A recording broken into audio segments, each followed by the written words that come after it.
אחד.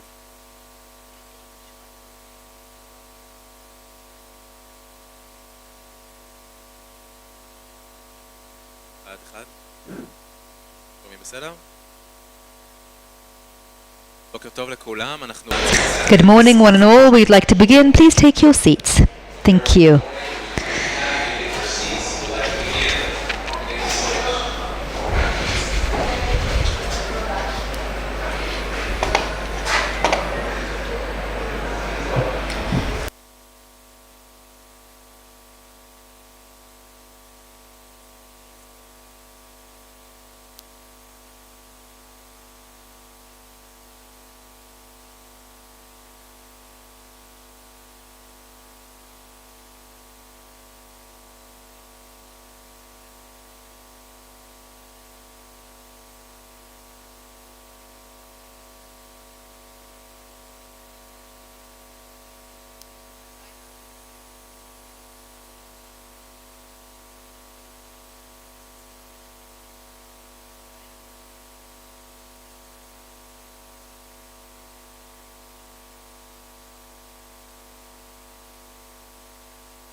Good morning, one and all. Welcome. Thank you so much for coming to 30 years to Oslo Accords in Jerusalem, our eternal capital.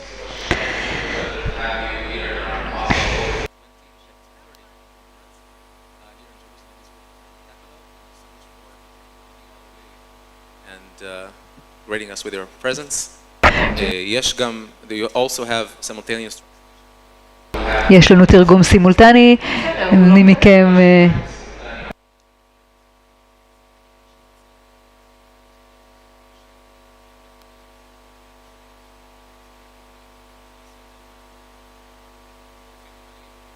Welcome and thank you very much. It's really delightful to see you all here. The conference today will mark 30 years, 3 decades, to the Oslo Accords. We also want to take this opportunity of a 3-decade-long perspective on this turning point, perhaps the third most dramatic turning point in Israel's history after the Independence War and Six-Day War.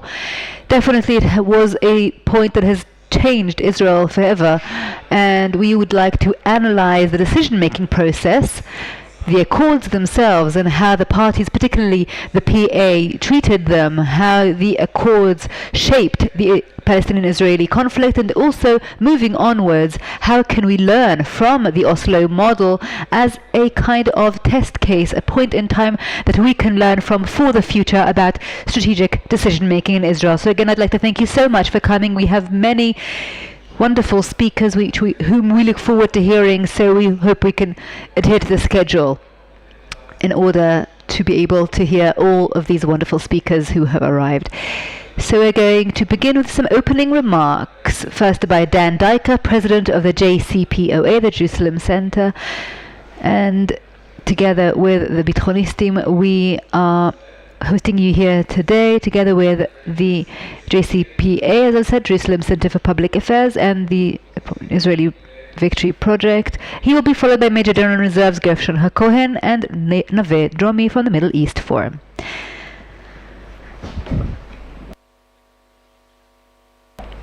All יקרות, תודה רבה. אנחנו בשידור חי, בפייסבוק, ביוטיוב, באינסטגרם ובעוד כמה פלטפורמות נוספות.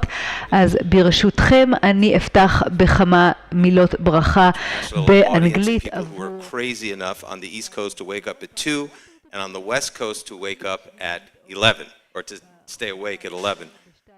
First of all, you'll notice that there are places that are still empty, but that's because this is a working professional roundtable session. People will be coming in, people will be going out, and we purposely wanted to have a consultation as opposed to a conference.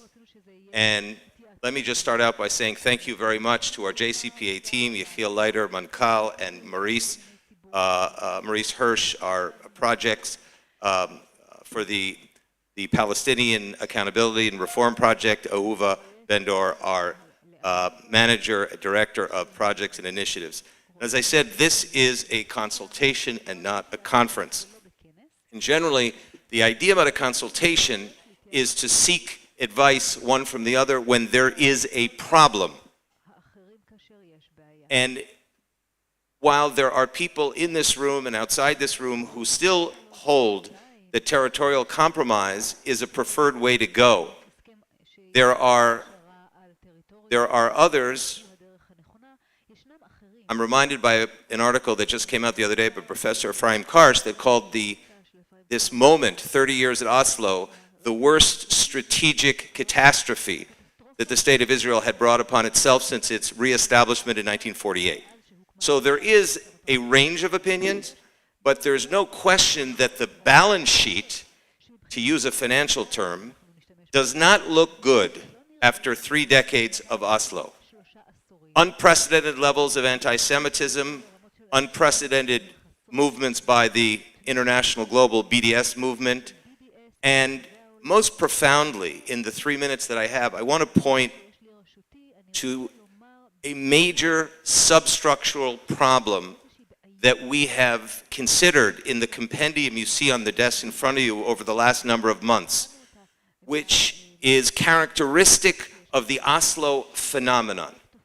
It's not only a process, it's a phenomenon, because the phenomenon can be characterized by something called legitimacy inversion.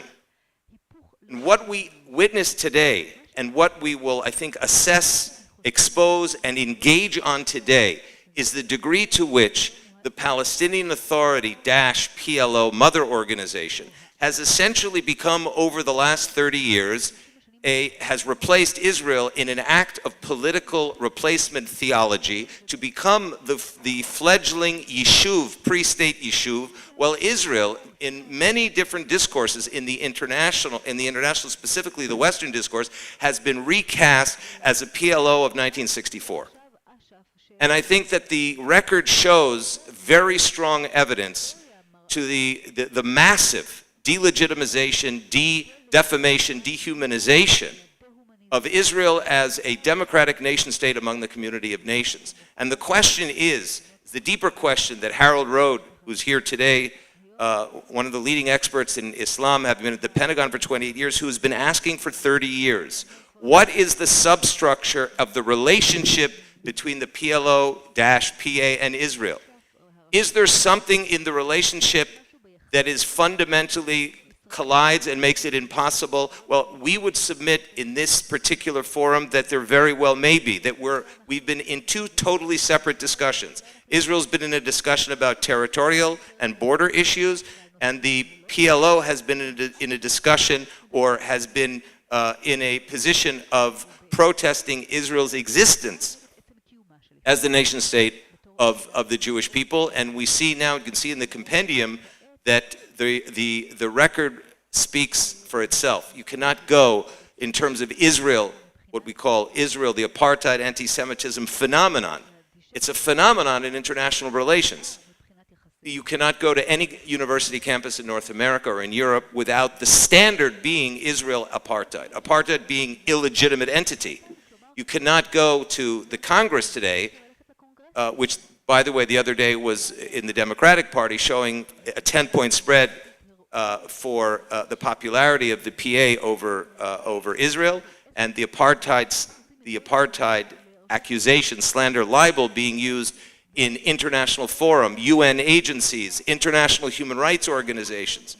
This is a particularly deep concern. And what we're going to focus on today is what has been Israel's response, Israel's policy behavior over the last 30 years that has enabled this type of international behavior, as Yossi Cooper-Wasser's far-reaching article, and I suggest you read the articles in the compendium, particularly Yossi, who lays out a very important mitveh, framework for the policy, some of the misguided policies that Israel has pursued over the last 30 years. The second problem in terms of the inversion of legitimacy has been the inversion of Oslo's protective structure itself. That Oslo structure that was meant to defend and protect Israel's existing legal rights has been used to deconstruct Israel's legal rights. And the third act of inversion is, as Alan Baker writes in a very far-reaching article about the legal structure of Oslo and its deconstruction in the compendium in front of you, has been the inversion of language. The invention of political terms that have assumed major legal legitimacy, such as OPT, the occupied Palestinian territories, which does not exist in international law but has a life of its own. Claims against Israel and Jerusalem, claims against Israel on borders.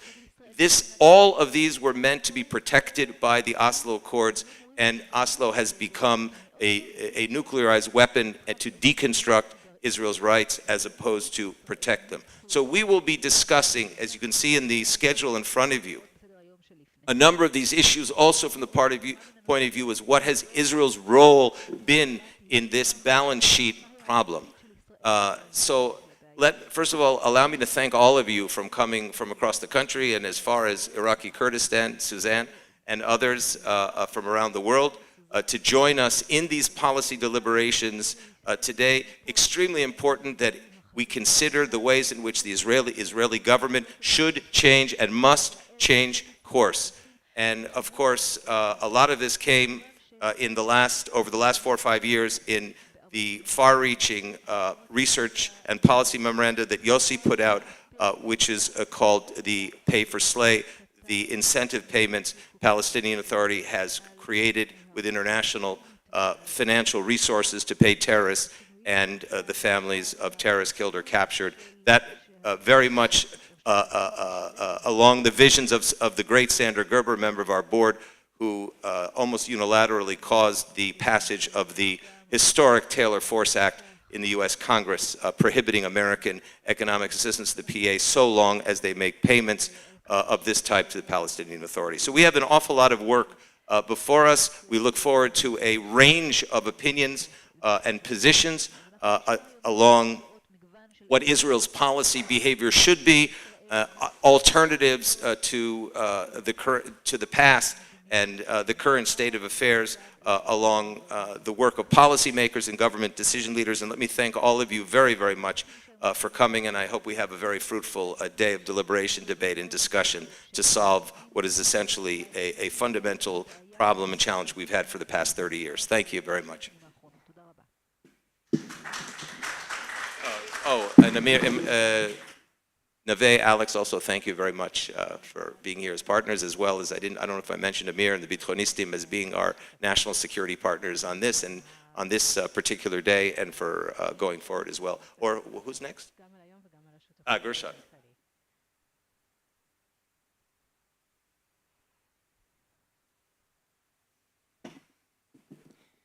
בוקר טוב, תודה לכל השותפים, לכל המארגנים. Welcome to everybody. Partners and to the organizers.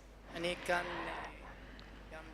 I am representing Amir, founder of Bitronistim, who is in a different place today, and we haven't overcome the inability of a person to be at two places at the same time.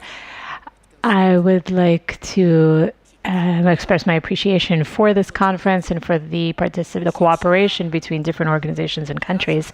30 years after the Oslo Accord, the world has changed very much. In order to understand Oslo, we have to go back and remember the atmosphere at the time when they declared that it was the end of history. As they say in Germany, we are facing the end of history. The Soviet Union had collapsed. The European Union had been established with the hopes of a paradise, unprecedented developments. The Arabs, whether it was the PLO or Saddam Hussein, they were facing a crisis. They chose the wrong side in the Gulf War against the United States, and the Americans showed supremacy over the Arab world. We have to understand the changes that Oslo caused to Israeli society. The world has changed so much since then.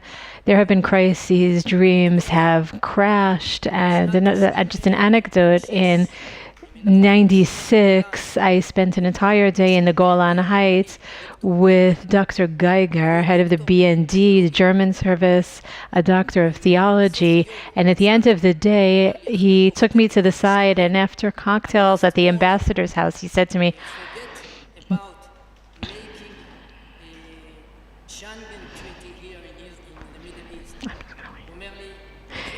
he said, listen, in Europe until 45, they killed so many people. Until 1945, they killed so many people, and now they're resting. And that rest time is what's called peace.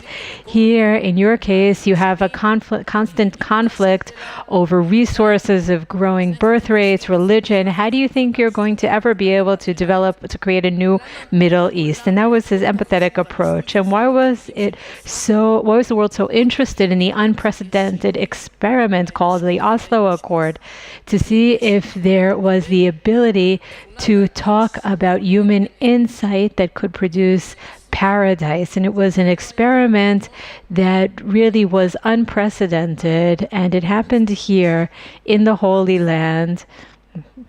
Following the redemption of the people of Israel, the question was, could humanity create paradise on earth? And the perception of paradise and the ancient sin that those that blame the obstacles along the way to paradise, blame the ancient sin as an obstacle towards attaining paradise, and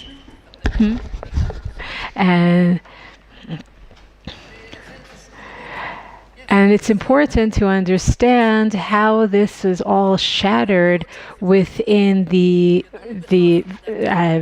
instability in Israeli society.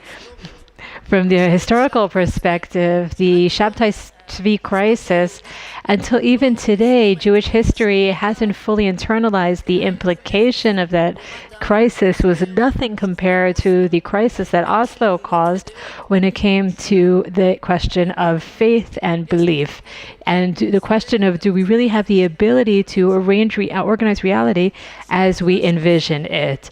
The question that Oslo raised about us is what the Jews in this land of Israel really want. What are our aspirations? Do we want security, flourish? Do we want to flourish? Do you want a branch of Berlin here in Israel? And I tell the Americans that say that we are concerned that I'm not here. I tell people that I'm not here because of security. I'm here because it's my homeland. And Oslo put that question on the table. It put the spotlight on that question. The Israeli society has a very hard time addressing these questions. A lot of the social protests have to do with Oslo. It's the result of that question. I want to thank all of the organizers, and we're looking forward to learning from everyone today.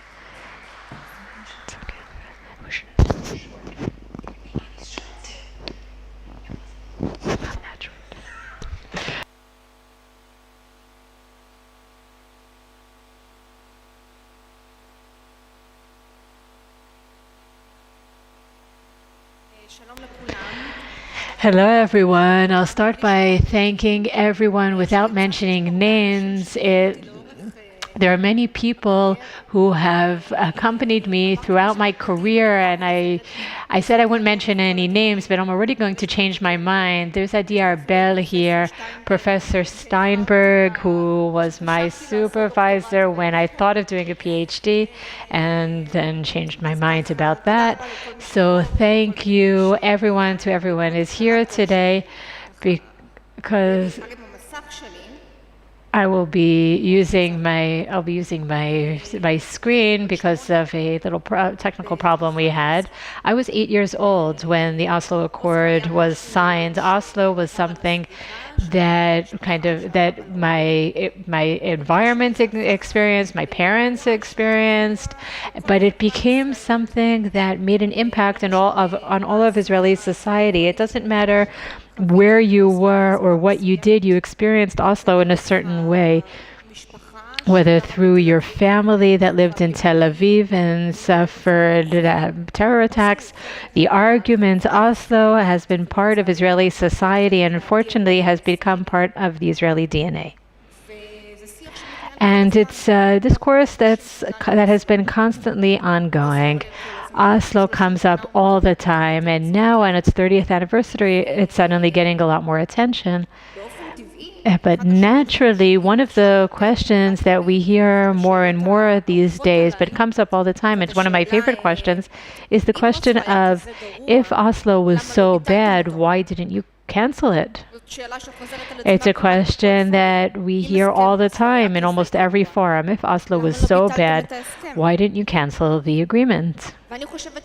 And I think that there is a deep misunderstanding that's represented by the question, a misunderstanding of what Oslo was and what the agreement, what the accord meant.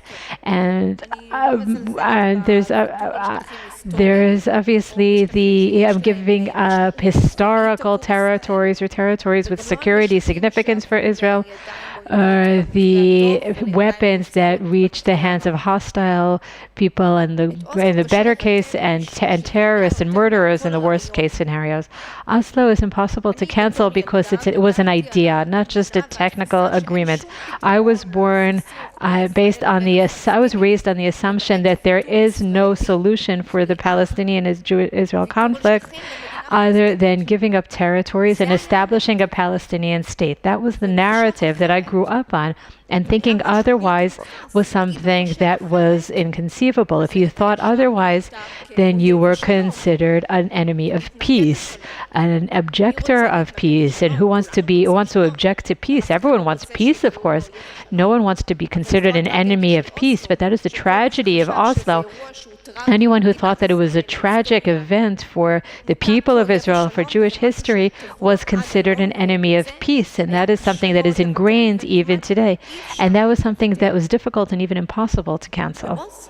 And Oslo was a struggle between a dream and reality.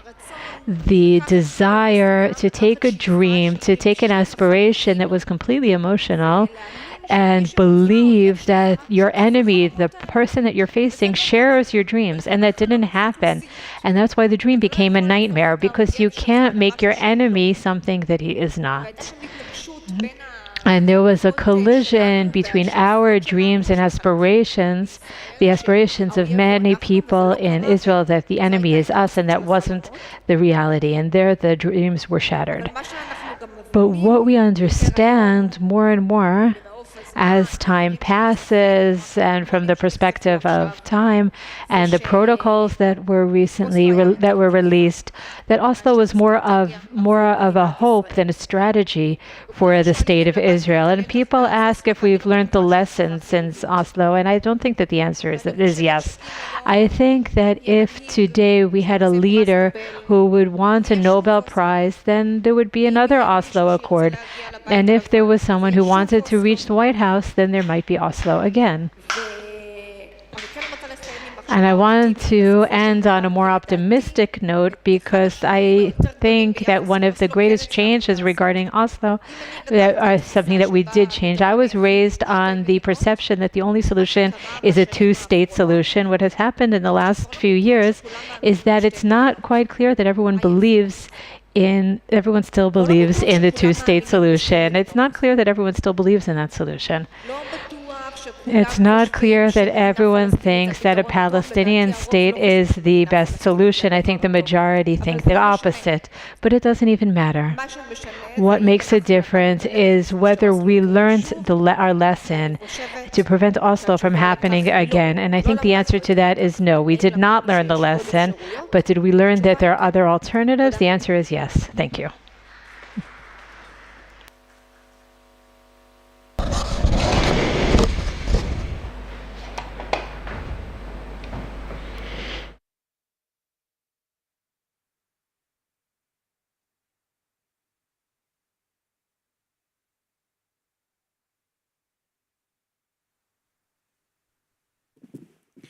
תודה רבה לנווה, לגרשון, לדן, דברים Thank you, Gershon, Dan, and I would like to begin with the first session. We are looking forward to hearing the speakers, and we are delighted to call them to the stage. Our first session will be moderated by someone you just heard speak, Dan Diker, President of the JCPA.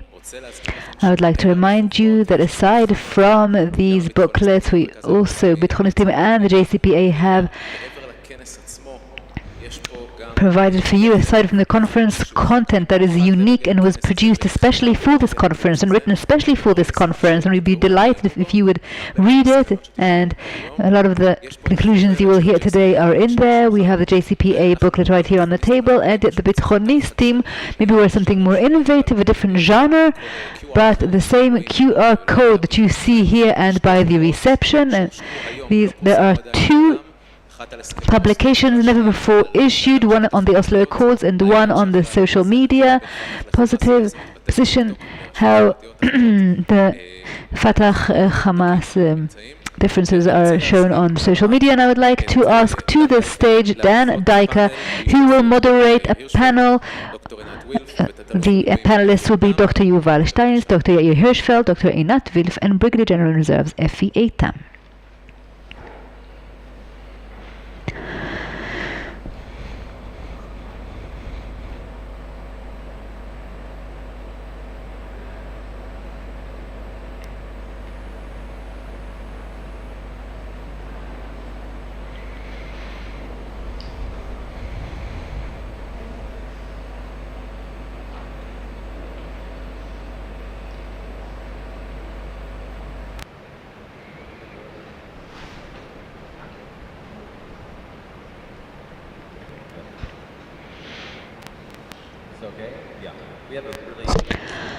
יש לנו פה whom really need no introduction, even though we'll introduce them anyway, because it's fun to read their bios.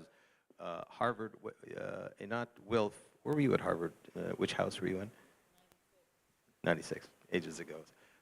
First of all, allow me to introduce Professor Yair Hirschfeld, who was, as I think all of us know, is one of the architects of the Oslo process and the Oslo structure. Professor Hirschfeld has been a lecturer at University of Haifa, involved in promoting Israeli-Palestinian peace process for over 40 years. During the 1980s, he organized a confidential dialogue between former Prime Minister Shimon Peres and the Palestinian leadership on the West Bank and Gaza. In 1990, founded together with Dr. Yossi Beilin the Economic Cooperation Foundation. Professor Hirschfeld prepared a study which became the conceptual model for Oslo itself. He led the non-official Israeli team at Norway, became then member of the official negotiating team, leading to the conclusion of the Israel-PLO Declaration of Principles in September 1993. And Professor Hirschfeld, it's a great honor to have you with us and to share with us your thinking, which I know you've been doing. Maybe to start a dialogue. It, it, it, Like, if I listen to you, there's no word true that you say. And the fascinating thing is that the lady that spoke just now, she wouldn't come and ask me about Oslo. She knows everything without asking anyone. And it is what I call you, what is happening, and I'll say it in very, very, very vulgar terms. Both camps are engaged in intellectual masturbation. And there's no speaking to each other, and it's a disaster. And I'm happy we have the opportunity to speak to each other. No, we're really very honored that you're here. This is a forum for respectful deliberation and debate, which I think is critically important, and full engagement. And having known you for many years and having hosted you at Jerusalem Center, we're very literally and absolutely sincerely very honored. to have you here. Dr. Annette Wolf, who I've had since I was a reporter at the Knesset many years ago, I've had the pleasure, Dr. Wolf, of knowing you. Dr. Wolf was a member of Knesset, Labor Party, as well as the Independence faction, 2010 to 2013. She's a graduate of Harvard University, a master's award, and then a doctor of letters as well in international relations, if I'm not mistaken, political science. And she has been a senior advisor at McKinsey & Company and wrote 7 books. I think the most acclaimed book is the one that you wrote with D. Schwartz, which is called The War and Return, which, if I'm not mistaken, is an international bestseller. It was certainly very, very well read in English on the international community regarding literally the war return of the PLO and what the policy implications of that are. She served in Unit 8200 in the IDF and was an esteemed member of the Foreign Affairs and Defense Committee as well in the Knesset. And we're very delighted, really delighted, Dr. Wolf, to have you. Thank you for schlepping to Tel Aviv after taking your children to school. That was the most important. Now, F.A. Tom, the most important thing about Tataluf, Brigadier General F.A. Tom, is that he's a grandfather of 36 grandchildren.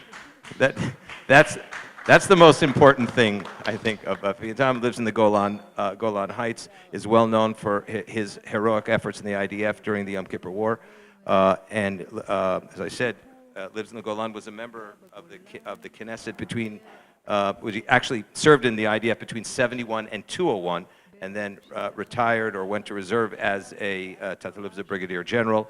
He was in politics until 2009, a member of the Knesset, and he also ukihen kiyo pa'il. He was a very active chairman of the board of the energy company and other private concerns, married to Elite, and father of 8 and grandfather of 37, I says, and lived in the Golan Heights. It's really a deep, great pleasure to have you, to hear your thinking, which you've been thinking about, I know, a lot for the last 34 years, essentially, or 32 years. Professor Hirschfeld, can we start with you? Please, I know you have whatever's comfortable for you. You can see here. Yeah, you can speak in whichever language. We're in simultaneous translation. I just thought it'd be easier to speak. Whatever is easier for you. You're more than welcome. You can speak from the panel. You can speak from here. I thought more of an informal discussion. We speak from here, and the idea is that perhaps each of our speakers will speak for about 10 minutes, and we'd like to have some discussion in the room as well. So, Professor Hirschfeld, you sent a list of about 5 or 6 or 7 remarks. Thank you very much. Thank you for inviting me. Thank you for listening to me. I must say from the beginning, before the 7 marks, that if I heard how terrible the situation of Israel today is, this has changed. I believe that Israel is basically very strong. The problem is our internal discussion. And the internal discussion, I will ask some questions and hope for good answers. Now, let me go to the 7 remarks. The first remark is historical. Begin and Likud signed the Camp David Accords in 1978 and committed 20 times to 242, committed to negotiations with the Palestinians and laid out a path that we had to go. And the Americans were assigned to it, and Egypt was part of it. Then when it came to the implementation, nothing worked. I worked since 1980 with Shimon Peres and Yossi Beilin, trying to get Palestinian support for the Jordanian option. In April 1987, he came with an agreement with King Hussein, and the Likud successfully destroyed it. Then Schultz came out and asked Mr. Shamir, is there any way you're willing to implement the agreement you signed, the Likud signed on? And Schultz's answer was no. At least Charlie Hill came home. And as a result, Mr. Schultz went to the PLO and started to speak to the PLO. So any argument of the right wing that we spoke to the PLO, this was only the doing of the right wing and not of the left, only for the basic information of it. Remark number 2.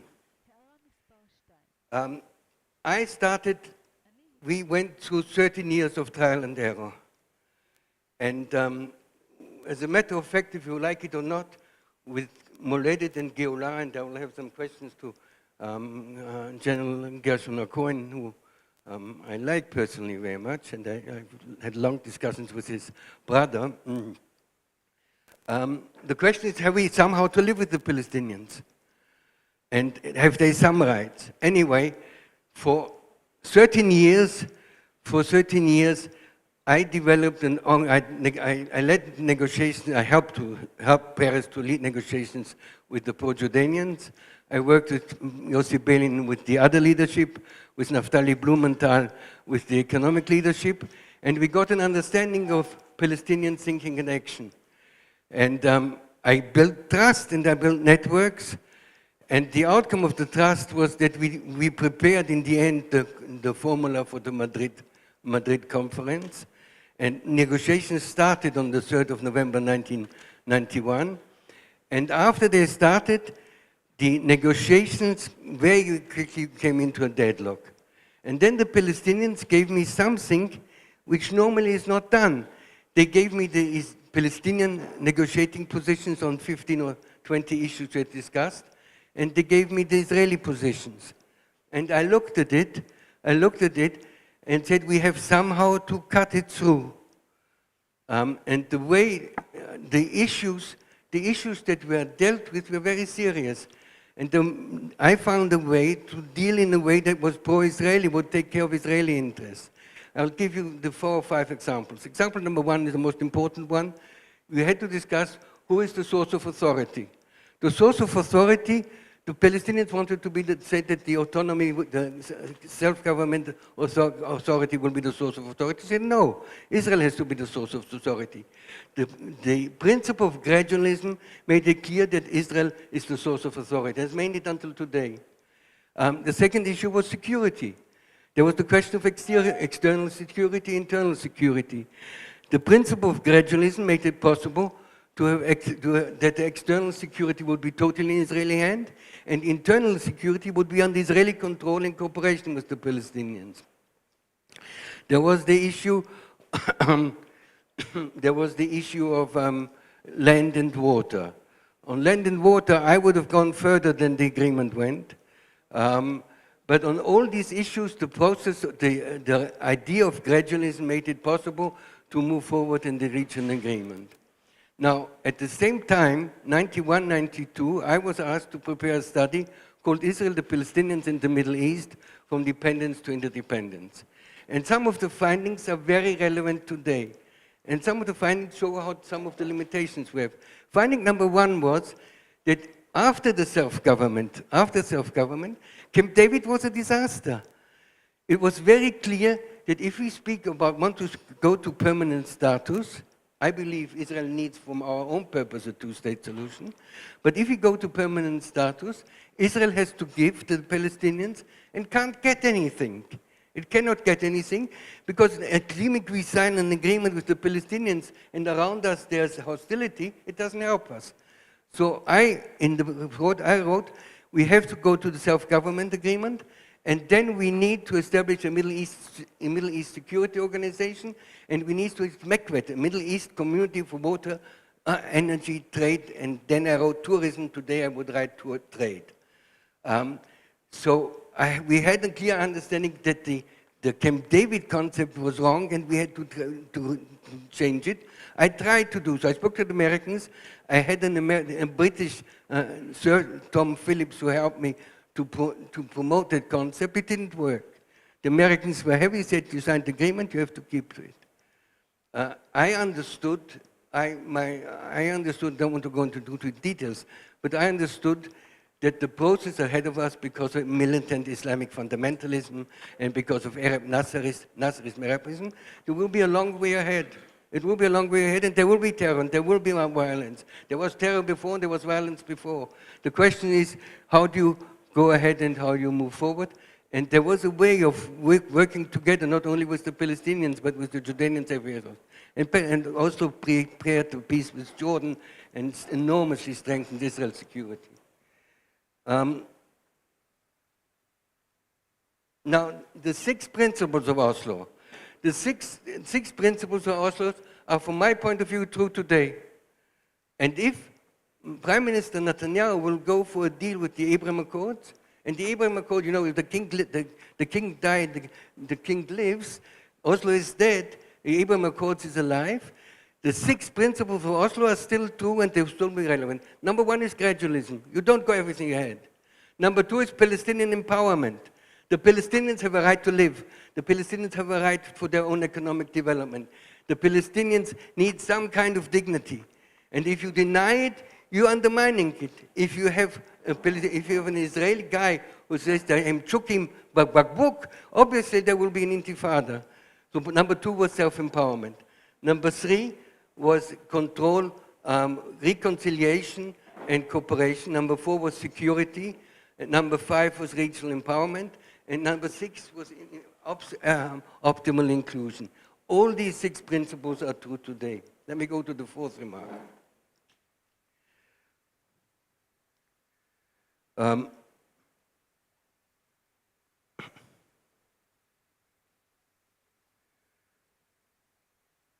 Now, when it came to negotiations, I did something which was maybe difficult, and Paris was angry with me.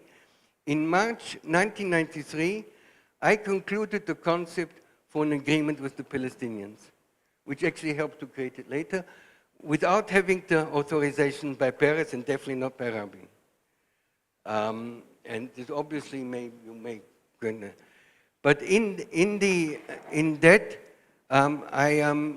in paragraph 7, spoke not of handing Gaza and Jericho to Arafat, but handing it to a trusteeship, handing it to an Egyptian-American trusteeship, which would have created thing. And you know, by 1993, I had 13 years of experience with the Palestinians. I had all the stories about Arafat. I had an understanding who we're dealing with. And so I said, let's have a trusteeship and not hand it to him. Paris opposed it. Paris opposed it, I believe, for all the wrong reasons. I can tell you why. But the understanding that you need outside involvement in order to bring about a partition of the state of Greater Israel is an important finding. Paris didn't want to recognize the PLO. And I must say I was a small screw in the entire thing, but I supported the idea. We signed on the 23rd of August 1993, we signed in Oslo an agreement between Israel and the Palestinian delegation to the Washington talks. But Yoel Singer came to Rabin and said, we need to speak to the PLO and we need to recognize the PLO. And then it was not, it's a long story why Paris didn't want it, and I supported him, but if you've got time, we can speak about it. I don't want to go to Now, negotiating is a very difficult task. I don't know how many of you have been involved in negotiations, but there are 2 basic ways of negotiation. There's one basic negotiation, say, I want to achieve this, and I'm going to get it this way or that way, which is very nice. It is very nice. I think it is, you want the desirable, not the achievable. This is quite a problem. My understanding is you have to know who your partner is, and you have to go for it. I asked a friend of mine, Suhair Menasre, who was governor of Jenin, and a wonderful man, and real man of peace, asked him, give me Arafat's thinking. And he told me more in detail, but in back he said, Arafat needs, אפשר לא לצלצל בטלפון, סליחה אדוני, זה מפריע לי. I'm sorry, if you're not interested in what I'm saying, you could go out. Who's the, מה זה הדבר הזה? I was educated in a European place where basic behavior is part of an important. Who מי הדבר הזה? Anyway, you have to know who Arafat is. Now, Arafat's strategy was always to adopt two strategies. I call it Arafat the good, the bad, and the ugly. He could be good, and I can give you quite a lot of examples where he was good. Bad was to his own people, and he could be very ugly to us. And you know where I was ugly, you were all saying it. Now, the way you have to do is you have to block the negative strategy and get him into the positive strategy. And we did it at the time. We did it not, I'm not speaking today, we did it 1996, 97, 98, 99. The first thing we did, with Palestinian friends, we prepared a speech of Arafat, which he gave in Stockholm in December 1998, moving from the logic of war to the logic of peace. Any intelligent government, which didn't follow, any intelligent government would have taken the speech and said, let's work on a code of conduct on the basis of the logic of war move from the logic of war to the logic of peace. And you have a code of conduct, you go to negotiations that you know what happens if the negotiations don't succeed. Number two, we had two negotiating teams with David Brodet on one side and Marel Kurd on the other, giving Palestinian economic empowerment. And he actually signed the EPS, Economic Permanent Status Agreement, which gave the Palestinians economic power and an economic position to develop substantial economic facilities, industry, agriculture, all kinds of other things.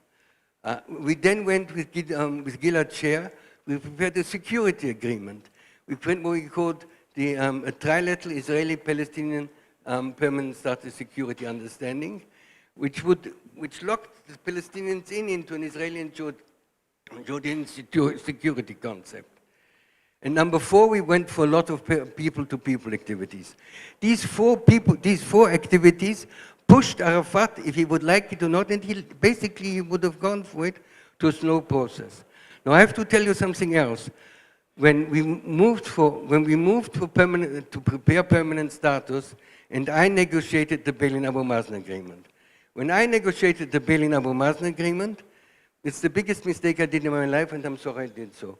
But so I agree with every word which it says there. But you have to understand that before we signed the agreement, Arafat called first Yossi Beilin, and afterwards he called me and said, don't go for it. Don't go for it. The gap is too wide. We can't reach it. Your leadership is not prepared for it. I'm not prepared for it. Don't create the utopia of an agreement that we don't have not. We have to go slowly and gradually. And I'll tell you, the worst, I think to give you a comparison, in December 1954, Abba Eban wrote a paper on peace, how wonderful peace will be. It's been the biggest damage for peace, because it created an utopia that you cannot have. And the Berlin-Abu Mazen created an utopia you cannot have. I can finish actually, well, now, if I finish. There are two more remarks. The major remark is that we have to see how do we include the religious communities? How do we meet the religious communities on both sides? We, in Oslo, made the big mistake to exclude the religious communities. I agree. And I'll tell you much more. People wanted to kill me. I was threatened by murder. Since 1981, the left is under an ongoing incitement and hate from the right against us. In 1981, and this hasn't ended. In 1981, Peres and Beilin were almost pushed over by a car in Kiryat Shmone, and I told Yossi, if you don't take these people to court, they will never give up. And we have to take care of this unbelievable internal incitement. And we have to be aware that there is a Jewish Zionist ideology based on Tchernikovsky's Sarki, that we will fight for whatever it will cost. Thank you. Thank you very much, Yair. Dr. Wilf, we talked briefly the other day internationally about your sense of things, both on the positive side and the greater challenges. Share with us some of your thoughts about where we are today, where we've come. רק שאלה, אם אני מדברת עברית, יש מי שלא ידע? לא, מצוין. Okay. Okay, great. So I have two comments about numbers before we begin. It's in favor of the Arabs and the Muslims. We could say that they were very successful, and as long as we care about the state of the land of Israel, we are destined to live as a very small minority in a very large Muslim and Arab world. One of the numbers that I like to share is that in 1948, the ratio between Jews and Israel and Arabs was 1 to 50. And what does Ben Gurion do? He really understands that we are a minority in the region. He calls for the Jewish, he calls for immigration, for aliyah, to encourage larger families. And today we have 10 times more Jews in Israel than there were in 1948. And the ratio between Jews and Arabs and Jews in the region now is 1 to 60. So obviously they've been doing their job as well. And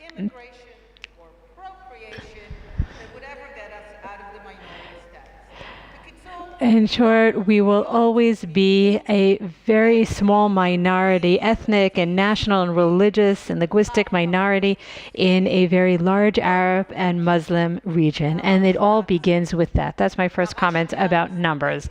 Second note about numbers, the idea of a two-state solution was always a Zionist idea. It was never an Arab idea.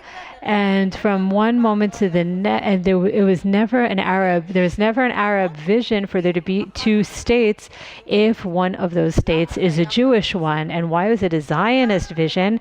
Because in this case, unfortunately, an issue that is not emphasized enough is that Arab violence against Zionism in the 1920s and 1930s was successful, along with the British surrender.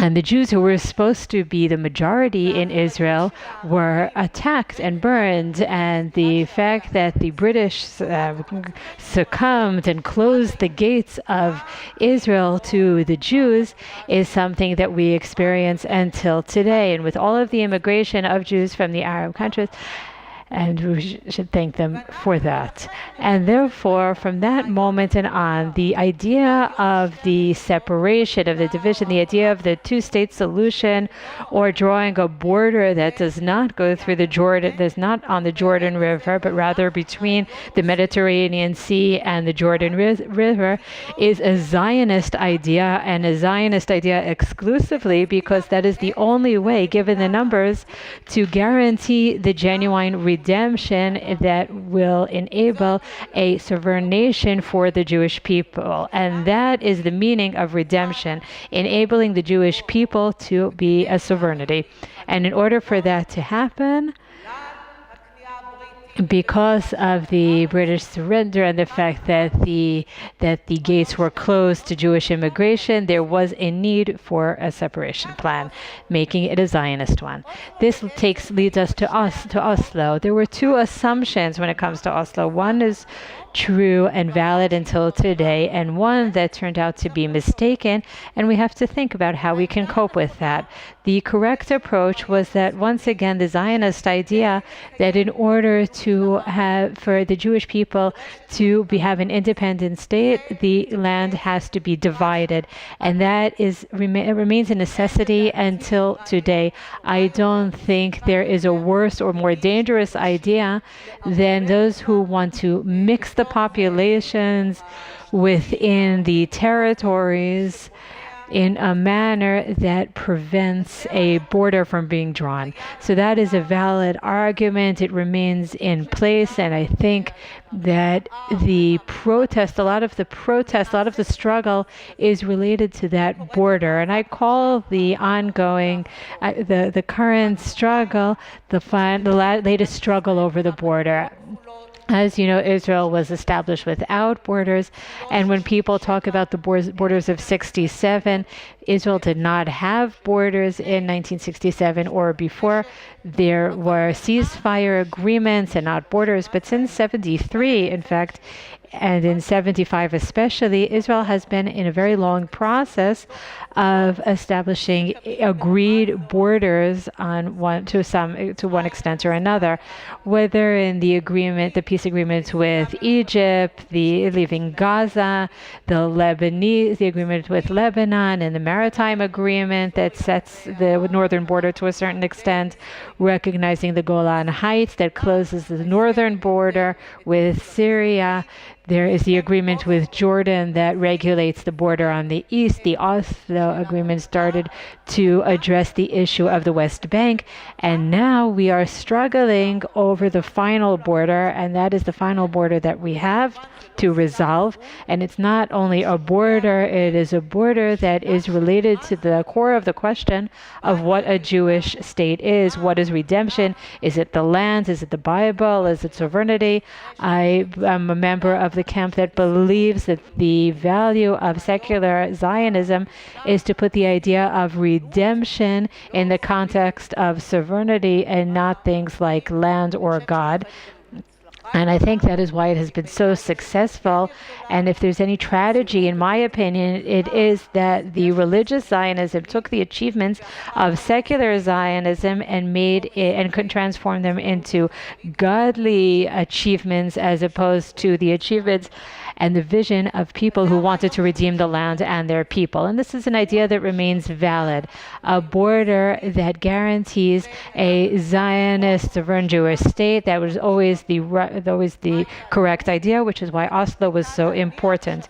The mistake was to assume that the Palestinians are Zionist and that the Palestinians want what the Jews wanted as Zionists, that the Palestinians are people who wanted to be released from occupation, that they are a people who want a state, and therefore they will act like the Zionists and behave as a people that if the decision is made, and that is the greatness of Zionism, and especially secular Zionism, at a moment of decisiveness, of making a decision between fantasies about land and the opportunity for sovereignty, that Zionism always chose sovereignty, and this is related to our being a minority in an Arab world. We always chose a state even at the expense of a land, and that's why we were successful. And we assumed that the Palestinians wanted the same thing, and was our mistake. And it turned out that the Palestinians proved by their actions, by their decisions, that you can go into all of the details, but nothing is as important as the moment of decision, of making the decision. When the Palestinians had the option of having a state in part of the land, but the Jews will have a state in the other part of that land, meaning they would have to abandon the fantasy of returning, the fantasy of a state from the sea to the river. Whenever they faced that crossroads, they always chose to cling to their fantasy of the Jews not having a state of their own. And that is something that we have to cope with. We have to think about how it can be done and how we can set borders. If there are no options for Palestinian agreements, what are the roles of the Arab countries? I call myself an optimist for the long term. I think that the Arab countries, and Netanyahu was certainly correct about that, the Arab countries realized that the conflict was not about occupation or about settlements. It was a struggle against Zionism. The Arabs and the Arab countries are in the best position to tell the Palestinians the following sentence that was not said to them in Oslo or since then: the War of 48 is over. And given the fact that your goal in 48 was for the Jews not to have a state, you lost that war. And therefore, you have to move forward from there. And if you have a constructive vision of a state alongside the state of Israel, it will happen.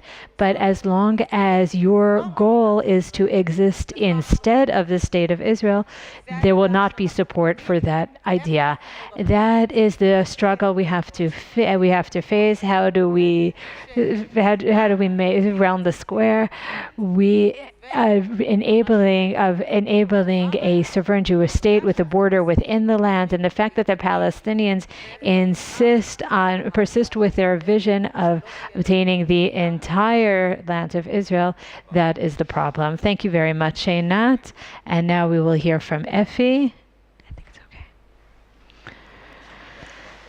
Effie, you talked about the challenge of the structure of the Oslo Accord, which changed the structure of the state of Israel as you've known it over the last years.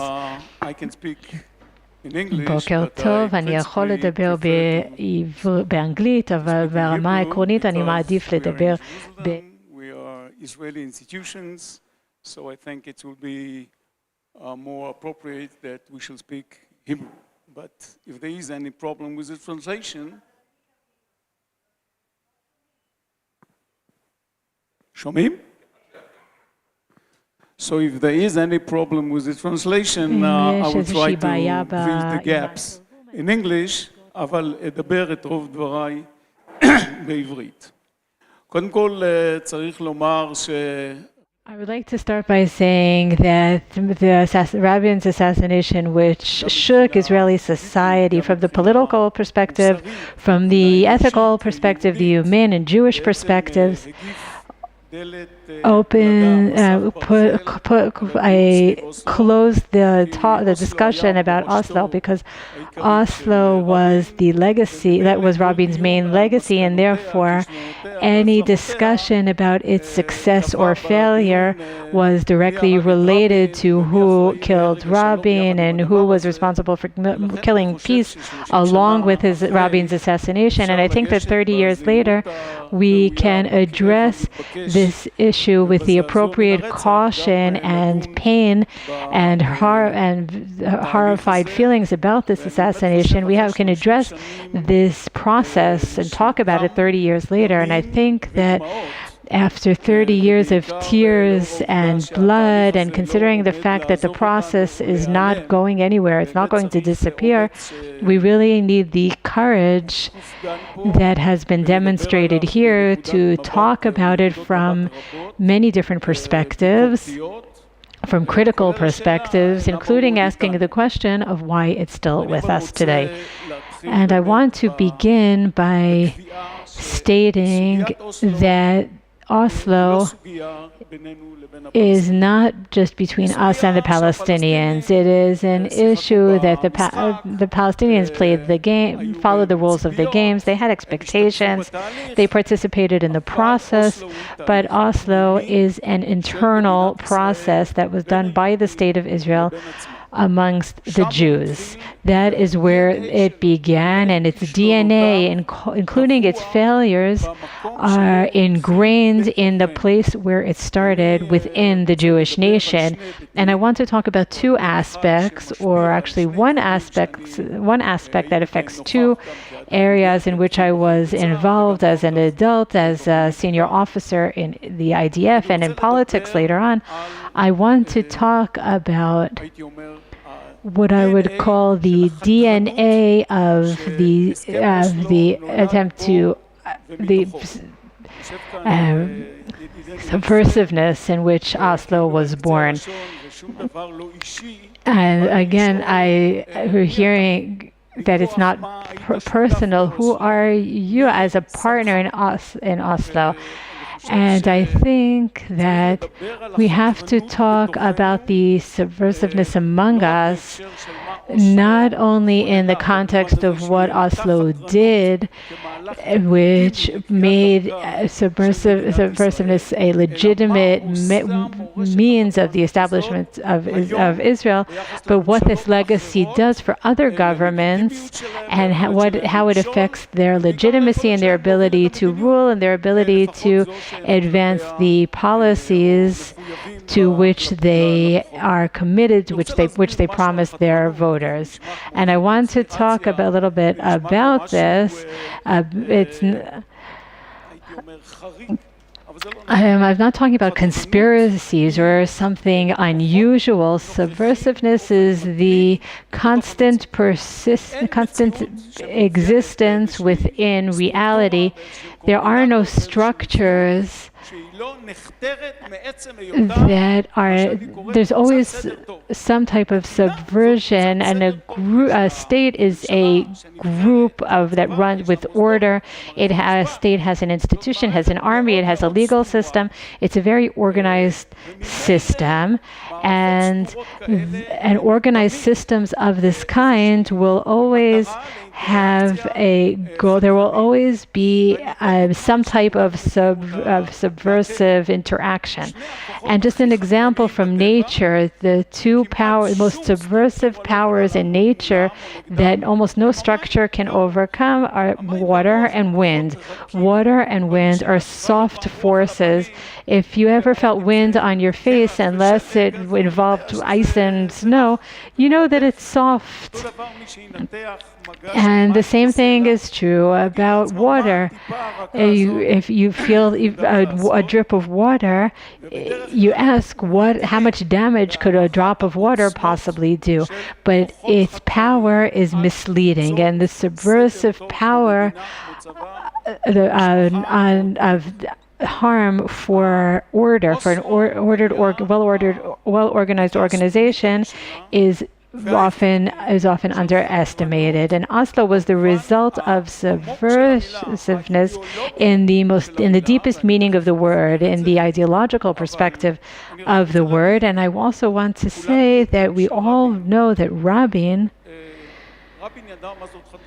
knew what subversion was all about. He came from the world of Red Rosa, and when he wrote the service notes, he wrote that his main partner throughout his political career was very precise. He wasn't a philosopher, but he had very, very sharp instincts.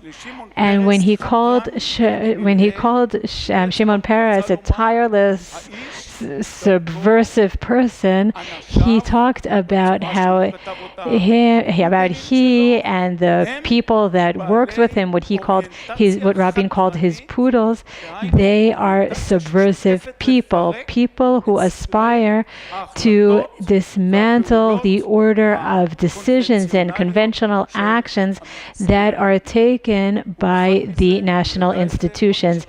He feared that, he understood that if you heard him give his speech after he was elected, he said that I will guide and I will decide. He says that basically saying that I will do everything in my power to prevent these subversive ideas from being realized. And they did. They did happen. They were realized in the end. And I want to explain very briefly about the types of subversiveness and why one of the reasons that Oslo wasn't cancelled is because its subversive nature continues to remain in Israeli, as part of Israeli society. The first approach is dismantling, dropping the ball, saying I can't take it anymore, I can't do it anymore. Looking at reality, the person looks at reality and says he can no longer change reality and just throws up their hands, they give up. And that is the type of subversiveness that can destroy the structure from the highest levels. Another type of subversiveness that was applied to Rabin was defining his direction. You will remain in your role, but we will cause you to change your mindset and change the way you've been thinking your entire life. It might have happened to Sharon to a certain extent. And we may want to talk about how incrimination is also something that was used and is still used as a way of undermining the legitimacy of functioning government institutions. Now, I want to explain why there was a need for subversiveness. Rabin, by nature, his record was a very organized person. He represented order, Palmach, IDF, the Six-Day War, all of the defense conventions, including moral nuances that if the tiniest question about his moral values, he quit. And a person who is so rigid, so clear, and he comes to his second term in office as prime minister, it was very clear that there would be a need to change his course in order for Rabin to agree to bring Yasser Arafat, one of the leaders of the largest terrorist organization after the first Lebanese war, exiled him to Tunis, and Rabin advised Begin to tighten the fortification around Beirut in order to see Arafat board a ship and disappear into Tunis. And that same Rabin would say that would bring this person and this organization back into the perimeters, the existential perimeters of the state of Israel, Judea and Samaria, our internal borders. This is something that required some significant change, a reorganization of his perspective of reality. And the question in this regard is why it was so successful, but it certainly required, following what the Oslo people said, it required creating facts and conditions that would eventually enable changing the perception of Rabin in such a dramatic way. And the other partner paid a very heavy price for the results of Oslo, and that was the IDF. The IDF and the intelligence services, the strategic analysis. I won't talk about the Shabak and how it was recruited for this issue, but it had to undermine the army and the conventional thinking organizations, the methodological analysts. It had to hide the process from the army, and that is what was done. And when these two establishments of order, Rabin, who for the IDF was a huge leader, very much appreciated as a commander, when he underwent this process and the IDF did not prepare to have a different paradigm in place, the road was paved for what is now known, and it's something that we cannot believe. It's unbelievable how it even passed, and perhaps Hirschfeld will explain to us later how they managed this process, but certainly it is a process that is subversive, that has had great outcomes, and because it was subversive, it is not committed to the day after, the morning after, because subversiveness by nature says we will destroy everything we know. What will happen tomorrow? Perhaps some utopia, equality, peace, defense of democracy, all sorts of utopias, the connections of which two actions on the ground is completely random. It's a manipulation designed to mobilize millions of idiots who will be used for this subversiveness. If anyone can identify similarities to what is happening now, does so at their own risk. If I were to sum up Oslo, in my view, Oslo has freed into our political, governmental, security world manipulations that are subversive and, to a certain extent, or to a great extent, I would say, out of not being committed would any mother or would the IDF ever come to Pundak or to Hirschfeld and complain to them? They did what they did, they disappeared, and now you have to live with the consequences. I want to say that within subversiveness, in the sense that does not accept a simple decision. Here, yes, you have to be simple, not simplistic, of democratic mechanisms where an elected government, subversive is also a prime minister with 4 seats in parliament. Yes, that too, this kind of exhaustion of legitimacy within a democracy, to call a person prime minister when they have 4 seats in Knesset, when Hamas brings the majority in the coalition, to call that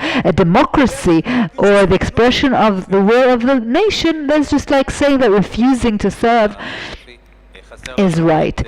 Okay, thank you, Effie. We don't have Yuval Steinitz, so I know that I am an existential threat by Morris Hirsch, who is going to hang me, but there's one thing we have not discussed, and it's very important. Effie, you've raised this point that there wasn't, and Yossi writes about it too, and so do other security officials, that there was no intelligence, cultural teamwork about the Palestinians. What did they think? I'm not talking about that, I'm saying just a fact. There was none. It's even worse, someone saying, but if he doesn't speak into a microphone, unfortunately I cannot interpret. If you could please hand him a microphone.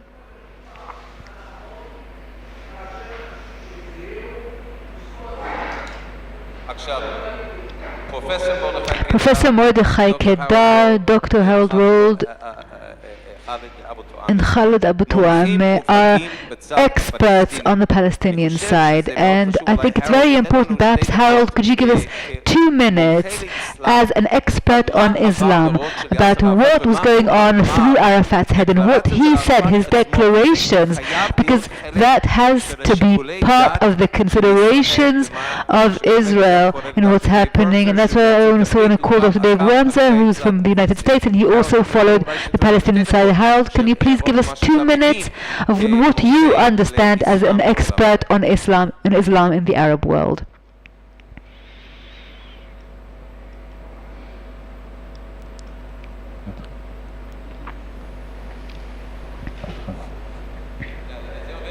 It works, yes, it's working. Okay. Please speak into the microphone, Harold, otherwise they won't hear you. 1, 2, 3, 4. During Oslo,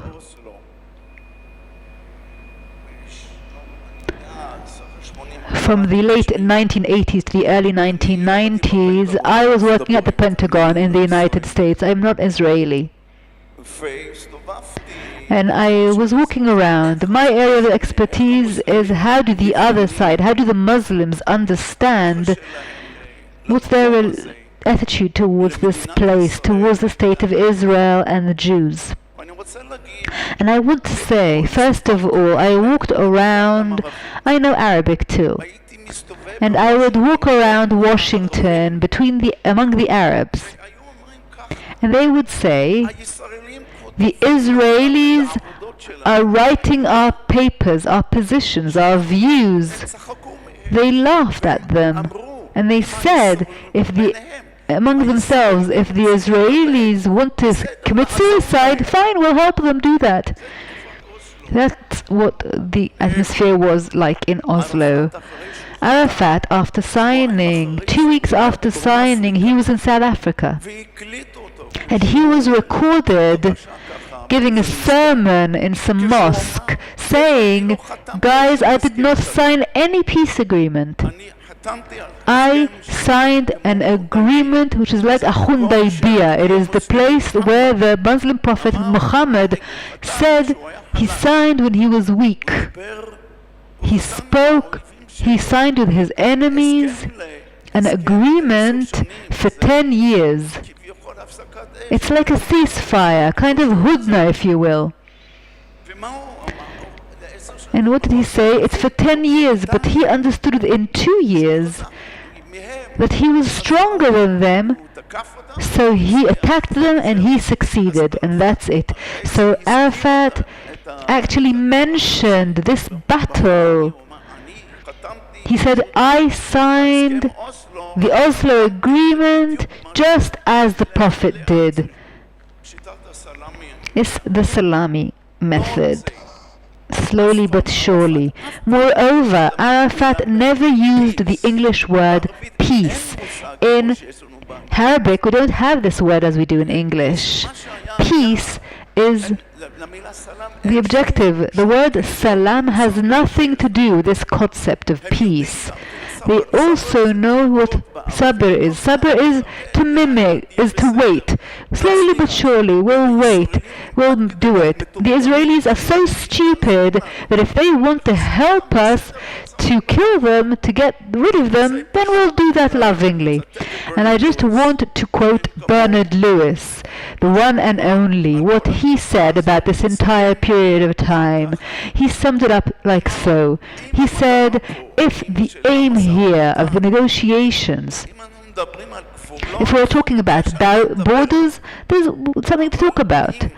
But if we're talking about the right to exist, there's no point in discussing it, because the Arabs were talking amongst themselves about simply, that's it, it's temporary, and we'll do what needs to be done in order to proceed forward with our aim. And it's what you said, from the sea to the river. It's a nice rhyme in Arabic. And they still think the same way. They have never changed their opinion. That does not mean that among them are not people who think so. But the moment they open their mouths, they are in danger of being killed by others. Thank you. Thank you, Harold, and I know we have to stop. אני הבטחתי לך שתוכל להגיד. 2 minutes, I know, אני בסכנת קיומית, אני יודע את זה. חאלד אבו תואם, יוני בן מנחם ואחרים, ופרופסור קידר, גם מומחים מובהקים כפי שידוע לנו בענייני אסלאם, עולם ערבי Islam, the Arab world and the Middle East, and we'll hear from them later on as well. It is very important today for us to understand the political culture and the psychological aspect and ideological aspect of the other side, which has not been done over the last 30 years. It's very important to understand them, not only to speak by ourselves, about ourselves, and our responsibility from our angle. So Professor Hirschfeld, your response. I have two short responses. First of all, about subversiveness. שהוא עומד להגיע להסכם של ממשל עצמי בתוך 8 או 10 חודשים. אז קודם כל זה לא היה חתם. עכשיו הבעיה. That was not subversive, and the main issue was that there was no other option except to negotiate with the PLO, and that was because of the Likud, what they did. The problem with the PLO was recognizing the PLO. To start with them, to start talking to them, that would immediately legitimize them. So we had to find out what we can do without committing. It's true. When I say whatever I say does not bind anyone, and we just need to look and to examine this. And I also told Abu Allah a joke, and I said after I'm no longer part of the negotiating team, the story would have been different. And Rabin gave me the approval to do these talks. And after the second time, when there was something to talk about, we told them exactly what was happening, and Rabin approved it. Now Rabin, and the journalists don't really understand that, but Rabin in May 1993 gave an interview to Ha'olam Hazeh, and he said that he had to speak to the PLO. Now, subversiveness, I'll tell you from my perspective, you said something very true. You said that the struggle is between us, it's among the Jews, and it's very serious. It's ideological, but it's ideological existential. The right wing, the religious right wing, did not accept that there is true secular Judaism, true Zionism, and you've completely deleted us, wiped us, persecuted us, and that is unforgivable, unforgivable. And if they will not, and I will ask you a question too, And that's why the question is, does Ahad Hams, does the settlers activity not subversive? Of course it's subversive. So okay, so the battle is among us. And I have a question for you. I said that at the beginning. The Palestinians are just bystanders here. That's why the consultation is so important, and perhaps we will reach a common denominator, because the Abraham Accords create options, and I think that from a position of power you can do a lot of good. I'm sorry, if you could have a microphone, I cannot interpret him. The answer is that I said before that we need the Abraham Accords. First of all, we agree on the most important thing.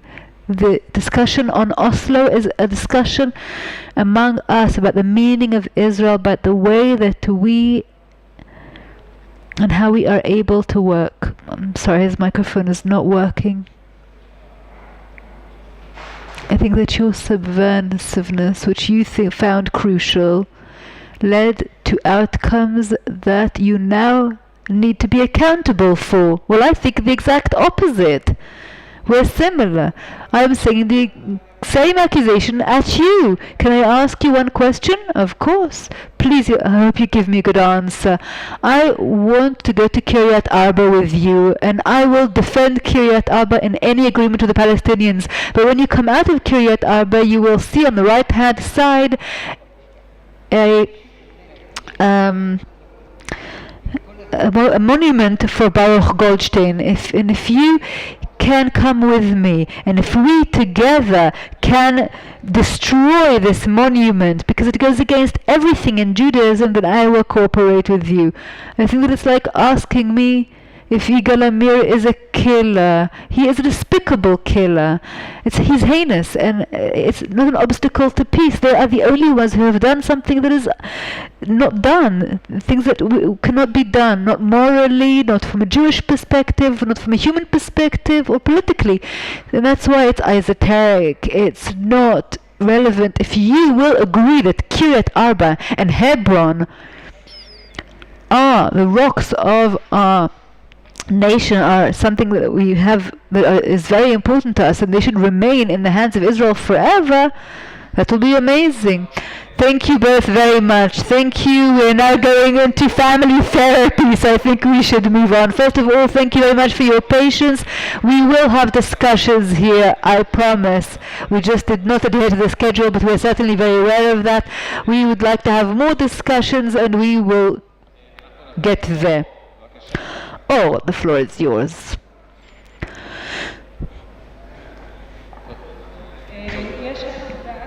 Just some housekeeping. The hotel is asking the person whose car is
Ladies and gentlemen, we'd like to begin. Please come back inside, take your seats.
Of the Oslo Accords, and we would also like to talk about the role of the media today and the strategic decision-making process in Israel today. As we know, there are 3 authorities in Israel, and some say there are a 4th that has a very important role in either shaping or mediating public opinion. And the people, the participants in this panel agreed very graciously, and we thank them very much, to review for us the role of the media in the context of the Oslo Accords, and in that context, its role today when facing a complex security reality. If you can please come in, take your seats. Thank you very much. We have a very important panel now on the role of the media on the Oslo Accords. It will be moderated by journalist Naved Dromi, and we have with us the privilege of having Dani Zaken, Yossi Yoshua, Ariel Kahana, Nitzan Chen with us today, some of the leading journalists in Israel. Thank you very much, and I hope it's a productive and fascinating panel. Good afternoon, everyone. I want to introduce the panelists and a little bit about who they are. We have the political correspondent, Yossi Yoshua, Nitzan Chen, at the time, head of the Broadcasting Authority, Dani Zaken, settlement correspondent at the Kol Yisrael station. I want to tell you that this session please don't be polite. Feel free to speak your mind. We're talking about something that I think is still an open wound. And I want to read something that you may be familiar with. Anat Beland in 1977 said the following in the concealed part of the Shamgar report about the handling of Avishai Raviv, pointed to blame the media and especially Channel 1 in concealing the activity of Avishai Raviv and his peers and what was considered the actions of the extreme right. The media channels said that the media covered issues that it reported things that didn't really happen, in fact, and Avishai Raviv was a leader in a militant role, and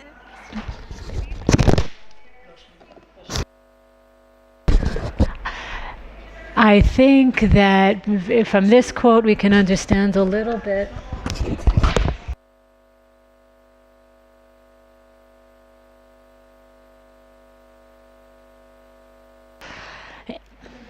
you are associated with 2 media incidents, quite significant ones. One was the picture of Rabin wearing an SS uniform that you received, and the Kach movement day camp.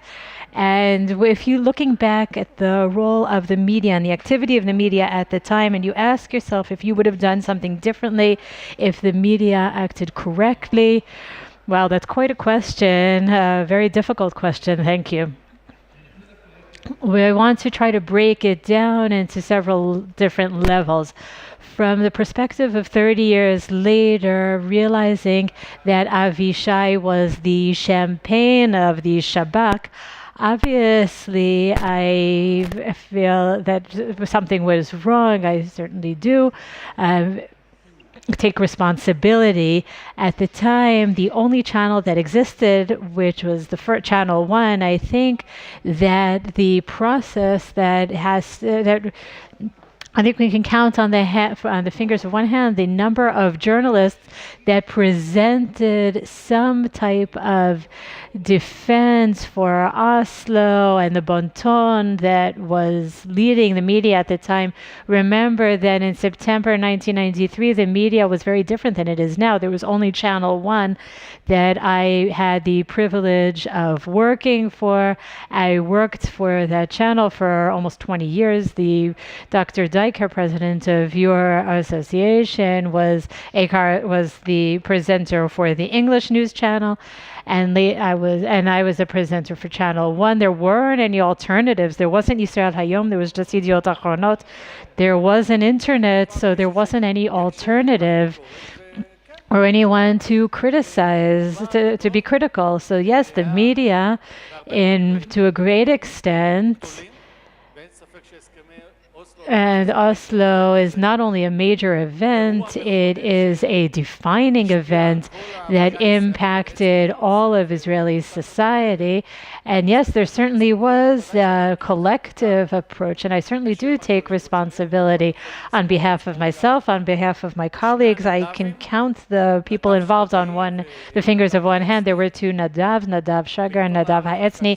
In Haaretz newspaper, there was Ev Shif that presented different data, the legendary military correspondent. There was Oded Ari who presented an alternative, but he was always at 9:20 later on in order to prevent undermining the narrative of the media. So yes, as the Settlement correspondent, if of the 3,000, I checked before I came, if I could take this over 3,000 articles and videos that I did about Oslo at the time until the elections in 1996, if I could delete dozens of them, including the one that you mentioned about the Kach movement, and one of its stars was Avishai Raviv, and the other star was our current minister of internal security. I would certainly be glad to delete that from the protocol. And articles like that glorified small parts of the extreme right. Are you saying that they did not reflect the situation? Yes, obviously it wasn't a reflection. It was a small and extreme group that lived in very specific parts of Kiryat Arba and with another small branch in Jerusalem. And the media covered that group and overreactive to a very extreme extent. Soon we'll hear what Dani Zaken has to say about that. But as a television correspondent, I covered it as if it was the Judea-Samaria Council. Just a quick question: would the Oslo Accord be what it was without the Israeli media? Just a quick answer. I think that if the media and groups like the IDSF and others, in 1993, the media in Israel was not what it is today. It was a completely different world. I'm not sure that everyone will agree that it's completely different. There wasn't pluralism in the media at all. There was no chance. The Oslo Accords in 2023 would never have happened. They would never reach the point of an agreement signed at the White House. It's as simple as that. And why do I say that with so much confidence?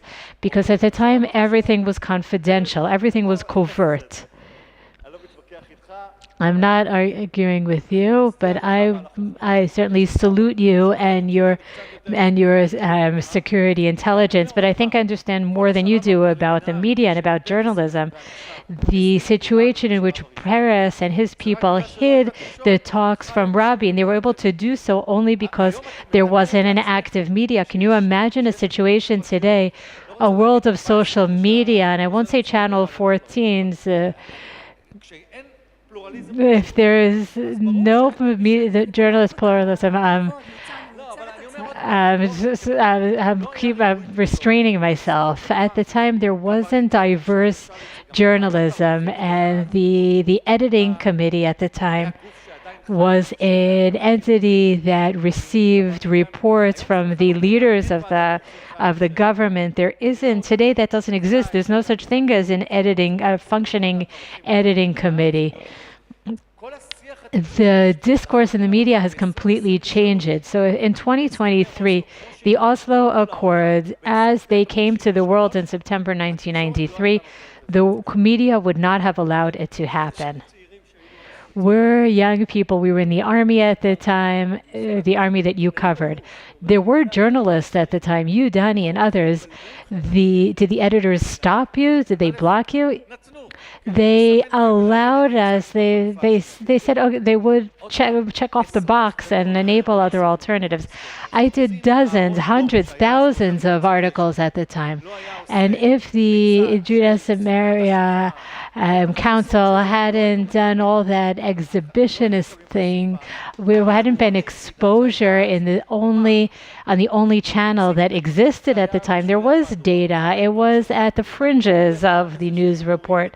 Sometimes there were comments from Dory Gold. You can check on Google and you'll see that every so often they would allow someone with an alternative opinion to broadcast. There were other opinions that were presented, but the narrative, the bon ton, it existed, but it was at the margins, at the fringes. You get 20 full minutes of how Oslo would change the Middle East, and then at 9:20 you get a minute and a half of a different opinion. And you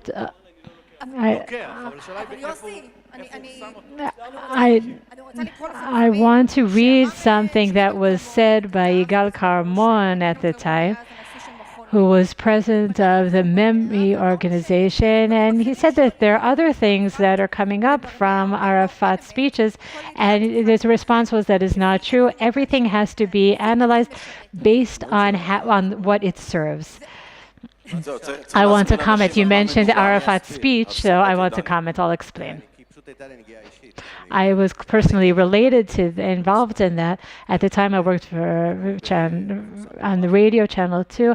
We're talking about the famous speech in South Africa. Everyone covered it from where we were, with the emphases and the talk about the agreement with.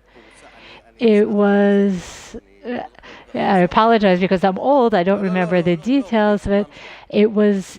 In the process, I worked for the ETEAM agency around 93.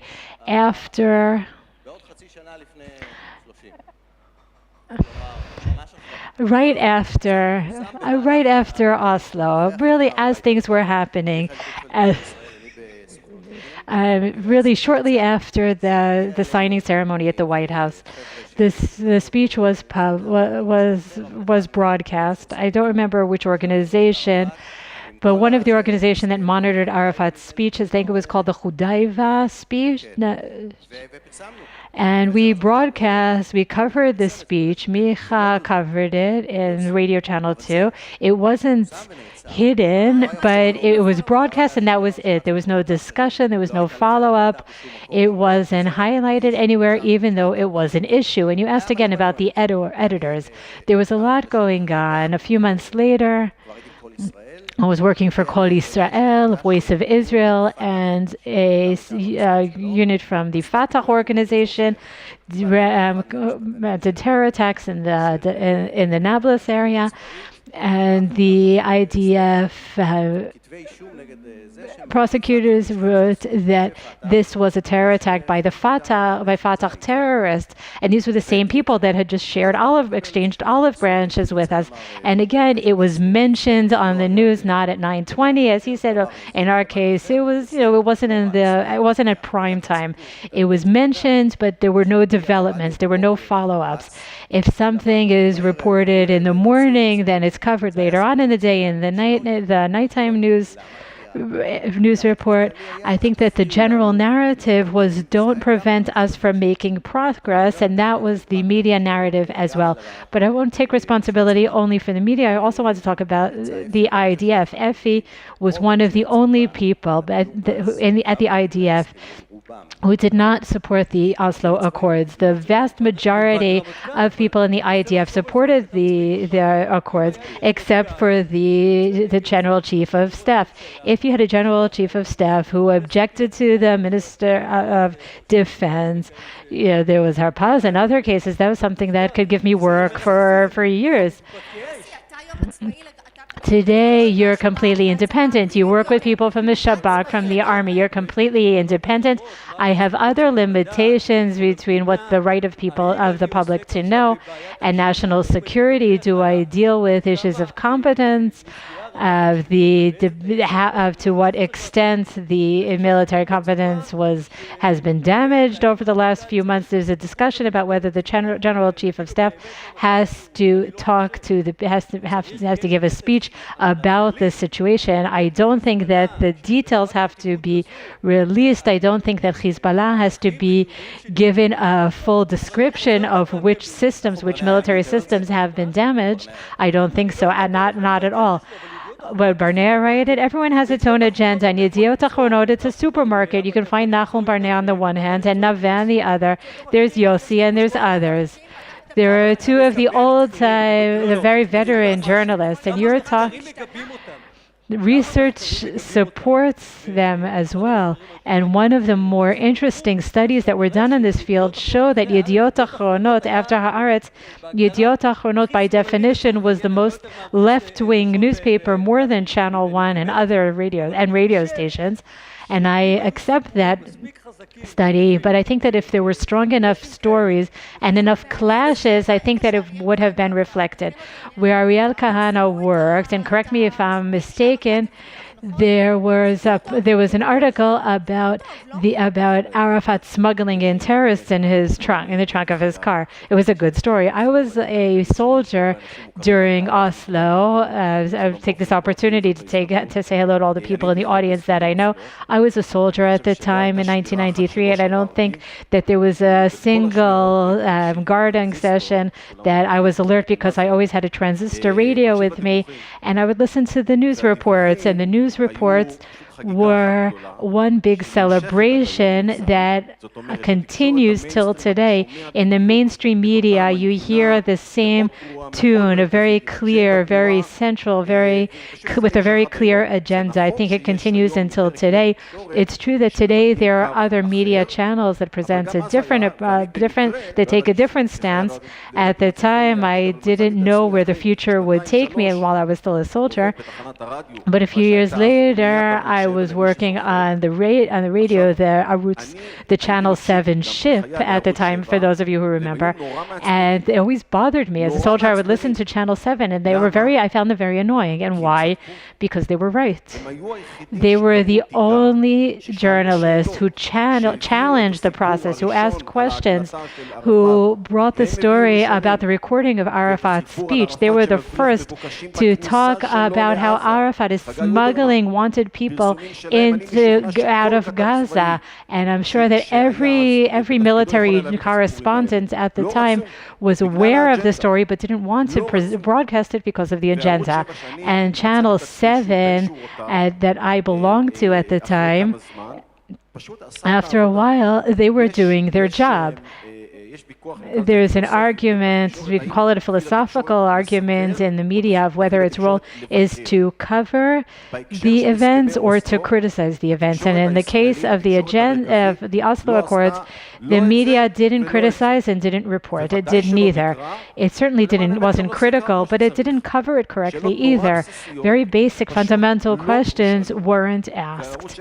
And Channel 7 that I joined later on, I think that they did do their job. They did ask the questions. Unfortunately, we were right. And I feel that I had the privilege, that God gave me the privilege to work on a media channel that wasn't part of the mainstream, but it was something that that searched for the truth.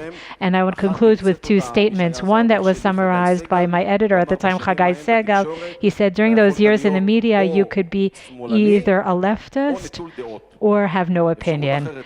There was no alternative. And the final thing that I want to say to you, Nitzan, is that I want to congratulate you on your ability to take responsibility, to express your remorse. It's not something to be taken for granted. Nitzan and Danny, let's go down to the practical side. Danny talked about it a little bit, but how does it work? You had one channel in Israel, you had one news reel, and someone comes in and has some information that is not part of the narrative. So who decides? The editor, the CEO, the director, who? We will now move on for 60 seconds to Media 101. How does the news work? This is the early 1990s. There was only one news program with 95% rating.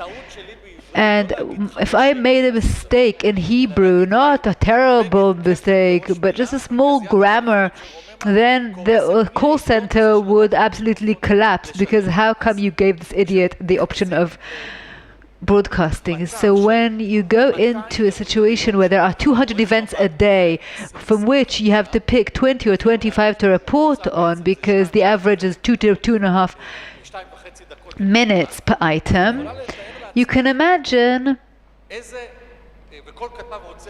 and every reporter wants to have their moment, and I can agree with Mariel, it's the same today, but who gets to the headlines? Who is the one that Chaim Yavin, the anchor, says at the beginning, and who gets presence and prominence? And I can, to talk poetically about right wing and left wing, and perhaps, Ariel, what you're saying is true. I can't say that for sure. But I can say with utter certainty, because I was there, is that the way that Oslo Accords were covered on Channel 1 at the time were part of this new Middle East atmosphere. And why do I think it's not only the media's sin, but a much bigger sin, much more than the Yom Kippur failure? Because if you read just last week the stenograms that were published about the Oslo cabinet meetings, you see that the chief of general staff at the time had everything, and they had their eyes closed. Not only Barak, the chief of general staff, but the media knew. So what you're saying is that in Yom Kippur there was a failure, and also there was one around Oslo? Yes, absolutely. Let me describe the situation to you. How the editor of the news program chooses the items. Because since I was the editor for 6, 7, or 8 years, I will tell you, they can come with their own habitat, of course. Of course, they don't live in this, world that has no opinions from before. But ultimately, if one correspondent brings an item and there's not enough stimulation, they don't. Where's Uri Ariel? Uri Ariel is one of the greatest. He would consider, together with Aaron Dom, we used to call him Dom Productions, because he would say, will it be broadcast on the news or not? Okay, I'm sorry, I'm on the radio. TV is superficial. In radio, we deepen. We don't look at the visual. We don't care about handcuffs or ships or all these things that Dom would bring us. We look for depth. And depth was missing, and it's because of the right wing and the objectors to this who did not bring enough material, and when I brought the material, it would be broadcast. But what was the problem? The problem was, how much room do you give it? And you broadcast something in the morning, some sort of item, and then when someone looks at the lineup and what is happening in the morning, it's also the editors of the programs afterwards. It could be Shali Yachimovic and other programs after the morning program, and they kind of resonate the items, and stories that did not follow the narrative were not resonated. What does it mean not to resonate? They chose not to resonate. I am covering, not criticizing. Okay, but we know how to do it. Again, if there's a story about Arafat smuggling people in the trunk of his car, and everyone follows up one another, then that's one thing. But otherwise, it's only told somewhere in the back. Look, you talked about Nadav Ha'etzni and Nadav Shragai. I remember on the radio in Kol Israel, I think it was Nadav Ha'etzni, on Sundays at 7 p.m., he used to give a news program on the radio, the only program that had some criticism to it, and it criticized the Oslo Accords. Now, if Nadav Ha'etzni, I think in some of the shows he also had a left-wing person sitting with him. But let's say Nadav Ha'etzni was on at 7 a.m. and not at 7 p.m. Of course, he would have been heard. It would have sounded differently. Okay, but Nadav is not that kind of journalist. The question is, Danny, has that changed? Is the Israeli media now different? Has it learned the lesson? Well, partially. Partially.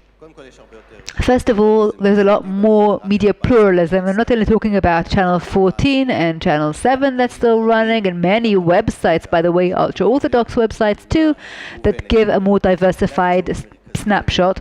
But the main media still has a narrative approach, and the best example is what's been happening the last 6 months, the whole matter of the protest and the way it's covered. And here they're also declaring publicly, Haaretz is saying that they're going against it systematically, and that's legitimate.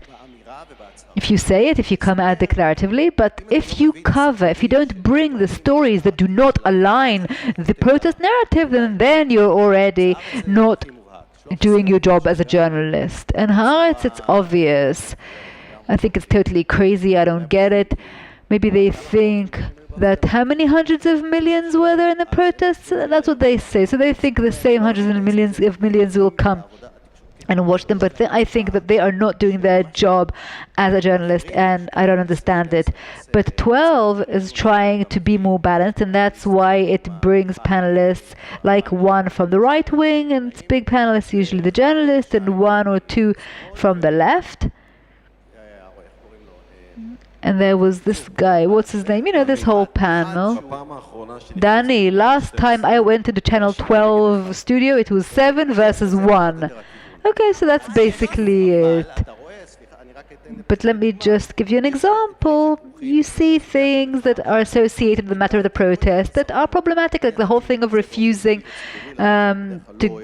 to go to your reserve duty, and I went against that, and I don't usually like to give my personal opinion, but I was attacked. And it's amazing to see. You see journalists, you see commentators who present this story as the sole blame of those who brought the judicial overhaul. They do not talk about the big danger of refusing to serve in the IDF as reservists. They call it volunteerism. So you're saying that the media is the problem? No, it's just that it's not bringing the story as it is. It's not covering it properly, not giving proper commentary. What's going to happen later on? What's going to happen when the other side don't like it? And by the way, the other side continue to serve in the army.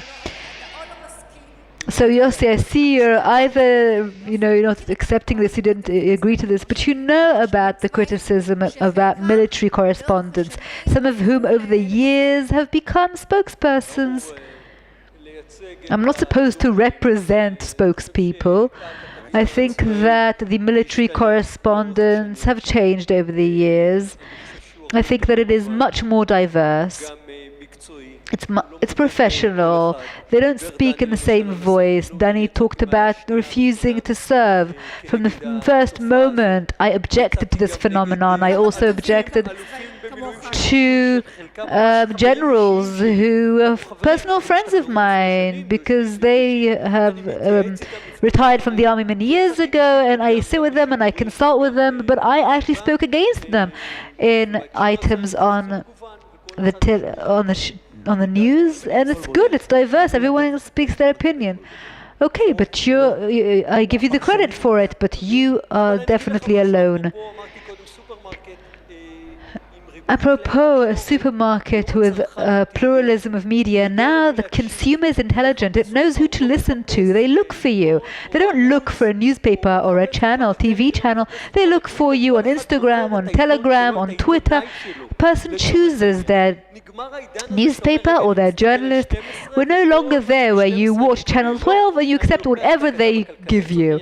No, you pick whatever correspondent and whatever journalist suits you, and that's why this is no longer the case. You get me on 5-6 different platforms, in the morning what I do, and then later in different places. And if we look at since Oslo and currently, they are right in terms of research and how things were covered. It was biased, but I do have a problem professionally understanding how, with such huge biases between Chief of General Staff and Prime Minister, and afterwards when Rabin overtakes him and goes to Shachak and does this exercise, I mean, come on, this is the kind of material that you can live off, that you get paid for, apropos the affairs we've had recently. So how is it not covered? You think these days it would have been a headline? I think so. Obviously, it's clear to me, and also in my study, Yediot Achronot is in second place in this respect in terms of its bias. But if we then go to the disengagement, again, in the disengagement, it wasn't perfect. From a security perspective, I do think that it was insufficient, but there were warnings. If you take Bogi Elon's crazy dismissal, that was not covered. Bogi Elon was dismissed and Chalutz was brought. The Farm Forum just brought him in. Nowadays, we're somewhere else entirely. Is it perfect? No, not from this side, not from the other side. I don't like what I see here, and I don't like what I see there. But things changed dramatically. Now you have social media, and their rating is far better than any news show on TV. It doesn't matter what the people say on the TV. A whole story can go on Twitter and make much larger waves, even though it wasn't on TV. Take the story about Ben Gvir and the prisoners. You don't need him to be at the 2 o'clock newsreel.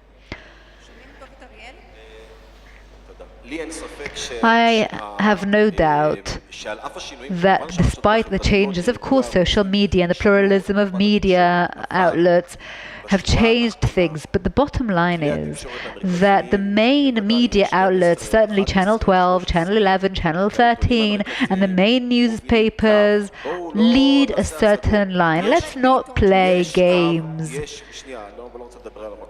I don't want to talk about myself, I'm talking in general. There is a kind of agenda, every media outlet has an agenda, and not all consumers are so clever that they follow journalists. I don't think we journalists are so important. People pick channels, and a channel has an agenda, has a line, and the bias in Oslo was there then, and it is now. We still have it now, just like the protest is being covered, just like the election campaigns are being covered. And when I taught communications, I used to tell students, now in the past it was biased and now it's okay. And then in the elections of 2015, the media was completely on the side of the opposition against the government. And now it's really hit a peak in the last 6 months. It's no longer media coverage. It's just crazy. The bias and the numbers they're saying are protesting and so on. And when I go into Channel 12, I have a commentator sitting there. I think his name is Roy Neumann. In 1 minute he gives an insight on what's happening on the news, and the next minute he goes to the camera and he says, tonight on Kaplan. That's being media, that's North Korea. I tried to make a difference in Galei Tzahal in this, since he talked about the numbers. Now, I was taught in Kol Israel, listen, you can't take the number that the protesters give you. And at least in the first few months, that was the bon ton of most media outlets. If the protesters said 200,000, 200 says, it is on the headline. Now, I'll give you a story. The protesters used technology. They used drones. The main headquarters of the protest, some of the high-tech companies are on board. They take drones, and these drones measure and allegedly count the protesters in some high-tech technology. And one day the police decided to do the same thing. They took the same company, and the same company checked for both sides. Now let's say, what did the organizers of the protest say? What was the number that the police got? It was about 4 times as much. 30,000 versus 120,000.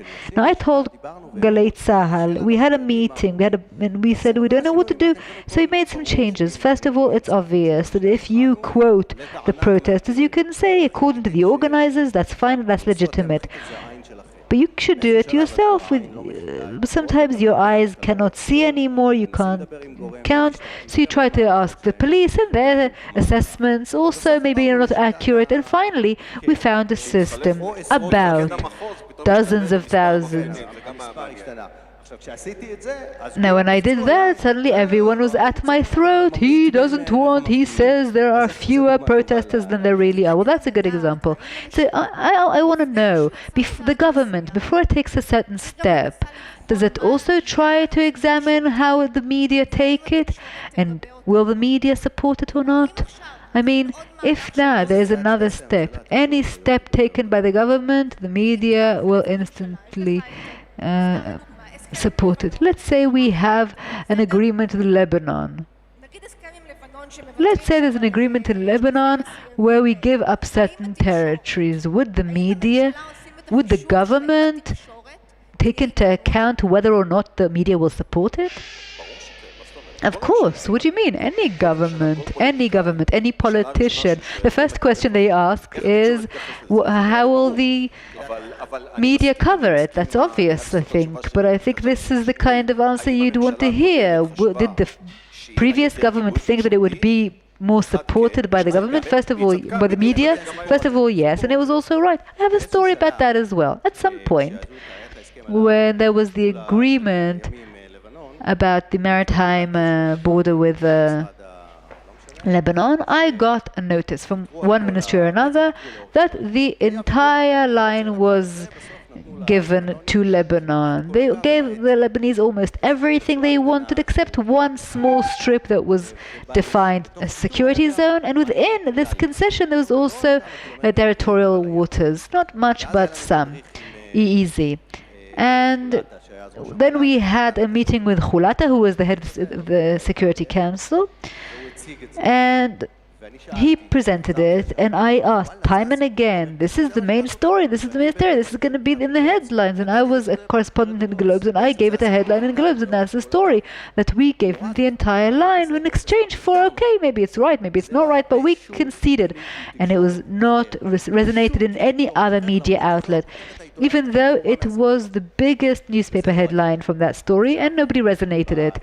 Now, later on, it turned out that some of those who negotiated the Lebanese, who were on the committee, who were in the deliberations, had resigned in protest. But this was not covered elsewhere. And you ask yourself, what, these correspondents don't know? I know that most correspondents knew the story. Some of them even got the same leaks and same information. But why? They didn't want to criticize this agreement. They didn't want to criticize the fact that it was not brought to the Knesset and it was not voted on. But if you think about it the other way around, they would have completely had their heads. So we'll go over to questions in just a moment, but I just want to give you some final remarks. But I do want to ask you, Nitzan and Ariel, about what it's like to be a journalist, a reporter who wears who is a religious Zionist after the Rabin assassination. In 30 seconds,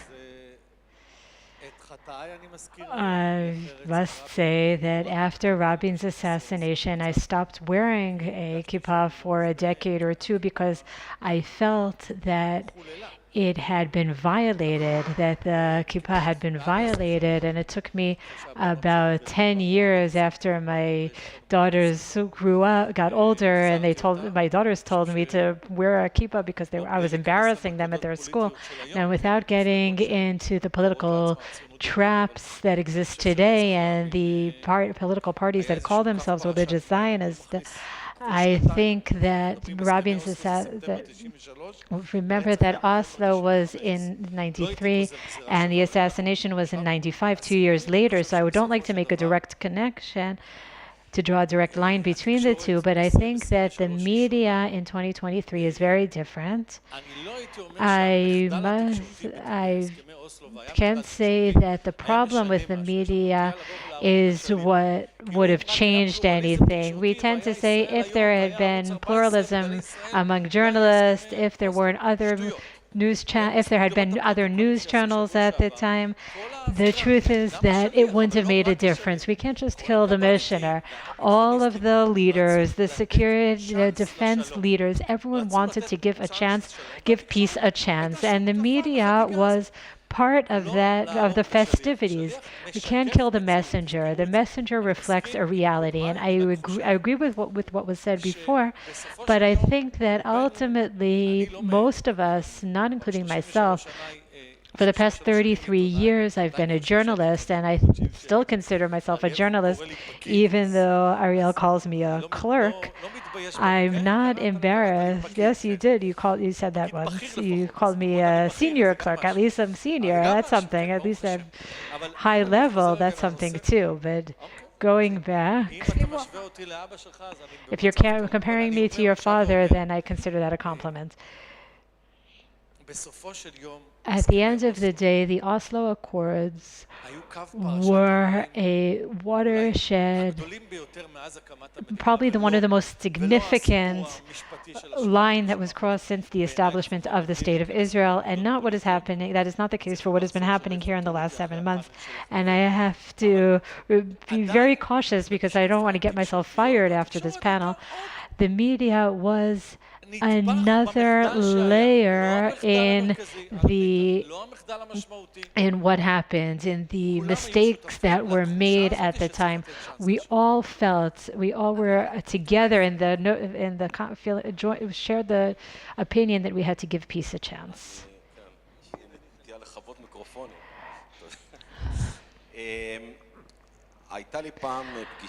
I once had a meeting with a minister from the Likud party. It was the first meeting with that politician, and the first thing that he said to me was, "Why don't you change your last name?" And I say that because no one has ever said to me, "Listen, the fact that your name is Kahana, that means you have extreme right opinions, so we won't hire you for Channel 2, Galei Tzahal, or other stations." But I do have the feeling that if I didn't carry that burden on my shoulders, and maybe the way I was raised and possibly my name as well, I think more doors would have opened for me over the course of my career. I never hid my opinions, and I felt that it was a privilege and even an obligation. I didn't mean to be a right-wing journalist.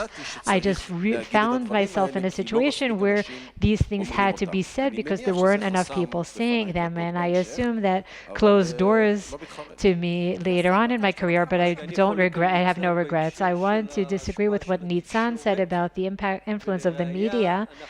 And as proof, we can see that today, when the media, which is trusted a lot less now than it was at the time, the media was able to stop the legal reform. And if there had been critical media at that time, a similar thing would have happened. The the situation that Barak described wouldn't have been as it was. We talked about the IDSF that were also part of the event. I know it's a complicated question, but I need a short answer. If I look back at the past 3 decades, the army is a very different place.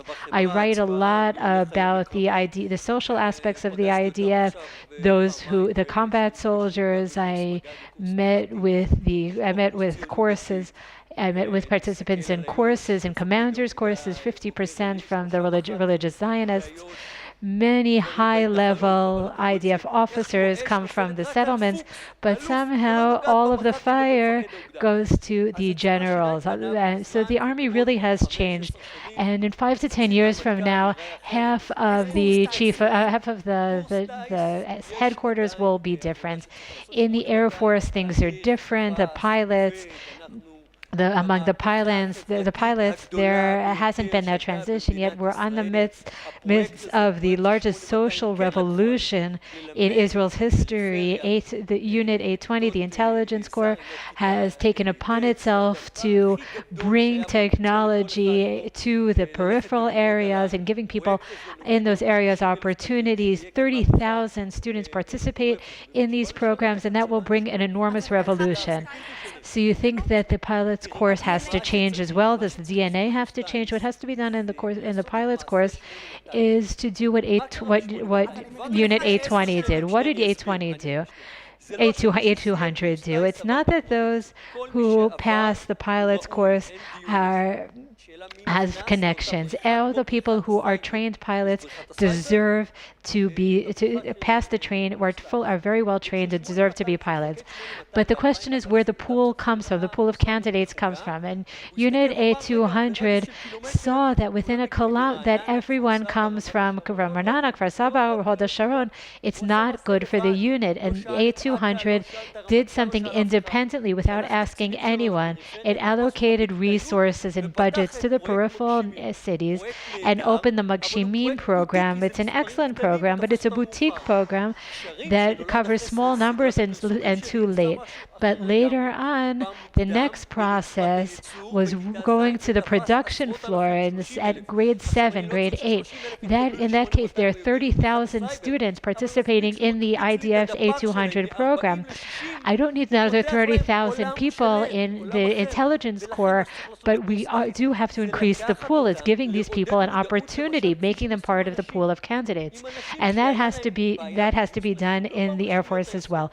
When there's a problem, as was done with women, there were people came and said, I want 10% women in the female candidates. And what they did, they took all of the female pilots and brought all of the female candidates and motivated them, and that's how they increased the pool. And the same thing has to be done in the peripheral areas of Israel.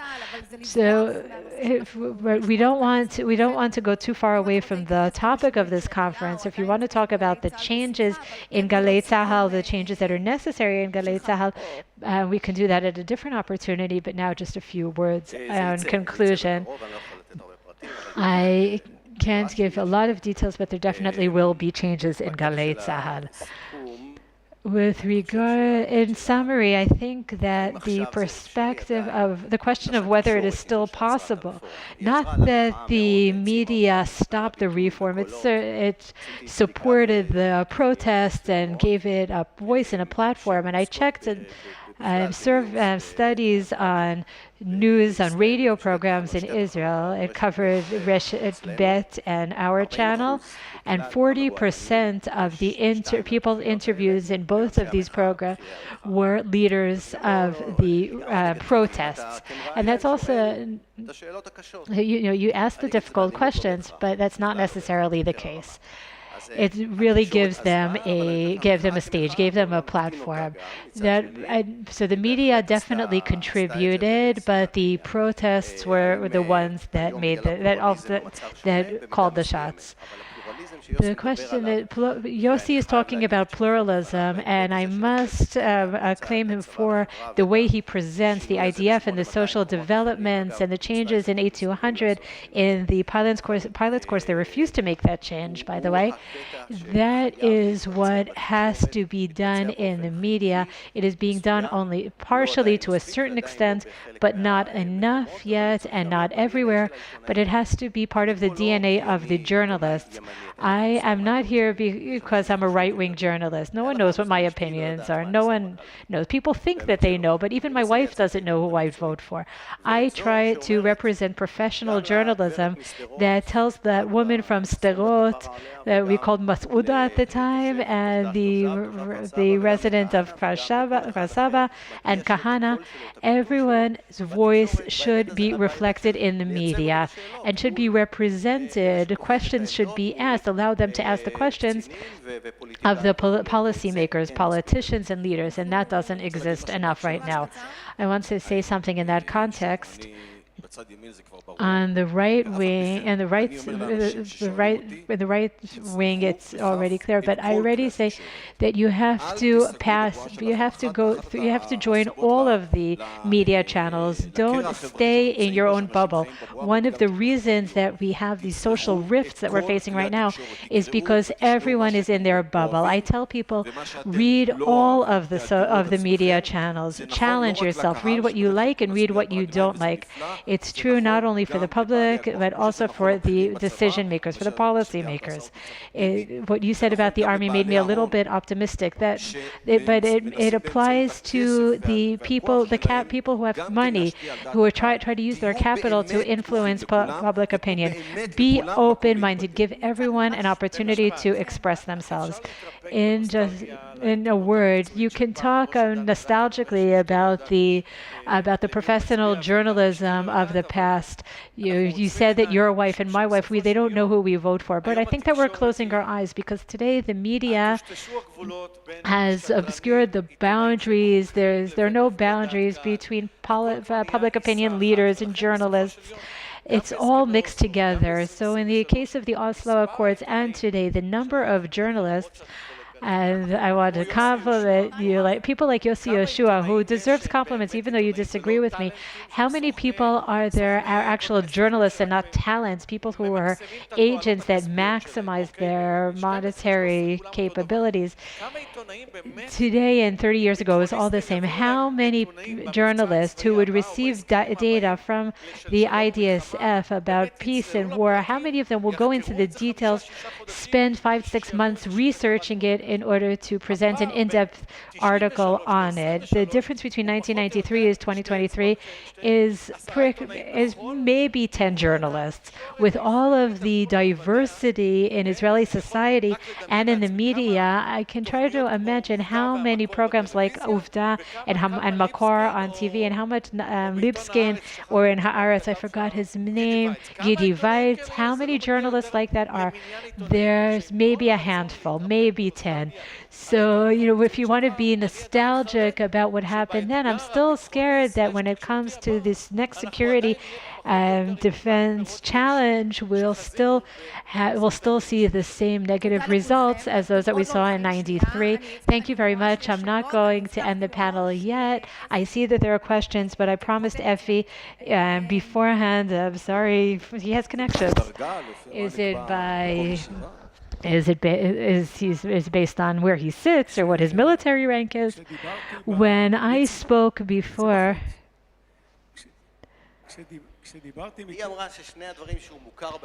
she said that he's known because of the report that Yosef said, get out, get out.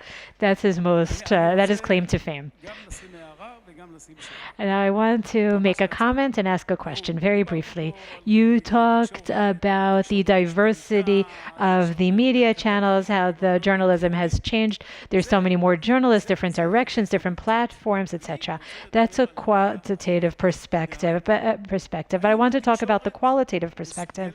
Is the media still capable of reflecting concepts such as nationalism, Jerusalem, the flag, the IDF, not only as a subject of investigations in cases of problems and failures, but as part of the value of the Jewish society, as an element that is willing to sacrifice itself for national security, for national defense.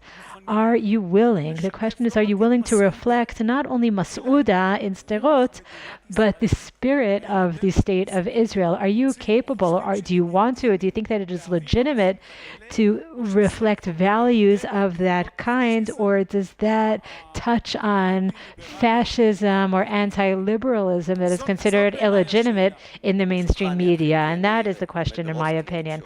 I'll begin because I'm head of a media channel, and I think I have the privilege to make decisions of this kind. The answer is absolutely yes.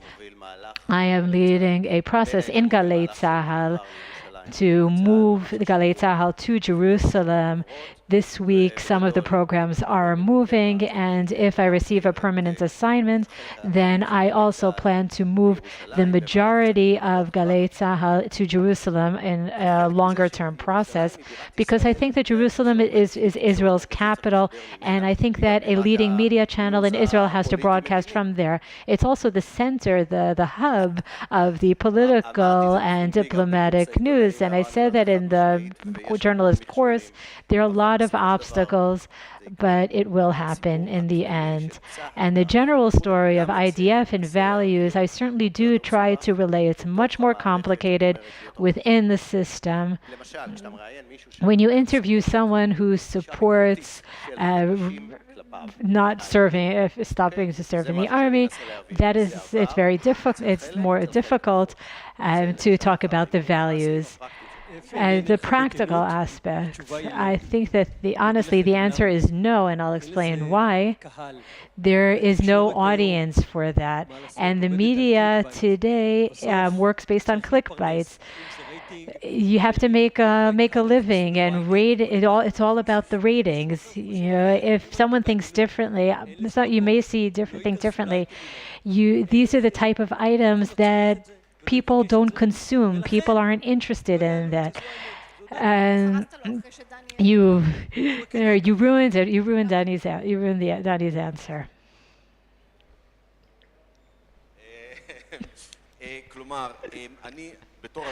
As a person whose opinions are more nationalist, I wish it was what you were saying, but it would be that way. But I think that contradicts the journalist values, because I really don't want to be North Korea and present the opinion of the leader and of the state. I think I haven't developed a language. I can speak on behalf of the people. I'm a person. I'm an individual person. What type of items are you talking about? So my answer today is that I can't create a language of this kind, and I don't completely agree with Yossi, because I think that items like that are read when you write an article about a hero, an officer who was heroic, things like that. If the emphasis, there are emphases that can be slightly modified or slightly improved if you want the values, you want national values. But from there to the high words that you were talking about, I don't know how to combine nationalism and professional journalism. Do you have anything to add, or do you want to move on to the next question? We have two questions, Eitan and that lady there. But if they can please ask them into microphone, or else we cannot interpret, unfortunately.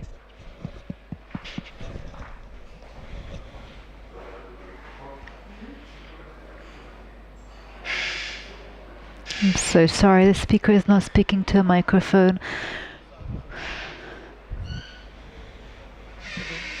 Because I was working with the media for years, and I passed messages which they later read. If at the time there was Channel 14 or one of the radio stations and a right-wing newspaper, Rabin would not have been able to disrespect Barak and say it is the leader's decision despite your criticism. There was no criticism. Even if there was, people were scared of saying it. Eitan, you were probably late, so you didn't hear what I said. I said exactly what you said, that the media diversity was one of the greatest changes and the greatest differences, and back then there was only one channel. Now there's a media diversity, media pluralism, and so all the secrecy. May I remind you how they began in terms of the media? It was all in secret. It was even kept from the Prime Minister, right? Yitzhak Rabin of blessed memory. So of course, if there was a channel, they wouldn't mention the name of the channel, but if there was such a channel or more diversity, of course. The coverage would have been differently, but the fact that we now have social media, the fact that we have many people who attack. In fact, one of the lessons I learned from the Oslo Accords, and perhaps I'm now shooting myself in the leg because now I'm head of the government press bureau, but Oslo Accords has made me doubt what's official. I keep asking, what's the agenda? What's the interest behind it? Taking a narrative that was embedded in various dark corridors, I think it was in Oslo itself, and keep asking what was the interest behind the person publishing and issuing this information, and not to just say this is it, this is the truth. Anyone else want to add something? You wanted to ask a question? Let me just say one thing. You mentioned the Abraham Accords. To a certain extent, they were accepted sourly by the media, also in books later published and in attempts, or they didn't actually go into the main story, which is the huge geostrategic change that Israel has done, and the next step is Saudi Arabia. Yeah, the last question, please. I knew some of you, and I just wanted to know, why didn't you mention at all the great weight? I will speak, אני אדבר באנגלית, זה יותר קל לי וזה יותר מהיר. למה לא דיברתם על התקשורת הזרה? אני הייתי חלק ממנה אז, אתה זוכר את זה, אנחנו היינו בקשר כל הזמן, אני עבדתי בלסטמפה באותו זמן, אבל אני גם כתבתי בפרשנות, ואנחנו דיברנו רק לפני כמה ערבים על המאמר שכתבתי, כתבה שכתבתי לגבי ההסכם. Conscious fascist. So this is what it meant to be at that time a journalist that was critical of the Oslo agreements and that was aware of things that they were going. You know, not only, just a second please, not only you as an Israeli journalist, but all the international press. Thank you. Saw on your television Arafat without keffiyeh, glorified while sleeping, while falling from the flight. What is the question, please? Would you let me finish? I think I've got the right to finish no, my... but we have to finish. I'm sorry. Look at Morris. Morris wants me... Morris wants me to end 5 minutes ago. I don't think that Morris wants to cut me.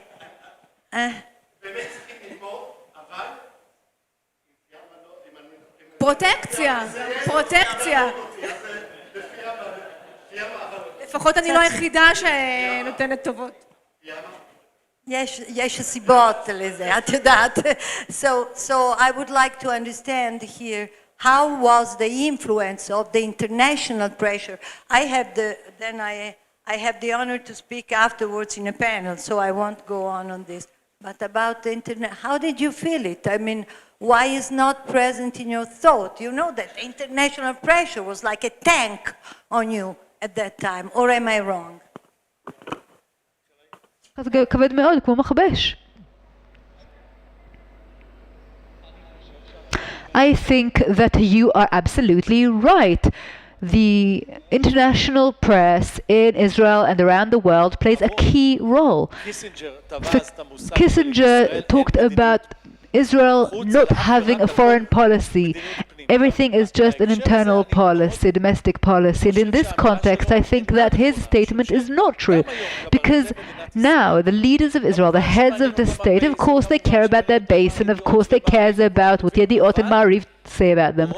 But most of the leaders around the world begin their morning after they pray Shacharit, and they talk and they read the New York Times and the Washington Post, and also in the Oslo Accords, the international press played a very, very important role. I remember the reports on who will get the Nobel Prize ceremony. Will it actually be Peres, Rabin and Arafat, or shall we only take Yossi Beilin and the thing they talked about Abu Allah?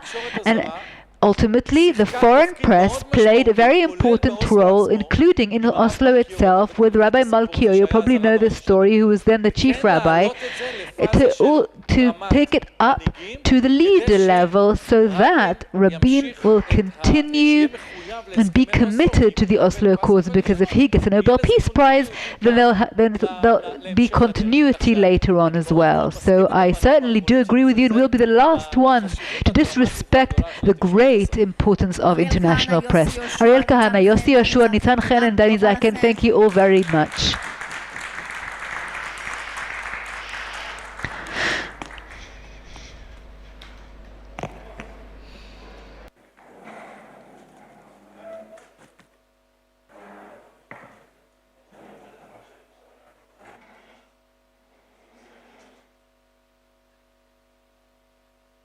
Thank you very much to the four distinguished panelists who will now continue straight on to the next session. I think the discussion was fascinating and very, very important, also because the people sitting on this panel understand very well how the media works, but also because Israeli media and around the world has a crucial role in shaping public opinion. So, ladies and gentlemen, if you could please, those standing, if you could please take your seats, either on the panel seats or on the floor as an audience. Just please stay with us.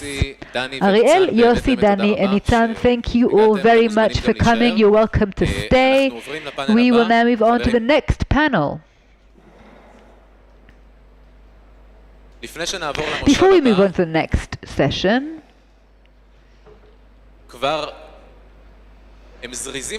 so quick. They've already taken their seats. Okay, so thank you very much for coming too.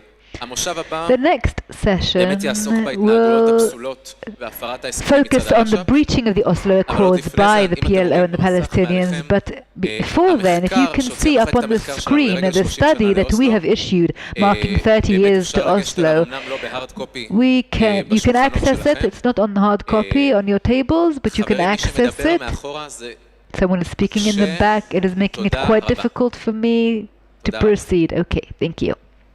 If anyone here can see in the QR codes that you can scan on your phone and buy the refreshments, our new study which we have issued marking 30 years of the Oslo Accords, one of the things that we examined is whether Yossi Kupperwasser and Solomon sitting here, we're talking about the decision-making process and how decisions are made in Israel and what the public opinion is and the public views, and ultimately opinions are diverse, but facts are also a factor that can shape opinions. If we look here, and this is also part of our study, if we look at the casualties in terror attacks before and after the Oslo Accords, we see that in the 11 years that followed the Oslo Accords from 1993 to 2004, 1,018 Israelis were killed in terrorist attacks, which is 2.4 times as many as those who were killed before the Oslo Accords. Since 1948 and the Oslo Accords, the number of Israelis murdered and injured every year compared to from Oslo Accords to date. And we see that since Oslo, it is 9.3 times as many killed and injured compared to the period before Oslo. And this is per year. Next slide, please.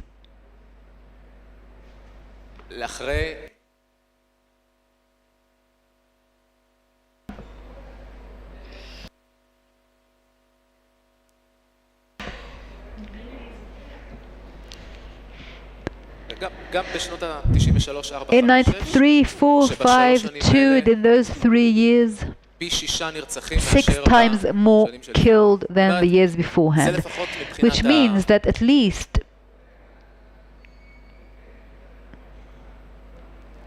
I'm sorry, I cannot hear the speaker.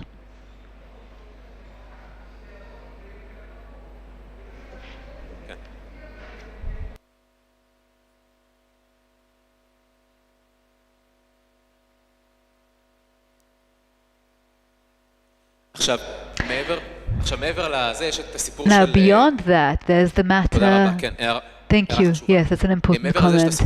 Aside from that, there's also the donations to the PA compared to the donations to West Germany after the World War II, international support. After World War II, West Germany got $1.1 billion in dollars then. It's like $18 billion today in order to recover from World War II.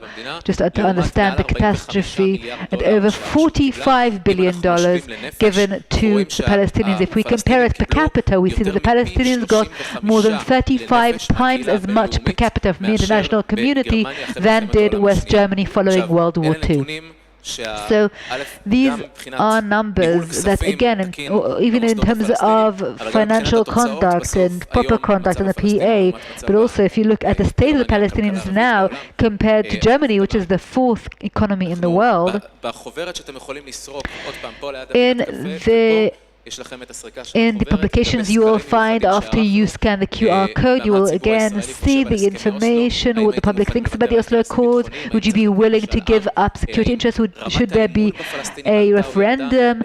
Do we trust the Palestinians more or less? These are very important findings that you should really take a look at. We really want to hear our speakers, so I have a special honor of introducing to you the panelists of the session on breaching of the Oslo Accords. They will talk about incitement of terror, pay for slay, breaches of human rights, incitement to anti-Semitism in education, and corruption. So we have Brigadier General in Reserves Yossi Cooper-Wasser, who is also the head of our IDSF research division, so I certainly have great respect for him, but also for our other panelists, Khaled Abu Tuama, Michal Kotler-Wunsch, Isabella Toborowski, Baruch Hidid, and Pinchas Inbar. Thank you all so much for coming. Thank you very much. I had the privilege of editing the booklet published by IDSF and by the Jerusalem Authority. They certainly recommend both of them. I think that they are crucial for understanding where we stand right now and how we reached that place. And later today, we'll talk about where we're going from here, and there's obviously a connection between the two. Is the microphone working? Everyone talked about how old they were during Oslo, and my problem is that I have a problem with that. So I will just say that I was on the southern lawn of the White House while the Oslo Accords were signed. I was the intelligence attaché at the Israeli embassy in Washington. I was in the audience on the lawn of the White House. And what I remember at the time, and that takes me back to the argument between Effie and Yair, what I remember is that the main thing that was typical of the Israeli participants and the audience on the lawn that afternoon was that there was a lot of tension between the Peres people and Rabin's people, and that was very characteristic of the event. And no one really cared about the Palestinians. It was kind of an abstract concept. There were the Peres people who were very excited, and it was a festive day, the day of a dream coming true. And then there were Rabin's people who felt that they had been forced into this situation and that they were there against their will to a certain extent. And that was what I felt. Maybe I might have been mistaken, but those are my feelings at the time. I remember the arguments about where to sit. The Rabin people wanted to sit further back. I remember that was a moment that was typical of that event, of that time. And after the signing, I went to the George Washington University along with a senior Egyptian journalist and a member of the American Congress. Along with these two people, we went together and we talked about the Oslo Accords, and I said that this takes us to our discussion. I said that because of the agreement, I was wearing a uniform at the time. I said that because of the agreement, we and the Palestinians are on the same ship, the same boat, and Arafat's nature is to drill a hole in the boat and then we'll all drown together. And it's a great risk. And if Arafat doesn't do so, contrary to his nature, then we'll reach the safe shores. But if he doesn't, then we'll all drown. At the time, I was the most moderate speaker regarding Arafat at the time. Even the Egyptian journalist and the member of the American Congress, their main message was, "Are you crazy? Who signs agreements with Arafat?" And I found myself defending our policy that was giving peace a chance, etc. And that was the situation. And now we're talking about what the Palestinians did with that agreement. How did they understand it and the direction in which they took it? And I understand that it is an internal discussion, but they're definitely part of the agreement as well. And it's important to talk about what they did with it. And we have here a battery of people who have a lot to say about this topic. Especially former MK Michal Kotler-Wunsch, who is an attorney by profession and was head of the Interparliament mission to fight delegitimacy and anti-Semitism on social media. And she is still a member of this mission force today. She will talk about how the Palestinians illegitimize Israel, and I think it's very important because it's an ongoing situation. We also, after Michal, we will hear from Dr. Isabella Tabarovsky. Cooperwasser is not an easy name to say. I know what it's like. Isabella Tabarovsky is head of the Wilson Center Institute in Israel. She was and is still a research fellow at the Lamduni Center for Anti-Semitism Research, and she writes about demonization and delegitimization of Israel. And she is in Jerusalem she lives in Jerusalem despite all of her international activity. She will talk about the Soviet roots of the approach that Michal will describe. And we will try to understand it in further depth and ask ourselves, didn't we know that? Wasn't it obvious? Pinchas Inbari is a senior research fellow in the Jerusalem Institute for Strategy and Policy. He is a veteran journalist who wrote books on Oslo and wrote a novel with his wife Aviva that describes the corruption that was part of the Oslo Accord. And he is also a playwright. Maybe he'll tell us. He'll also tell us. Maybe he'll have something to say about the direction in which we're going. Baruch Yedid. He was an advisor on Arab issues and for the coordinator in the occupied territories. I am an avid reader of Baruch's writings. He writes long articles, but in great detail, very important and very comprehensive. And Khaled Abu Toama, last but not least, who has been covering the Palestinian issue for the past 30 years, for more than 30 years, even before Oslo. He is a senior research fellow. He works for the Jerusalem Post and also is a senior research fellow at the Gaystone Institute. And he will talk more about how the PA didn't realize the visions and the aspirations of the Palestinians themselves following Oslo. So Michal, we'll begin with you.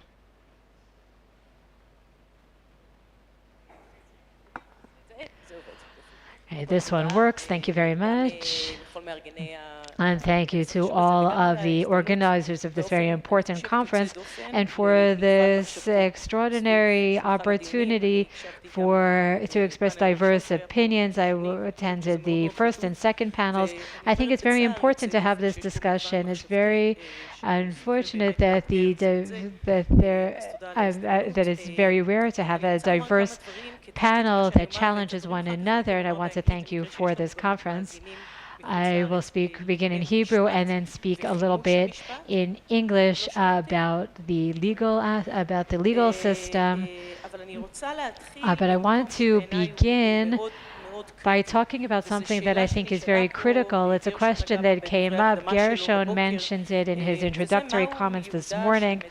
The question is, what is the goal of the State of Israel 75 years after its establishment, and what is the purpose, what is the vision of the Declaration of Independence that we talk about all the time? And I think that the Declaration of Independence has been recruited for a certain side in the argument without discussion. This morning, Einat will talked a little bit about secular Zionism, and the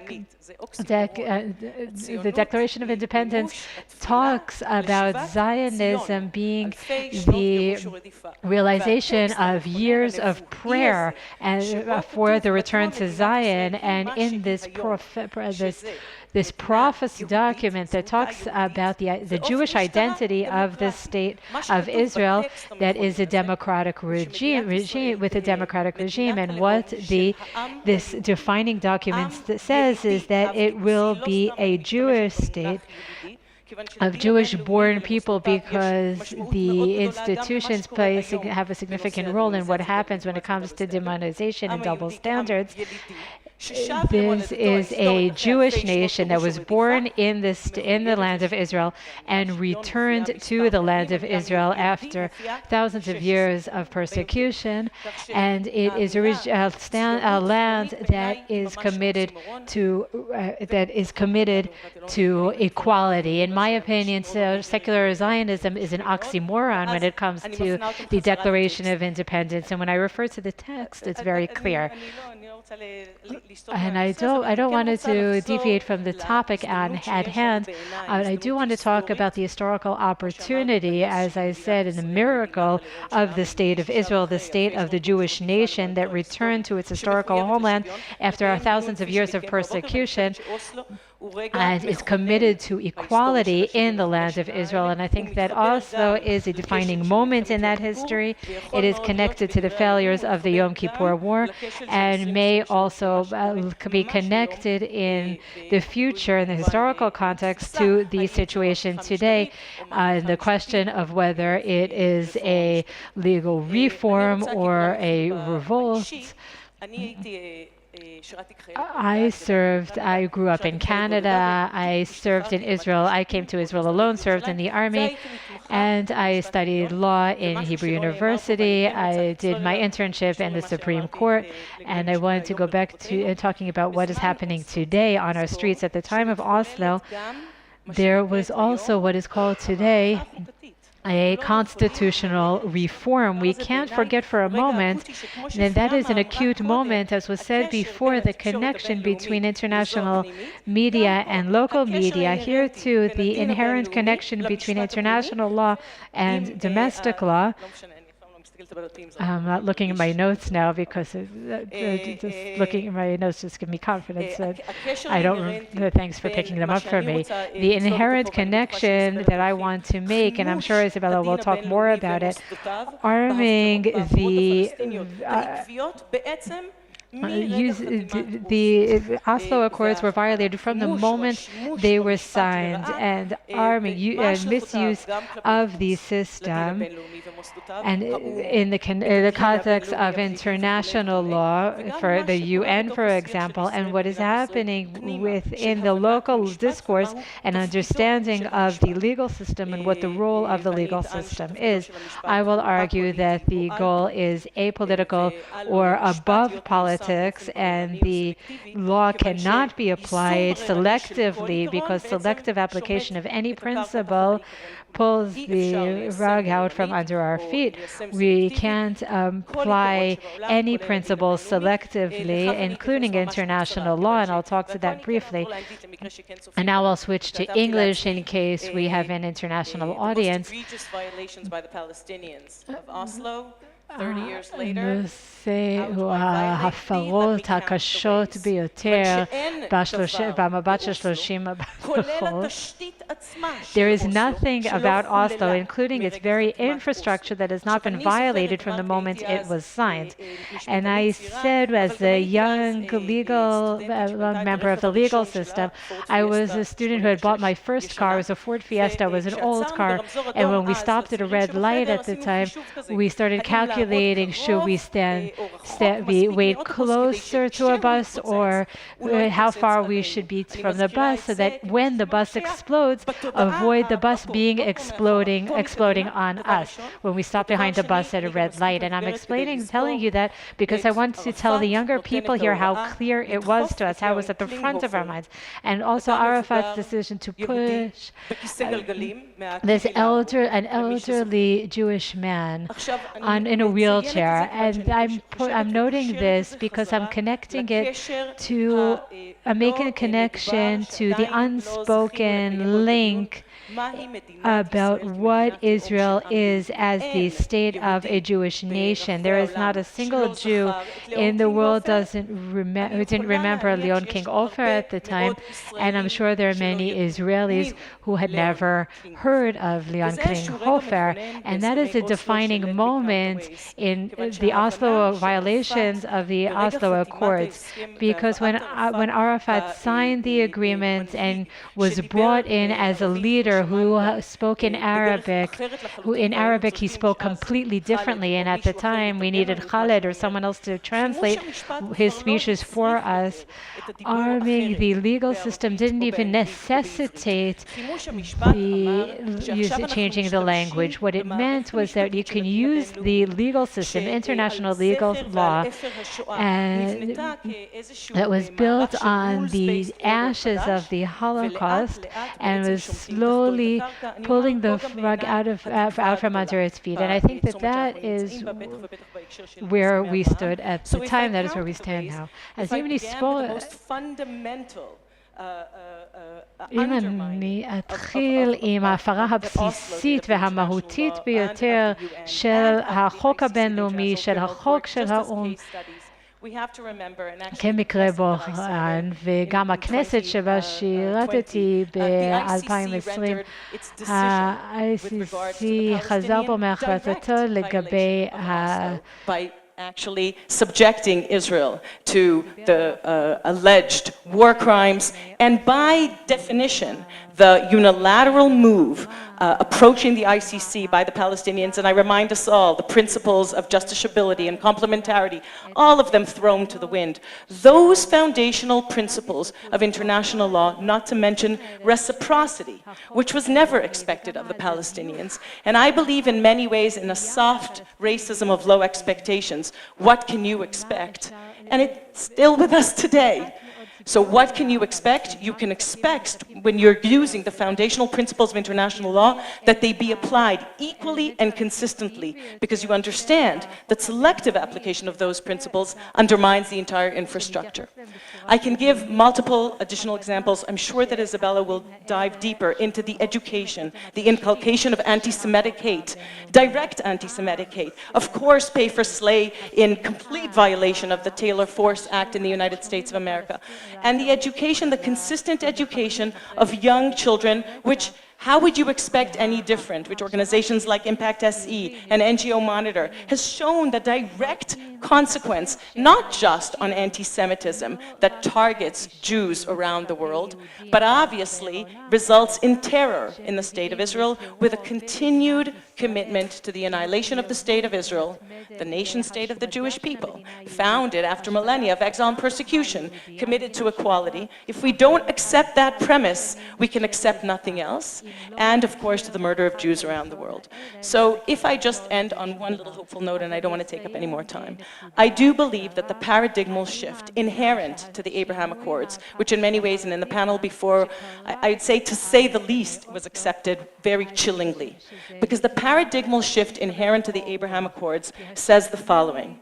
It says, without the inversion or the complete shift of what we know of as the three no's of Khartoum, no to recognition of Israel, no to negotiations with Israel, no to peace with Israel. Without that inversion, there can be no peace. If I said to you, I do not accept your right to exist, but let's negotiate the terms of our coexistence, and maybe we'll have some peace, or even worse, Oslo, let's make peace.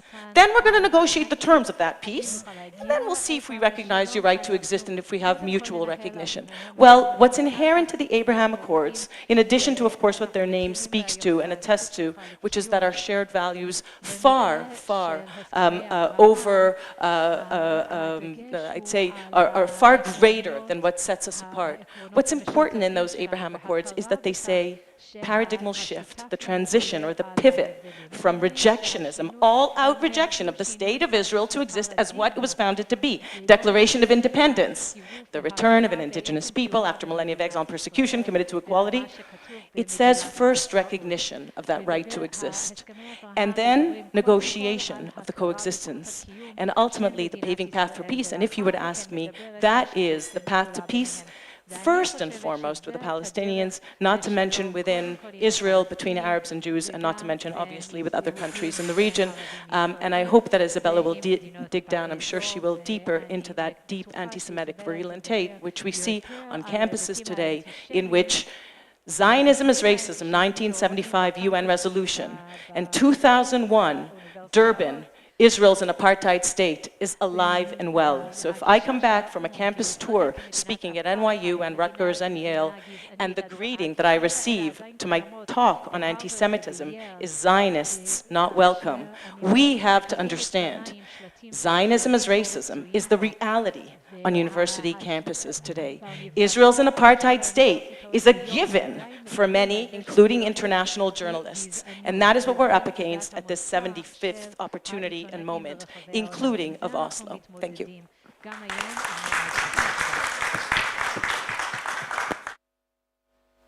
I'm always so delighted to listen to Michal. It is like cool water.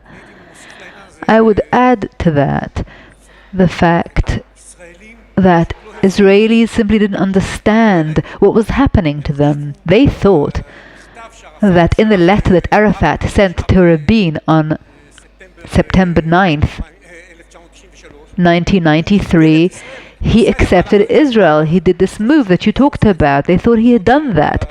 Whereas in the Palestinian sophistication that many have tried to take the willful blindness approach to, and to others it was just real blindness. There wasn't willful blindness. Some people were willfully blind. They knew the truth, but they wanted to ignore it. Others were really, truly blind because they didn't understand what he meant. Those who didn't understand knew that they needed to, or didn't know what Chidibiyah was. It needed to be explained, which is the basis that the Quran is based on. But people who don't understand a certain culture, like the Islamic culture, and are negotiating with the Muslims without understanding what this term means. People who didn't understand that when Arafat said that he recognizes Israel, he didn't say that Israel is a Jewish state.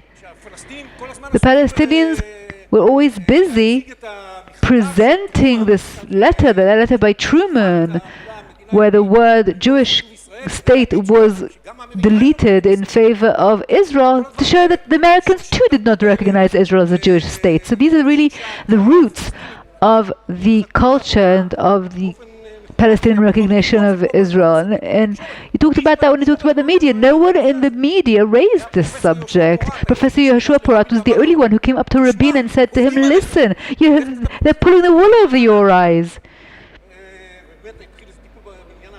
And then they really looked at the convention.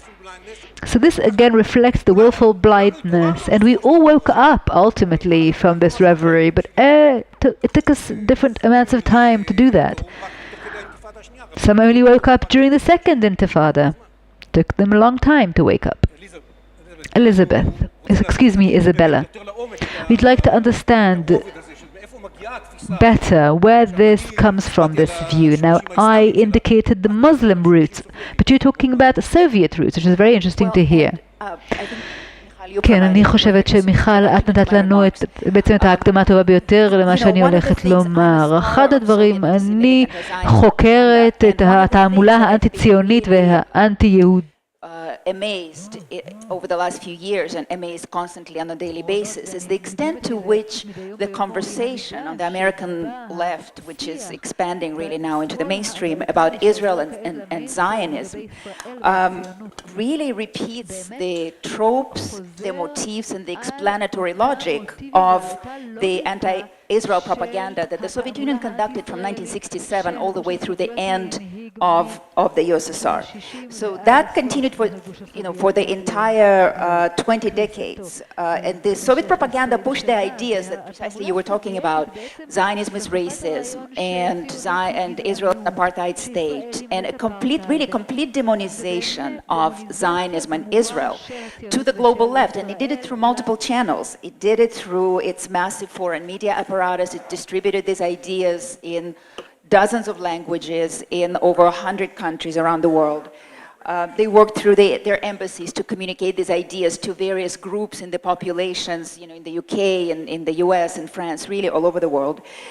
They used the academy to legitimize their propaganda, and we'll talk about that, more about that in a moment.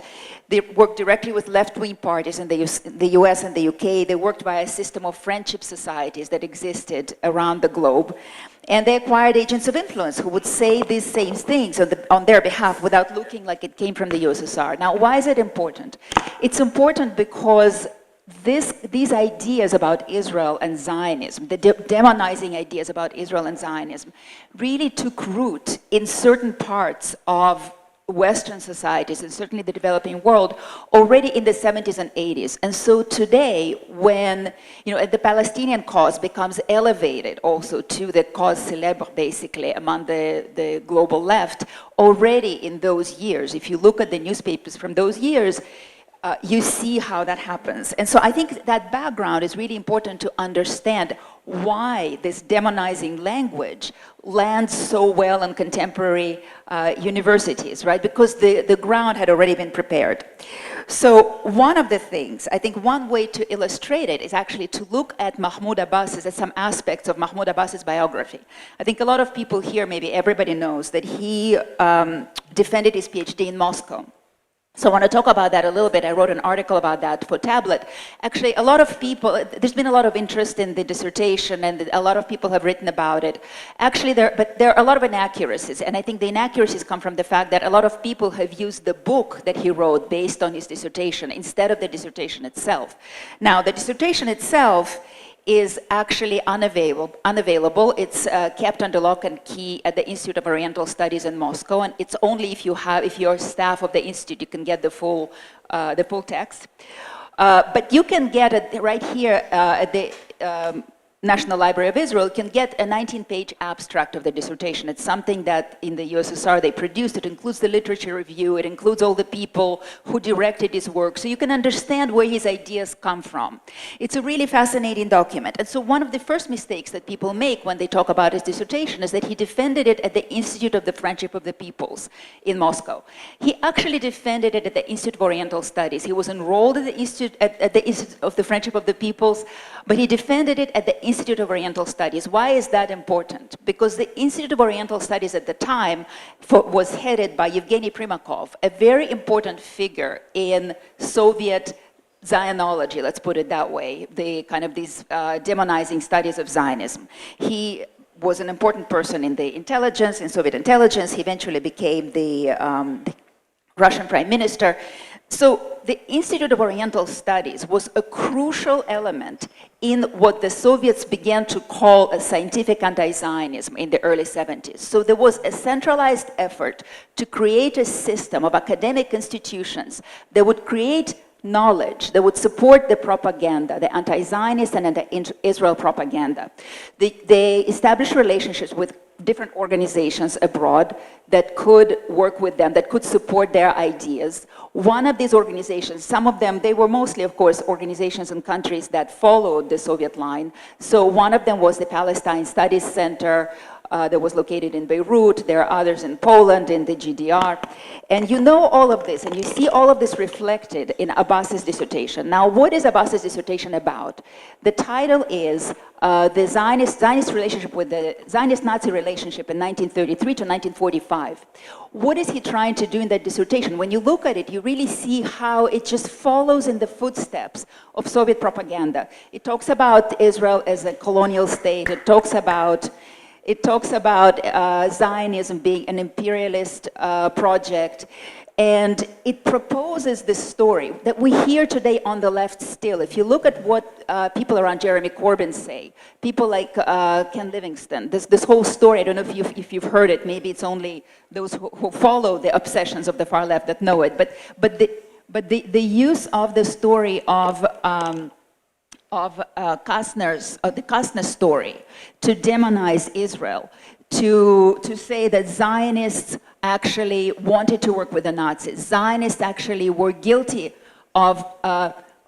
they were participants in the Holocaust. The Zionist leadership in Palestine, in fact, wanted for the Holocaust to happen because then that would accelerate the creation of the state.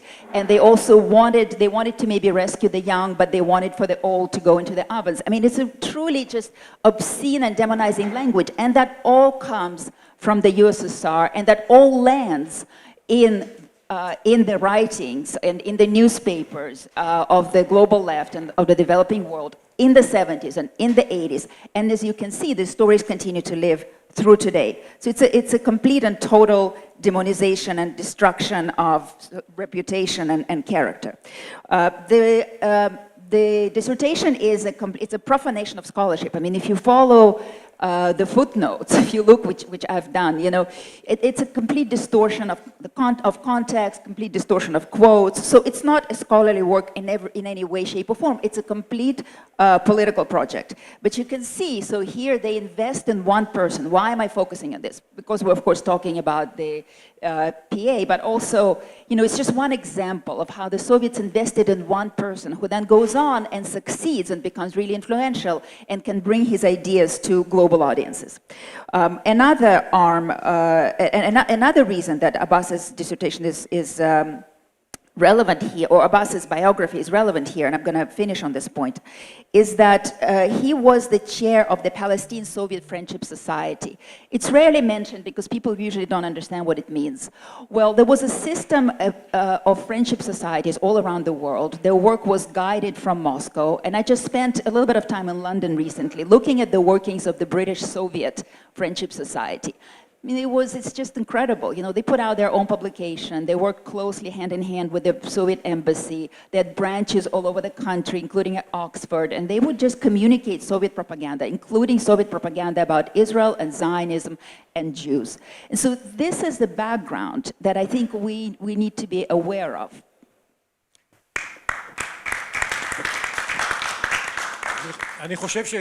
I think that people do not realize, they're not aware of the extent to which Abu Mazen to this day continues to promote these views. He has a committee for struggling against Israel's legitimacy, which convenes every so often, and he believes that he is very successful in this activity. He looks around at what's happening in universities, as was explained here, and he thinks that he is really promoting the Palestinian issue at the expense of Israel's legitimacy. He is doing that, and you can read about what I write about the Palestinian narrative. Abu Mazen wrote about this not only in his doctoral dissertation, in the book that followed it, but also in his book Zionism, Beginning and End, which he wrote in 1977 and which was republished in 2012. And there again he repeats the narrative. He continues to see himself fighting Israel's legitimacy as a Jewish state, even if he is willing to have some sort of interim transitional compromise. Baruch, we'll go to you. טוב, אז אני קיבלתי רשות מיוסי לדבר על ההפרות הפלסטיניות בזווית קצת שונה. אני מבקש לתאר לכם איך לפי הבנתי הרשות מפרה את הסיכוי שלה עצמה present how I think that the PA is preventing it from ever being a partner in the future based on its capabilities and how it is breaching its ability to ever be a partner. And it's questionable if we can even be considered a partner at this state and time. And the fact, the way that it works prevents it from being a partner. That is what I would like to talk about. I am not going to talk about the role of Israel in the condition of the PA because I don't want to sound political. I want to talk about what the PA does to itself and to the environment in which it operates. I think that the question is if there is any type of political horizon that is said to be lacking within the PA. In that case, can the PA be sustainable and a partner for Israel? We will talk about the dream and it being shattered. I want to warn you not to walk around barefoot because we are constantly seeing these visions being shattered. What is very relevant to the situation of the PA in 2023 and in the near future, the PA is always affected by what is happening in our neighborhood. It is developing its Palestinian proxy from the Iranian perspective and in order to prevent it further. Iran is developing the Palestinian proxy to keep Israel out of what it's doing in Syria and is trying to become involved with the Iranian agenda. We saw Abu Mazen, despite the protests in the Sunni world and within Hamas itself, and we see what's happening in the north, which is not relevant for this forum. For the past 2 years, we have seen the Palestinian proxy, Hamas, the Islamic Jihad, Al-Aqsa, and Fatah all entrenching themselves in Jenin, going from there to Karim and other places, and we may see them elsewhere as well in the future. And these are all at the expense of its ability to be legitimate and to take control, to be a government in Israel. Abu Mazen recently fired the majority of the leaders of the government, and a few years ago he fired all of the security and defense leaders who failed in the operation in Jenin. So the PA reflects. This is something that is reflected for the last 12 years. Abu Mazen has been completely illegitimate, and just recently in 2021 he canceled the Palestinian elections not for the first time. So let's talk about Abu Mazen's legacy to see if there's any type of national future that can be a future partner for Israel. Abu Mazen is responsible for dismantling Fatah. Marwan is in jail, but his people are being discriminated against. Tawfiq and Jabril Rajoub is angry. Arafat is also responsible for the fact that if Abu Mazen is responsible for the fact that in 2021 there were 25 Fatah lists that competed against one another.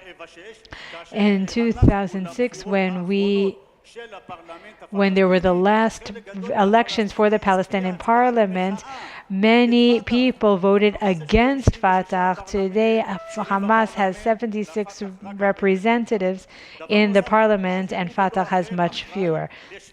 He is responsible for breaking the homeland, for destroying the homeland. It is not running the situation in Gaza or in many parts of the West Bank, not in East Jerusalem.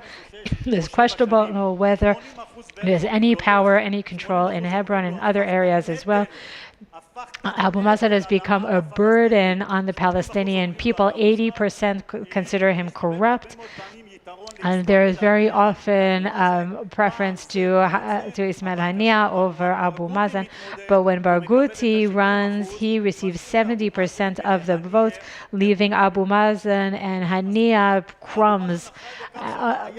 Abu Mazen is responsible for the fact that the Palestinian problem, as they call it, is something very inferior compared to what Israel is doing in the Arab world. The question is will an agreement between Israel and Saudi Arabia that is not based on the Saudi Arabian initiative, this is something that also puts the Palestinian issue on the sidelines. And when he canceled the elections in 2021, he and the parliament that he no longer has are not relevant. And there are no laws. The parliament is non-functional. Abu Mazen is the one who places sanctions on half of the Palestinian nation in the Gaza Strip, causing them to rebel against Hamas. He is responsible from the perspective of the people in the Gaza Strip for the starvation situation there. Abu Mazen is completely illegitimate there in the Gaza Strip. You heard the numbers as well, and Abu Mazen is responsible for all that. When we look at the near future, if possible, Hamas has a strategy that is very, very clear, and I call this Hamas strategy. Everything is legitimate to postpone the retaliation against assassinations, to get IDF out of the way. 3 times in the last few years, when there was a need to break the homeland and kill the Fatah leaders in 2007, that is also legitimate. When there is a need to collaborate with the Iranians, the Farsi, the Shiites, and not as opposed to the Egyptians and other Sunnis, that's legitimate.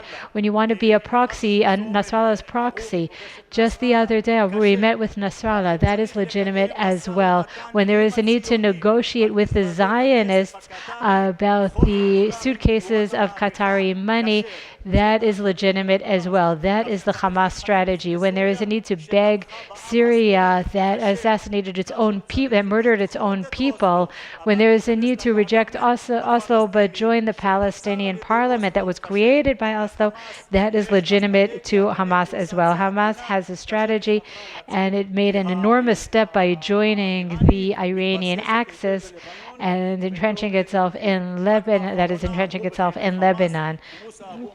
Musa Abu Mazouk said specifically that we are here to be irreversible. Uri says, the Hamas leader says that crashing the Palestinian Authority is one of our goals. And what does that tell us for the near future? After Abu Mazen, and that doesn't start at midnight, it starts sometime in the morning, and we're in the twilight. The day after Abu Mazen is already here, as we have heard. So it'll really be out of the picture very soon, and we have to understand the picture, the map. Where does Abu Mazen still have control? Only in the central Judea and Samaria, nowhere else. The armed groups, Hamas, Khalalim, I counted over 35 armed groups. Abu Mazen is accused by his people of destroying the economy, the opportunity that was given by Benny Gantz made him illegitimate once again, because he accepted economic peace at the expense of political agreement.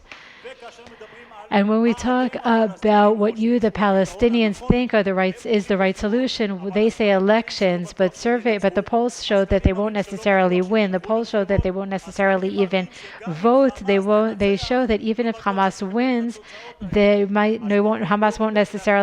PA won't necessarily accept the results of the elections. Maran and Dakhlun and Rajub, Tirawi, and the Abu Jihad people, I can't see them sitting together. I can't see that happening. And if they do sit together, will that last? Will that be sustainable? When they talk about the two-state solution, my teacher, Ruben Cooper, said that their goal is what we translate as a two-state solution. But what Abu Mazen is really saying is that the Jews that come from Russia are Russian. The Jews who came from Ethiopia are Ethiopians. I don't see a Jewish nation. Abu Mazen doesn't talk about the end of the conflict. That's not even on the table. And when I look towards the future and think about the Palestinian Authority after Abu Mazen, it mostly placed a question mark regarding the state of Israel. Would you sign a financial agreement with a partner of this kind? I would say no. And I think that is where Oslo has taken us and the direction in which it will take us in the future. It's hard to stop him.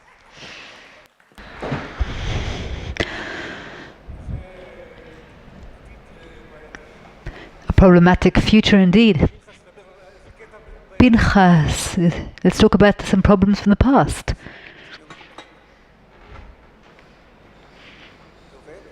Is it working? Can you hear me? Yes. Okay, I would like to talk about the Oslo Agreement itself. I accompanied this agreement very closely from its inception and even before. I don't know if you know that the big scoop that there were secret talks in Oslo, I published in Al HaMishmar 3 months before it became clear. And then the media said, how is it that Pinchas Inbari reported it and we didn't notice? So I know this process from even before it began, when it was only in its pregnancy stages. A turning point, as far as I was concerned, when I understood what was happening at Oslo, was when I was in Tunisia and I met PLO members after the Kuwait War. The PLO was down in the dumps. The offices were closed. They were sitting in backyards. And I had a wonderful opportunity. I didn't need to schedule an appointment. I simply went to the PLO backyard and there I could meet whoever I wanted. And I learned so many things during those opportunities.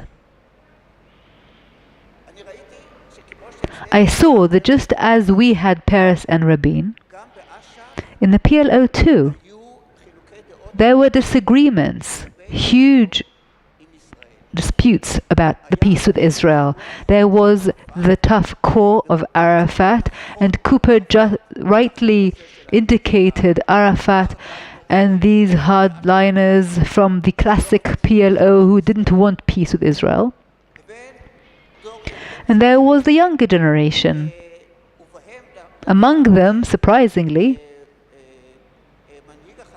the leader of the Democratic Liberal Front, Mamdouh Naufal, who was the one responsible for the massacre in Ma'alot, if you remember, and he was in favor of the agreement. He was in favor of peace with Israel, and he warned me back then about Arafat. He said back then already, beware of Arafat. Arafat will fail the entire project. He'll make it all fail. Now, over the years, I got to know Abu Allah. And from my own personal impression, he did want this agreement. He wanted it. Now, what were the disagreements within the PLO and within the Palestinian leadership? It's what do we want? Do we want a Palestinian state in the 1967 borders, or do we want the right of return? Two very different things. And the person who dictated the right of return was Arafat. And his dogmatic leadership, like Zachar Chabash, if you remember these names, these dinosaurs from the dinosaur era, they dictated a line for the PLO that objected to a Palestinian state. And why? Because if we agree to a Palestinian state, then it's the 1967 borders, and we are actually giving up on the right of return. And so it took us time to understand that. And I too, even though I heard them talk about it with my own ears, I too took time to understand that, to internalize it, to digest it. And I started listening to Arafat, how Arafat speaks, what he says. And Arafat he said it to us. And we didn't want to hear it. What did Arafat say? I brought some quotes. In his own speeches, we heard it and we ignored it. We heard it, and when people say that he spoke sometimes in English, sometimes in Arabic, that's exactly classic Arafat behavior. When he spoke in English, he talked to Europeans because he wanted to get them on his side. And so he said what they wanted to hear. He said they wanted to hear a Palestinian state. Okay, udrub, why not? Let's go. He would speak in texts in order to gain European sympathy, because if he were to say to them what he said in Arabic, they would have thrown him down the stairs. Now, everyone knows what you mentioned, the Hudaybiyah and the jihad in Johannesburg. He said that to our face. But in every one of his speeches, every time he spoke, there were completely different messages. Arafat was a Muslim, he was religious, he spoke about Muslim content, and he was an Arab nationalist. And I say Arab nationalist, not a Palestinian nationalist, because his vision was a pan-Arab vision. It was the Arab Empire. And he said that to Uri Avneri, according to what Imad Shakur wrote in his article about the meeting between Uri Avneri and Arafat. Imad Shakur wrote that Avneri came to him talking about the Palestinian state, and he answered the Muslim Empire, the Arab Empire. But what did come out of the meeting between Arafat and Uri Avneri? Arafat understood what the Europeans wanted to hear from Uri Avneri. If they wanted to hear about a Palestinian state, okay, why not? Let them. But he didn't speak in Arabic about it. In Arabic, he said Muslim content. Now, in order to understand what Arafat said, you must know Islam. I learned about Islam in university. Not modern Middle East, but Islam. And I heard the verses that he was quoting, and I understood that we don't understand what he's talking about. For instance, the delegitimization.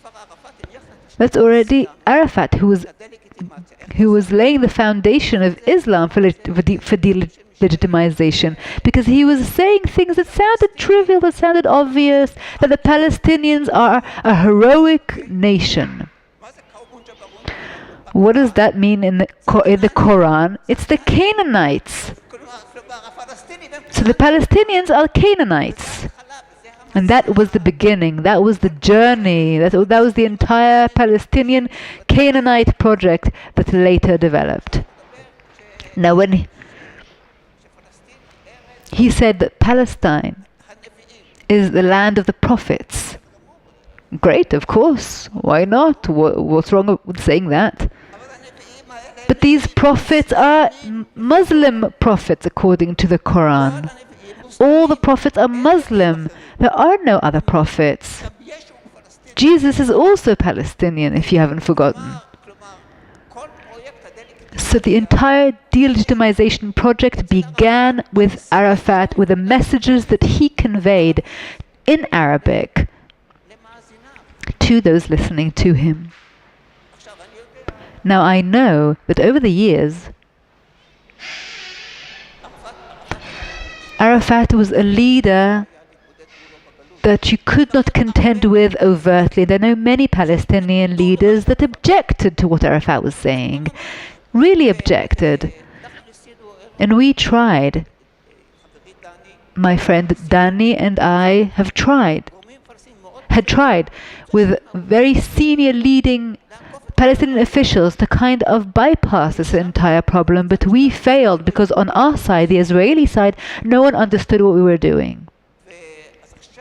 So now the question is, now what? What's next? First of all, we must know what we are dealing with. That would be the point of departure, the starting point. Can we continue with the PLO? Let's say toward the Saudi plan? I think not. I think not. I think Arafat has left behind such a legacy that I cannot see a leader who would be able to go against that and say, no, Arafat was wrong, we were wrong. We have to choose between the right of return and a state in 1967 borders. I don't think there is such a leader. Perhaps the current PLO leadership is a leadership comprised of refugees. They are all refugees. And to them, now, again, we don't notice what Abu Mazen is saying. Last year, Abu Mazen appeared in the UN and talked about the borders of the Palestinian state that he wants to declare. 47, that's the year he talked about. 47. 47 at least means that there will be an Israeli state, a Jewish state. Now, when we talked about that in the INSS, they said, no. Why are you getting complicated? I'm getting complicated, I'm just saying what Abu Mazen said. You need to become more complicated than that. Thank you, Pinchas. Khalid, how do the Palestinians view the outcomes of this event? Which event? Oslo. First of all, I would like to mention that I too accompanied the Oslo process before and also after. And working on the ground, having worked in the Israeli media and also in the international press, I met Arafat several times and Abu Mazen and most of the high-ranking leaders of the Palestinians, both before and after the Oslo Accords, and also to cover what was happening on the ground.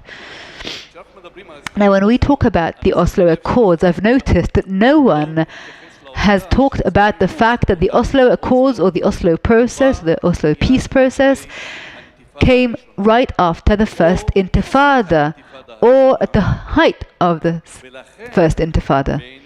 And therefore, to many in the Palestinian public, the Oslo Accords were perceived as Israeli weakness, as a kind of surrender. Because the people on the street said, voila, we managed with stone throwing and with Molotov cocktails to make Israel make concessions that are far-reaching. And therefore the Palestinian public, already from day one, viewed the Oslo Accords not a peace process. When I hear people talk about a peace process, I always ask myself, where did they get this word from, this term from? Because in Arabic, I've never heard it used. In Arabic, they talked about the Oslo Agreement, or taswiya, and not about a peace process, and there's a difference. And therefore, taswiya is like a solution, arrangement, not a peace process. Only in Israel, by the way, they called it a peace process. The Palestinians always referred to it as an arrangement, or as the Oslo Agreement or Accord. And therefore, the matter of the First Intifada played a key role. In terms of many Palestinians, as far as many Palestinians were concerned, the Oslo Accords marked the beginning of an Israeli withdrawal, both on the ground physically and also in terms of the power, the strength, the force. People realized that Israel was tired. People said these Jews can no longer take it. They can't take it anymore. They're starting to pave roads that bypass these areas, and that's why they have signed this agreement. So that's in terms of the average Palestinian Joe. As for Arafat, this was great timing, and Pinchas indicated this. I covered East Jerusalem and I worked at a local newspaper, a local Yediot Ahronot newspaper, before the Oslo Accords were signed, and I covered East Jerusalem. I can tell you that in 1992 and 1993, we started to notice signs of PLO weakness, the outer branches of the PLO. What happened? Most of the Arab countries stopped their financial support of PLO because PLO was supportive of Saddam Hussein. And when the PLO weakened financially, it lost much of its support in East Jerusalem and in the West Bank. People who did not dare to speak against the PLO and Yasser Arafat for the first time in 1992 and 1993 started to speak up. Newspapers that were identified with the PLO, Al-Fajr, Al-Shab, and one more, closed down. I worked as a translator in Al-Fajr newspaper. In 1992, the newspaper was shut down. We were told that the Kuwaitis and the Gulf states have stopped their financial support. In terms of the PLO, the Oslo Accords were like a lifeline. When many of the PLO senior officials returned or came to Gaza and Jericho at the beginning, I met some of them. And they, of course, never talked about the peace process. They kept trying to make excuses or to explain why they had to sign this agreement. And one of the explanations that kept repeating, that kept coming up, was we were weak. The Arab countries had turned their backs to us. They stopped their financial support of us. The Arabs had betrayed us. What do you want from us? Here, the Europeans and the Americans were promising us money, so that was good for us. That was one thing. Another thing was, as for the explanation of the PLO as to why they signed the agreement, and I heard it from many people, very high-ranking officials in the PLO. They said, look, what's better, to sit in Tunisia or to sit in Ramallah within Palestine and to continue fighting from within Palestine? Here at least we have a foothold. And Oslo gives us something that even the Arab states refuse to give us. They gave us autonomy, they gave us security apparatuses, they gave us a state on the ground, indications of sovereignty. And this was presented as an achievement, as an accomplishment by the PLO. Now, of course, when you hear the discussions about Arafat having smuggled people in the trunk of his car, and people are surprised, and Arafat going back on agreements, I can tell you, as one who speaks several languages, among them Arabic, that of all my conversations with PLO high-ranking officials in Arabic, never was I left with the impression that we are heading for a peace agreement with Israel. On the contrary, I kept leaving with the impression that we are heading for a huge conflict. In 1994, I was working for an Israeli newspaper and I was sent to Jericho to cover the Palestinian police going into Jericho. And I went with another Jewish Israeli journalist, I won't mention him by name. And we waited there. Suddenly buses full of people wearing uniform came, military uniform. And we saw from the windows AK-47 rifles. And when these people got off the bus and started shooting in the air and the celebrations began, I started to interview some of them. First of all, they introduced themselves not as Palestinian police officers, but as Fedayeen, as liberation fighters. I spoke to some of them, and I quoted them with names, and I asked them, what do you say about the peace agreement? And most of them looked at me as if I was stupid. And they said, what are you talking about? And I said, there's a peace agreement.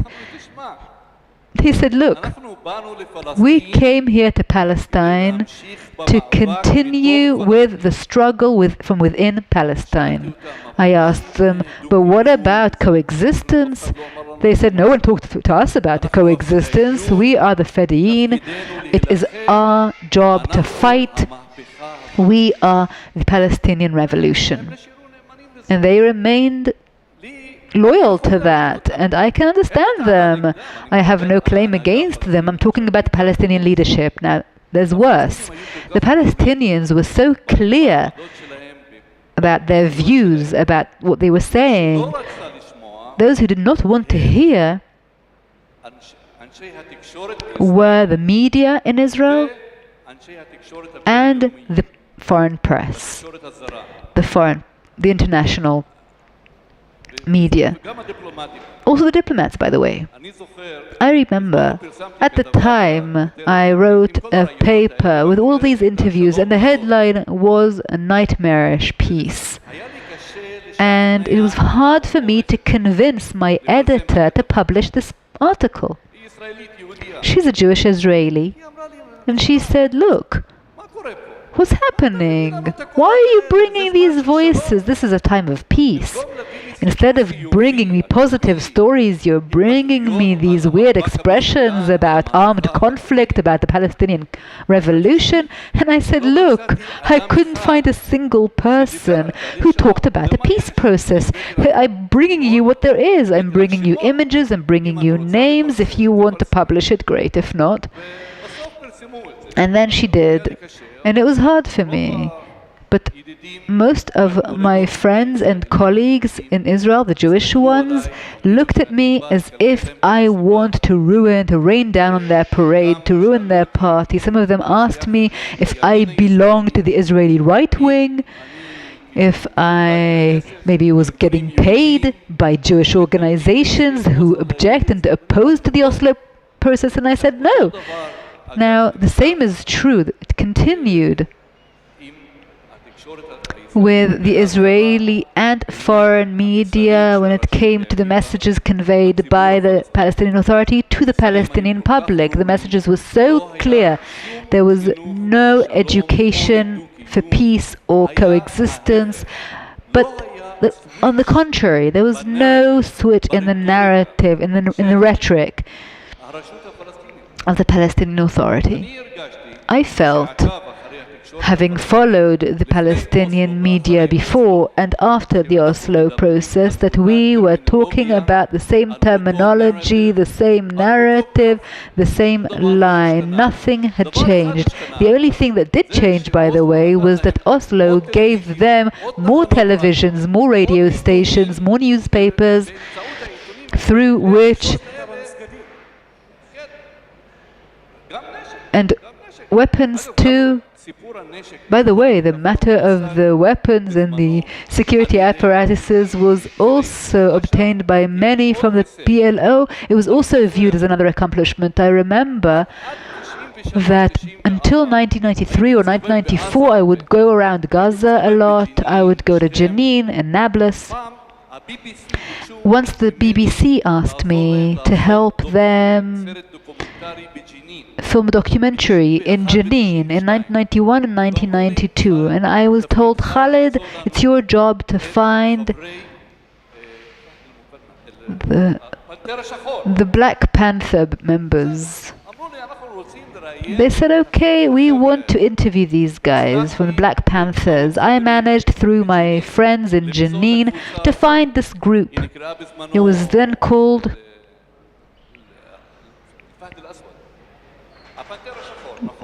the Black Panthers.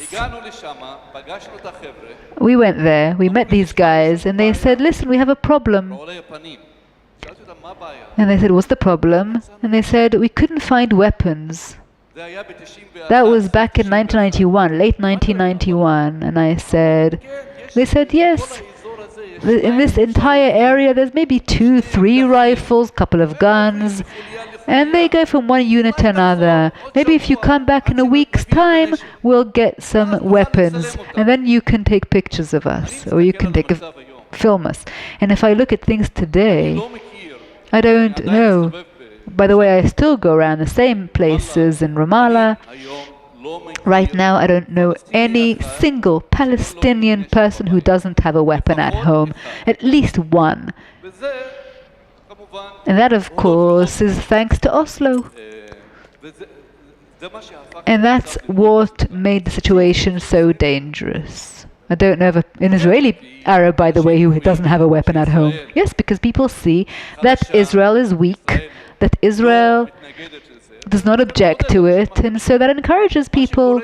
And what happens there will go here, and what is going on here will go to the other side too, because when they realize we're weak, if they realize we lack governance, if they don't see a desire of Israel to take care of these issues, then, just to sum up this point, the incitement by the Palestinian Authority increased following the Oslo Accords, and that is why we are where we are now. One of the reasons why Hamas is stronger is because of the Palestinian Authority's incitement against Israel, but also the corruption. These are the two reasons why Hamas has grown stronger, and on both of these fronts, both of these things still continue to exist. They have not disappeared, and that is why the situation is, I don't know where we're headed, I'll tell you the truth. I am very worried, very concerned about what I see. People are saying Abu Mazen doesn't control, doesn't govern, he doesn't want to govern, but there is a difference. Because when a person says something bad about Abu Mazen, he'll send 200 officers to arrest him. But if someone goes out and carries out a terrorist attack against the settlers, we say, oh, well, what can we do? Abu Mazen has no control. So what can we say? We have to decide, is he there or is he not there? How is it that he has 60,000 police officers and security apparatuses if he doesn't control, if he doesn't govern, and this whole amount of weapons? I think that is the question that needs to be asked, that Israel needs to be asked. Israel must decide what it is it wants. The Palestinians, by the way, are clear, much clearer than Israel is. Thank you very much, Khalid. Well, and we'll have to conclude here. But further to Khalid's last question, I recommend reading the latest article that I wrote that explains why Israel intentionally allows this reality to develop, because Israel is afraid of what will happen if something terrible happens to the PA, if it collapses, what will happen to the security cooperation. It's not even clear how effective it is, and Israel continues to dream that the PA is a future partner for peace, and it's not the case.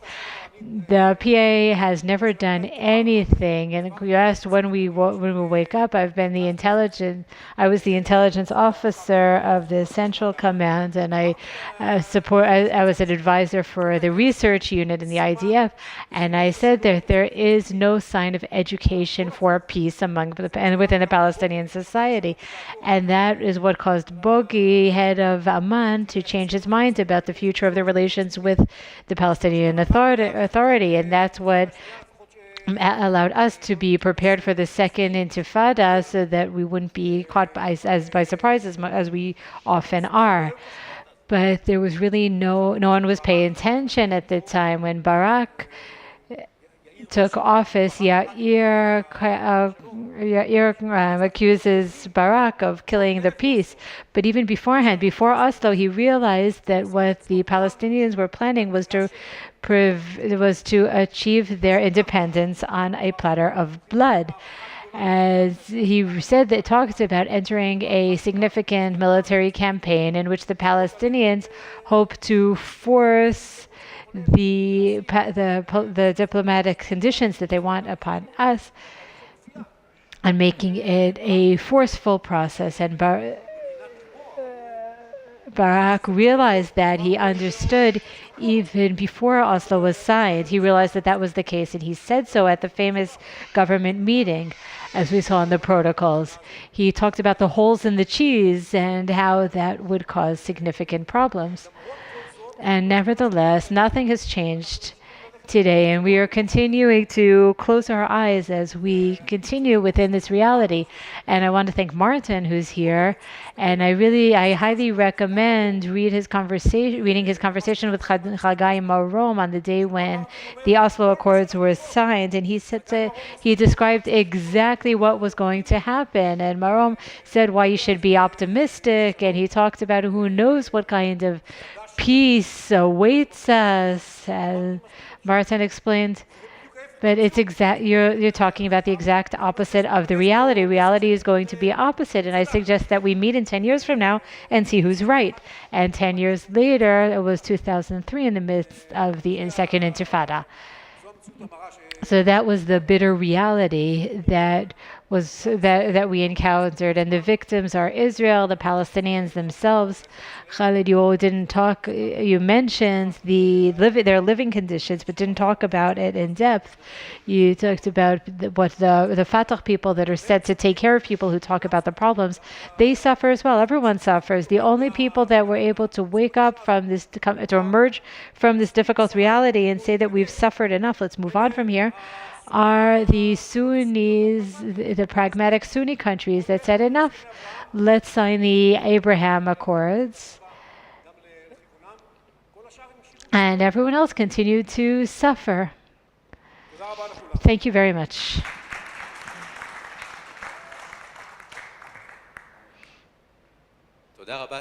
Thank you very much to the speakers in this panel.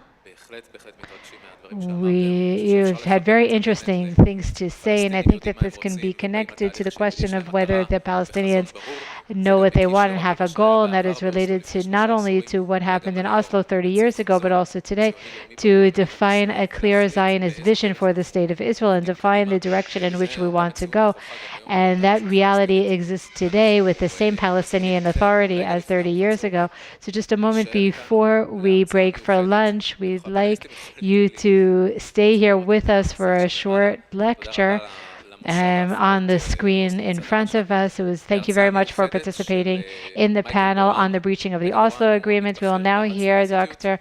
Michael Boran, a senior fellow at the Boran Institute.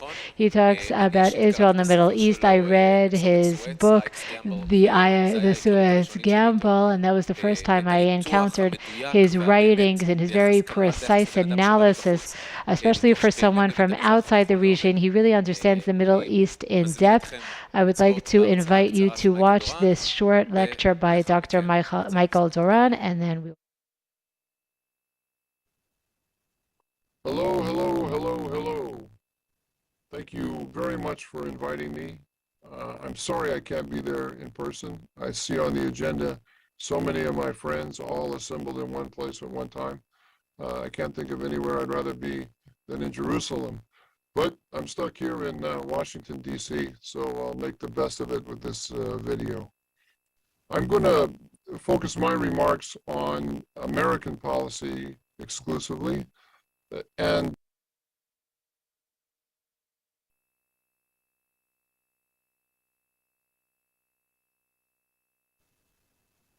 Hello. Thank you very much for inviting me. I'm sorry I can't be there in person. I see on the agenda so many of my friends all assembled in one place at one time. I can't think of anywhere I'd rather be than in Jerusalem. But I'm stuck here in Washington, D.C., so I'll make the best of it with this video. I'm going to focus my remarks on American policy exclusively, and I'd like to try to put it in a broad historical context for you. I see the Oslo Accords as a manifestation of a certain American style of peacemaking. I see a certain DNA running through Oslo, or I see a DNA in Oslo that runs through American peacemaking from Harry Truman all the way up to Joe Biden. And I would like to isolate and discuss that DNA. And I'd like to say in particular that I think it produces a certain strategic pathology. At its worst, it produces a strategic pathology. It can do some good under certain circumstances, but there's this propensity toward pathology that I would like to discuss because I'm a bit concerned about it right now. So first, let me go back to Harry Truman. You all recall that when Harry Truman wanted to support the UN partition plan in 1947,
the argument went was to rebuild Western Europe.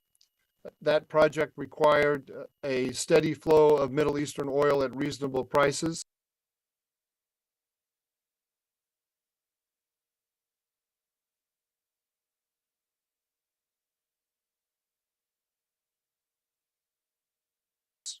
The Middle Eastern oil was in the hands of the Arabs.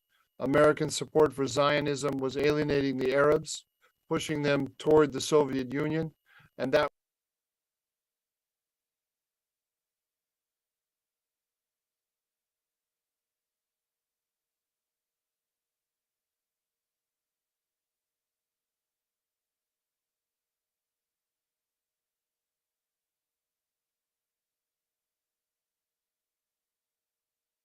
was in turn going to imperil the potentially the reconstruction of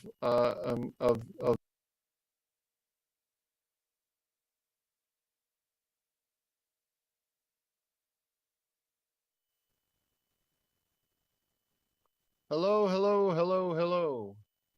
Thank you very much for inviting me.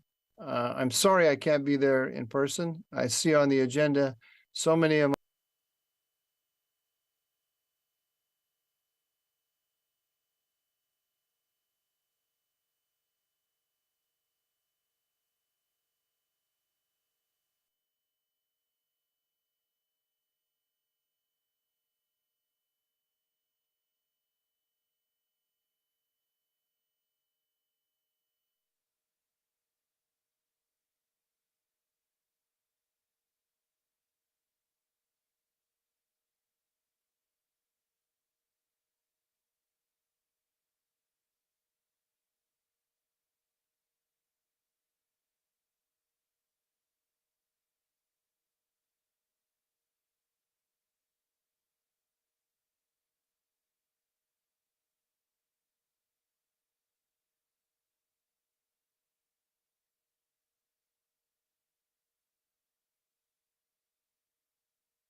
anytime. Thank you all very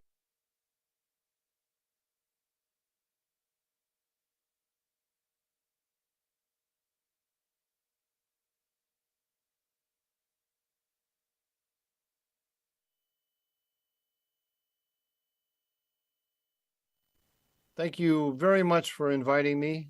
I'm sorry I can't be there in person. I see on the agenda. So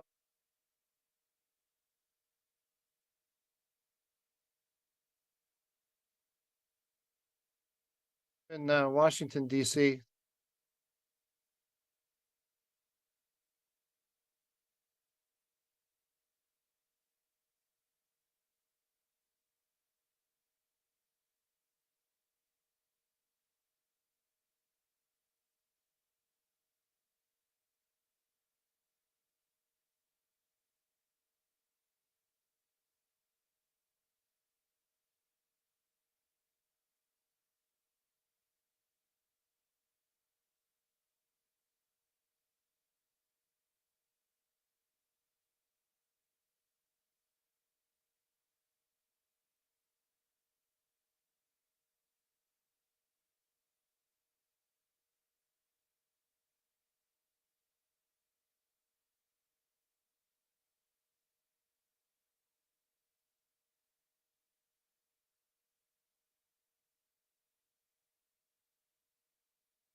now.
All assembled in one place at one time.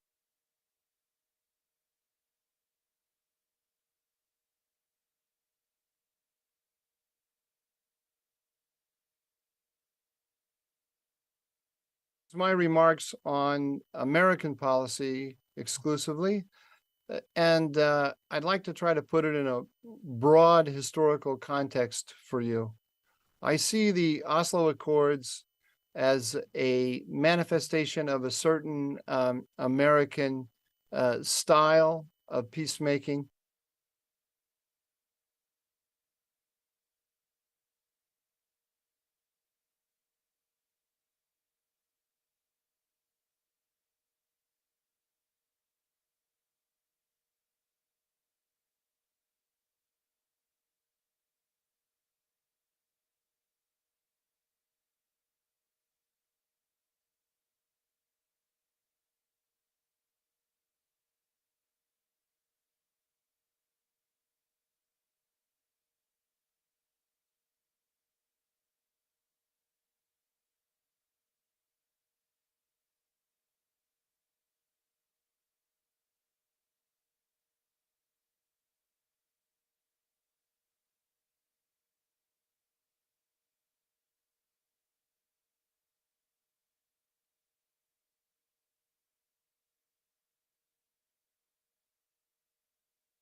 We had a wonderful lunch. I hope that filled your body and soul.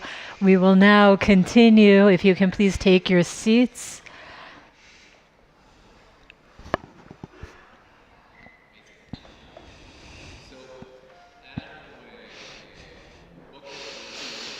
We had a very busy and productive morning.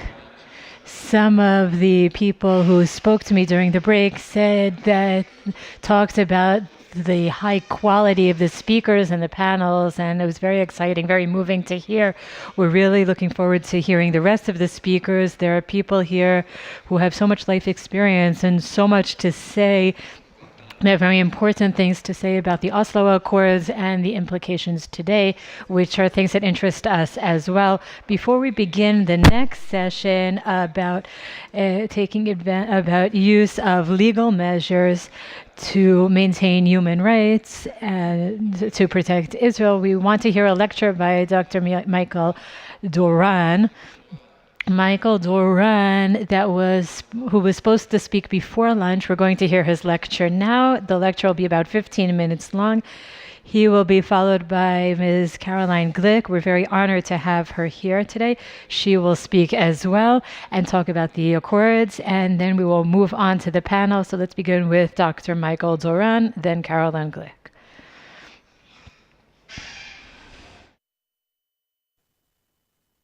Hello, hello, hello, hello. Thank you very much for inviting me. I'm sorry I can't be there in person. I see on the agenda so many of my friends all assembled in one place at one time. I can't think of anywhere I'd rather be than in Jerusalem. But I'm stuck here in Washington, D.C., so I'll make the best of it with this video. I'm going to focus my remarks on American policy exclusively. And I'd like to try to put it in a broad historical context for you. I see the Oslo Accords as a manifestation of a certain American style of peacemaking. I see a certain DNA running through Oslo, or I see a DNA in Oslo that runs through American peacemaking from Harry Truman all the way up to Joe Biden. And I would like to isolate and discuss that DNA. And I'd like to say in particular that I think it produces a certain strategic pathology. At its worst, it produces a strategic pathology. It can do some good under certain circumstances, but there's this propensity toward pathology that I would like to discuss because I'm a bit concerned about it right now. So first, let me go back to Harry Truman. You all recall that when Harry Truman wanted to support the UN partition plan in 1947, and then wanted to recognize Israel in 1948, that he came up against very stiff opposition from the State Department. But of course, it wasn't just from the State Department. It was from the Defense Department, the intelligence community.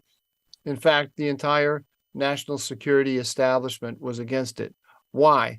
Well, they had their strategic argument. Their strategic argument focused on the rebuilding of Western Europe. The priority of the United States in the Cold War, so the argument went, was to rebuild Western Europe. That project required a steady flow of Middle Eastern oil at reasonable prices. The Middle Eastern oil was in the hands of the Arabs. American support for Zionism was alienating the Arabs, pushing them toward the Soviet Union. And that was in turn going to imperil potentially the reconstruction of Europe. I think that strategic argument, though, actually comes after a decision to be anti-Zionism, a decision that was not really rationally based or strategically based. It was sociologically based. All of the people in the national security establishment who worked on the Middle East were either the children of missionaries, American missionaries working in the Middle East, or they were educated by those missionaries. Moreover, the missionaries themselves were Protestant modernists, and Protestant modernism was the religion of the American elite. So there was a deep cultural predisposition to accept the arguments of the missionaries working in the Middle East. Before they ever became American officials, when they were just missionaries on the ground, they saw themselves as unofficial representatives of American culture. And they saw their goal of their mission was to create bridges across religious divides. They were not there. I'm talking about by the time we get down to the early 20th century, they were not there to proselytize and to bring Muslims to Christianity, maybe bring some Orthodox Christians to Protestantism, but even that impulse was diminishing. The real impulse was at that point was to build bridges across cultural divides, focusing on their Protestant modernists. They're focusing on good works, on health, education, feeding the poor, and so on and so forth. They wanted to find those strains in Muslim culture that corresponded to the strains in American culture that they represented and build bridges across the divide. And they saw Zionism as destroying those bridges. The association in the minds of local Muslims of the United States with the Zionist project was making the missionary project impossible. So they thought.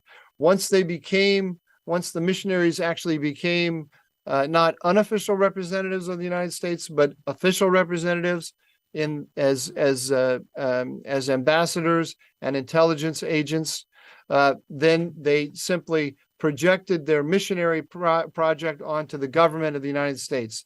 Their goal was to build bridges across divides in order to put together a coalition to contain the Soviet Union, and Zionism was wrecking the project.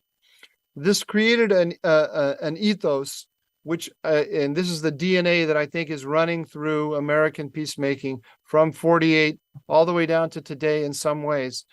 The ethos, which is I call the honest broker paradigm, or the honest broker agenda. The missionaries first, and then their representatives, their descendants who were ambassadors and intelligence officers, argued, and this is their term, the United States should be an honest broker in the Middle East. It should, now that sounds like what they mean is the United States should be an impartial mediator between Arabs on the one hand and Israelis on the other. But that's not what they meant. What they meant is that the United States should contain Israel. It should weaken it. It should force territorial concessions on it. It should convince the Arabs that it's not going to arm it. It should convince it not to take in too many Jewish immigrants. It should keep Israel small, weak, and contained. And the United States should present itself to the Arabs as the party that is going to do that. That was the argument. Those were the arguments that led President Eisenhower in 1957 to roll Israel back when it took the Sinai. Now, you could have imagined a very different attitude on the part of Eisenhower. By the time the Suez Crisis came, and by the time Israel attacked together with the British and French, or in parallel with the British and French in late 1956, Nasser was already aligned with the Soviet Union. So you might have imagined a President Eisenhower who would say that Israeli military power, the conquest of the Sinai, is a lever that the United States has over Nasser, and the United States should use it to pull Nasser away from the Soviet Union. That he cannot count on American support for an Israeli withdrawal until the United States sees that he moves away from the Soviet Union. Eisenhower didn't accept that logic. Didn't accept that logic at all.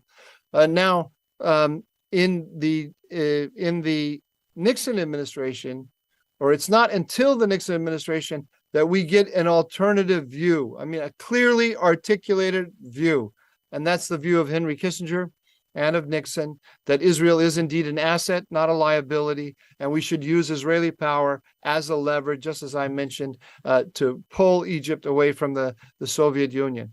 That is the policy, that is the strategy that leads to Sinai Disengagement 1 in 74, Sinai Disengagement 2 in 75, and I would argue it's also the strategy that ultimately leads to the Camp David Accords. But Jimmy Carter was like the guy who runs in front of the parade at the last minute and then gets the credit. He takes the parade past the bleachers with all the cameras and takes the credit for having organized the parade. The parade was created by the Nixon-Kissinger strategy that pulled Egypt away from the Soviet Union. But Carter was there to carry it across the finish line. And as a result, he gave a big boost to the honest broker ethos. You'll remember that Carter in the Camp David Accords created the framework for peace. The framework for peace is the fundamental basis on which the Oslo Accords are developed. It's the framework for peace that talks about the creation of a Palestinian Authority and then the United States brokering negotiations between the two. But what got lost between Framework for Peace and Oslo was the strategic rationale that Nixon and Kissinger so intelligently articulated. That the goal of the United States is to create a stable order, an order in which our ally Israel can manage its security concerns. That strategic rationale, the relations between states gets lost, and there's just a mania for negotiation in the honest broker ethos, a mania for negotiation that is disconnected from any sense of strategy whatsoever. That is the pathology. There's an inclination to present the United States to the Arab world as the instrument by which it's going to roll back Israel. The attitude increasingly is not that Israel's a terrible liability, but that it needs to be saved from itself. That was an article by George Ball in the 1970s. The goal of American policy is to save Israel from itself. So the American officials in the 1990s, even in the 1970s, I don't think they see themselves anymore as descendants of the missionaries. They're not even aware that a lot of their attitudes originally came from the missionaries. But there's just this sense, which comes from where God knows, that the goal of the United States, that the role of the United States in the Middle East is to process peace. It's just assumed that if the United States plays that role, it will have great strategic benefits for the United States. But there's no larger strategic concept that is discerning when is a good moment to try to broker peace and when is not a good moment. When Henry Kissinger started the process with Egypt, he had received an enormous number of signals, very clear signals from Sadat, that Sadat was willing to compromise. Those signals have not come to us from the Palestinians. They've certainly not come from the Syrians at any time since. Now, if the United States takes a posture where it presents itself to the Palestinians and the Syrians as eager and waiting to help roll back Israeli power, which is what the honest broker ethos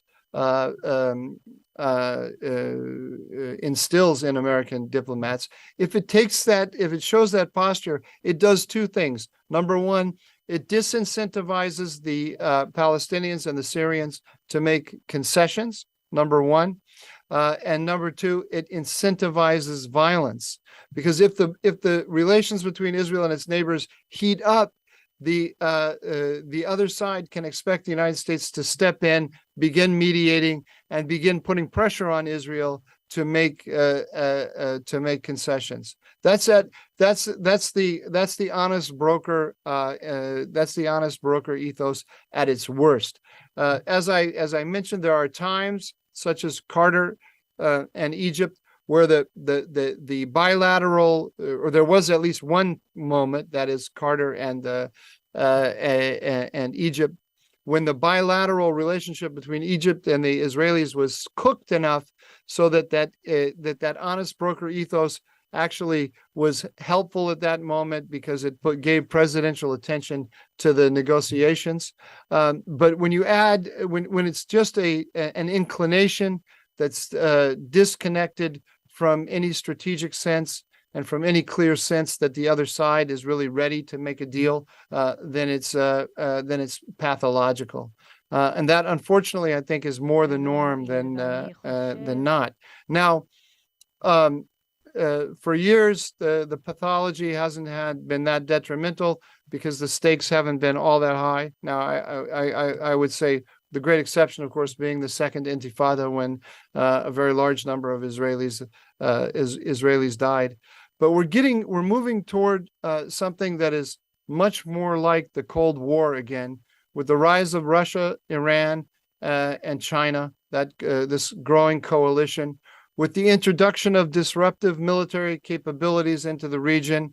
And I'm not just speaking about the Iranian nuclear capabilities. I'm also talking about Iran's ballistic missiles, its drones, and its cruise missiles, combining them together in the same strike packages. This is creating a very volatile atmosphere. It's very dangerous for the United States to be embarking on Oslo-like activities in such a circumstance.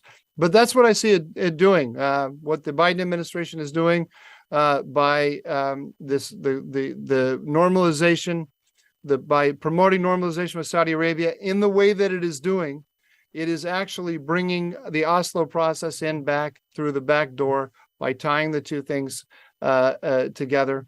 And it's using that in a very cynical way. I think it's a kind of a shiny ball, the normalization with Saudi Arabia, that's throwing in one corner of the room, while it is in the other corner of the room cutting a deal with Iran.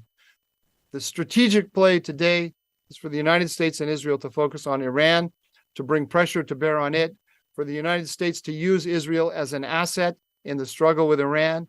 If it does that, all of the other stuff will take care of itself, or it won't.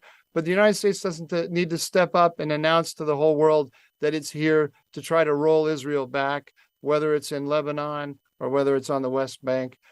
If that's going to happen, it'll happen in its own time, and we'll know the signals when we see them, just as we just as we recognized them when we saw them from Sadat. Thank you very much. I think I've probably gone over time here. I'll stop. Again, I really wish I could be there with you. I wish you a very fruitful discussion, and I hope that I put a few ideas on the table that can be helpful to it. Have a good conference, and I hope to see you in person soon. Thank you.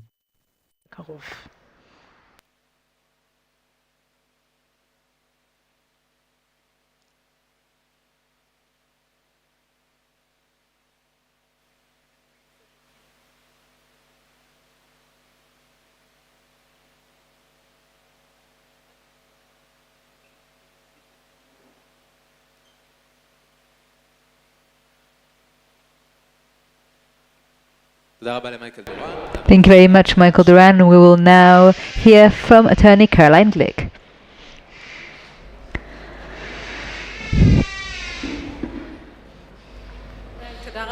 Hello, and thank you very much. I would like to thank the organizers and especially Talia Diker for inviting me to speak this afternoon. It feels a little bit like a therapy group, some sort of group therapy, 30 years of post-trauma since Oslo, so we're here to share our experiences and the difficult times we have all experienced. The problem is that it's not really a retrospective conference, it's one of current affairs, because we are still living in the reality that Oslo had dictated 30 years ago. Oslo remains the DNA of the national discourse in Israel on strategic issues, from the Palestinian issue to religion and state to nuclear Iran. And I think that we must understand that each of us has encountered the Oslo process somewhere else. Everyone sitting in this room, everyone participating in the discussions. I encountered Oslo as part of my military service. I had spent some time in the military legal branch. I was part of a team writing a book on the legal way that the IDF encountered the Palestinians. By the way, I'm not an attorney. I did not finish law school, and my book was published in 1993 in English. Oslo in the Intifada, and talked about the use of international law when it comes to addressing the Palestinian issue. I then was moved to the Kogat, and afterwards the Kogat, then Danny Rothschild, was appointed head of the negotiations team from the Israeli side with the PLO on civil affairs, and so I was brought there to head the Bureau of Negotiations, and so I was a major at the time, a captain at the time, and I was in part of negotiations with PLO, and we traveled a lot to Cairo, etc. So I wanted to focus my talk here today on how I saw the IDF's effect on the general staff, and in the years that followed, working in the Prime Minister's office and then as an investigator and journalist, I saw the effect on the IDF in the long term, on the IDF and also on Israeli foreign relations, if I have time left at the end. So first of all, we must understand, and most of you do, but still, for the record, this entire perception of Oslo is founded on two basic assumptions. The first basic assumption is that the Palestinian-Israeli conflict is a result of the occupation, of Israeli control in certain areas that we have taken over in 1967 and are not ours. That's occupation. And in order to limit or to resolve this conflict, Israel must withdraw. And the meaning of that is that Israel is to blame, that justice is on the other side. There is a conflict between the Palestinians and the Israelis because the Israelis, the Jews, are in an area that does not belong to them. That is the first basic assumption of Oslo. That's actually the basic assumption of Land for Peace, and that's definitely the underlying assumption of Oslo. And the second underlying assumption of Oslo is that the PLO turned its back to terror and is now a legitimate partner. And so that Yasser Arafat is no longer a terrorist, he is a partner for peace. And without him, we can do nothing. The PLO is the only representative of the Palestinian people. Now, we heard this week, as the minutes of the discussions in the government were unveiled about the declaration of principles, that Rabin realized this was a gamble. He thought that it's reversible. That, okay, if it won't work, we'll be able to simply go back on it and cancel the whole thing. And it really was his gamble. Now I'm going to try, and if it won't work, okay, we'll go back on it. Now what we saw with Rabin, and this was also expressed in his conduct throughout this period of time, and I had the honor of working alongside him and his people, Rabin really did not want a Palestinian state. We saw that Gershon Cohen kept talking about his last speech in the Knesset, his last address, but he was actually pulled into this process. Once you take a gamble and you're a politician and it's a democracy, it is very difficult afterwards to then exit this dynamics, because even if you realize this was a big lie, this was fraud, you can't go back on it, because when you come out of it, you come out looking petty, you come out looking like a loser. And he thought it was reversible, but it wasn't really once he was into it. And Rabin realized that Peres couldn't be trusted, that Peres's people, that he sent them behind his back to negotiate with a terrorist and to sabotage the talks in Washington. And so when he returned from Washington after signing, he realized that the only way to solve this is to take over the process. And how to take over the process is to send IDF officials, and because he was the Minister of Defense, they were subordinate to him. And so he moved all the negotiations from the Ministry of Foreign Affairs and, of course, people outside to the IDF.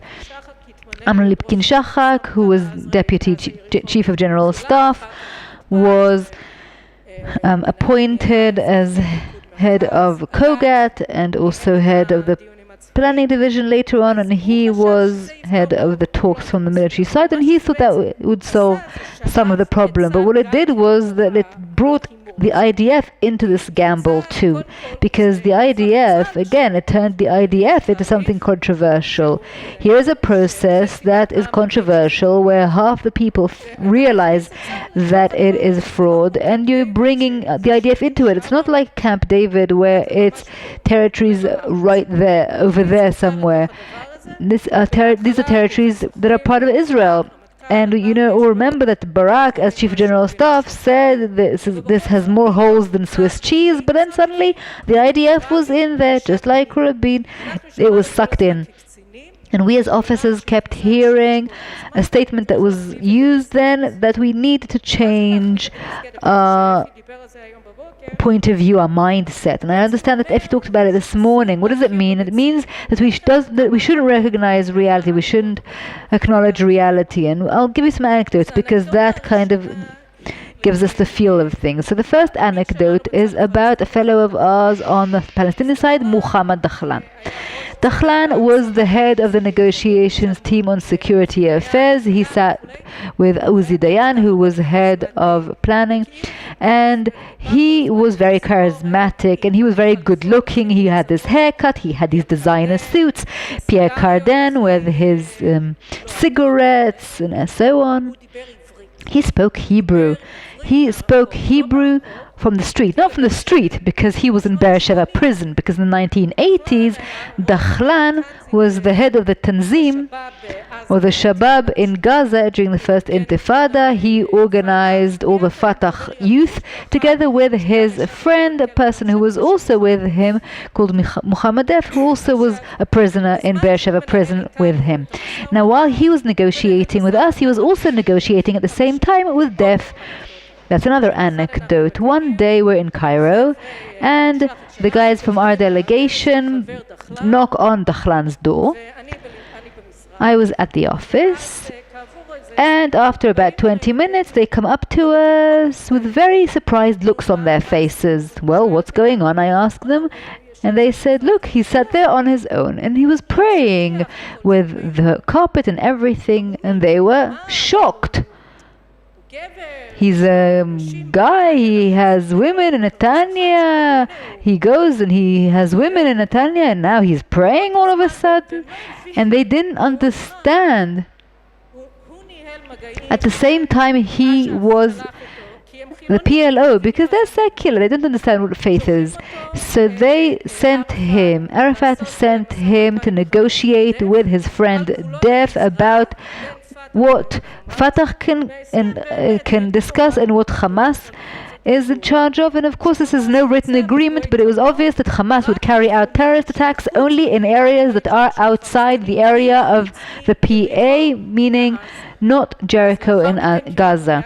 So almost immediately we had Nachshon Waxman, who was abducted from the Tel HaShomer army base and then was taken to Bir Nabala near Ramallah, which was under our control. So we knew this, but we ignored it. We ignored it because what is the meaning of it? The meaning is that there is no agreement, that this is a scam, that we must not proceed, that these people are our enemies, that we cannot negotiate with them anymore, that that's it, the story is over. But we couldn't do that. So for a time, I think in 1995, I kept getting reports every couple of weeks from the civil administration in the West Bank about violations of the Palestinians in the civil side, and so I was the coordinator, so I had to put them all together, and I kept issuing reports about violations of the agreement. Now these violations, everyone talks about incitement, and it's true, but these violations were in every area. There was not a single agreement signed with the Palestinians where they were supposed to give us something and deliver, and they actually delivered. They breached and violated everything, from insurance on accidents and planning and construction and the electromagnetic spectrum, where they took IDF frequencies, everything. From Gaza on the one hand, the West Bank on the other, I take these things, I put them in an envelope where I explain the processes, what happens, what that actually means about the Palestinian Authority. And so approximately once a month I would issue my reports and I would disseminate them to the relevant people, the Prime Minister, and Minister of Defense, Minister of Foreign Affairs, Head of Mossad, Head of ISA, Chief of General Staff, Deputy Chief of General Staff, and they were enraged, they were angry at me. I did something that I thought was obvious, and people started to respond with rage. Why are you giving this to us? What good does it do to us? What's the difference? What are you trying to say? Why does it matter? Nothing. What am I trying to do? I'm just conveying information that I thought would be relevant. So what happened? What happened was that once you go into it, you're there. And once you're there, we thought at first, or Rabin probably thought at first, that it's reversible. And if reality would lead us to the opposite conclusion than the one that had led us to the Oslo Accords, then we would go with reality. But we saw that this reality was crying out to us from every direction, from the get-go. But the policy, on the other hand, just went with the process instead of with reality. So there was this kind of a crossroads, and they decided to go with the process rather than go with reality. And now, 30 years later, what do we see? Well, I will just give you one final story, which you know because it just happened. We all saw it from the outside together, and that is the story of the last operation of the IDF in Jenin. Now, there was a report issued earlier in July about the Palestinian media that said that the Palestinian media outlets and the Fatah internet website are saying that 2/3 of the terror coming out of Jenin is carried out by members of the PA, the security apparatuses, and Fatah members. And maybe it's true, maybe it isn't, maybe there are dual affiliations, that's often the case. But the fact that they were boasting it, that they were the ones responsible, the security apparatuses and the Fatah are responsible for 2/3 of the terror attacks, and the purpose of the operation was what? To clean Jenin refugee camp and to give the control over it from the PIJ, the Palestinian Islamic Jihad, to the security apparatuses. So what does that mean? And here we return to the paradigms, to the basic assumptions underlying the Oslo Accords, because the basic assumption that says that we are responsible for the dispute, for the conflict, and the other assumption that says that the PLO has turned its back on terror and is now a partner, on the other, both of them lead to several operative conclusions and to the guidelines for the IDF on the ground. The first conclusion is that you cannot limit or impede or harm the other side because they're a partner. So it doesn't matter what they say. It doesn't matter that Caroline Glick sent violation reports back in 1995. It doesn't matter what's happening now in practice. Nothing changes anything, because if this paradigm remains true, if this underlying basic assumption about the PLO having turned its back to terror remains valid, then when you go on this operation, the purpose of this operation is to strengthen it, not to diminish it. And the last thing I want to say is the spirit.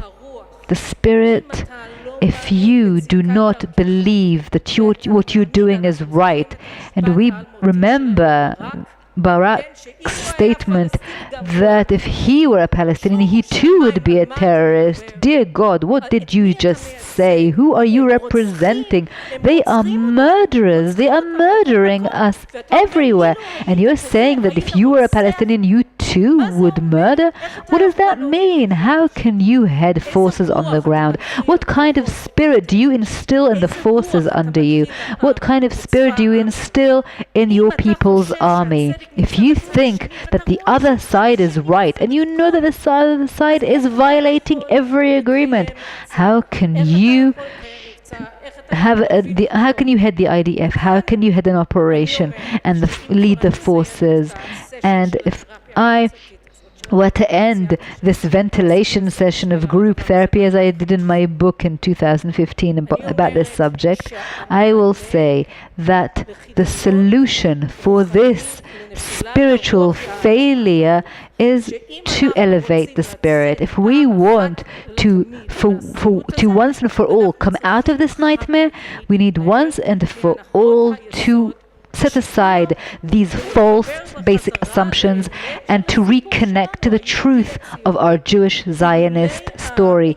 Because if we will not be able to do that, then God forbid, I will be invited in 10 years' time to speak about the lessons learned of 40 years late after Oslo and 50 years after Oslo, and I don't want to come. I want to come in 10 years' time and talk about a decade of renewing Zionism in Israeli society in these essential institutions and like the IDF and the Foreign Ministry. So thank you very much.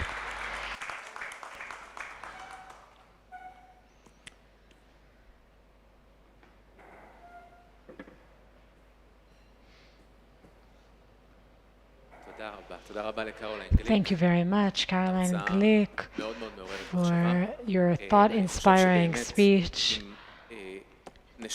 I think that we've been repeating this point many times.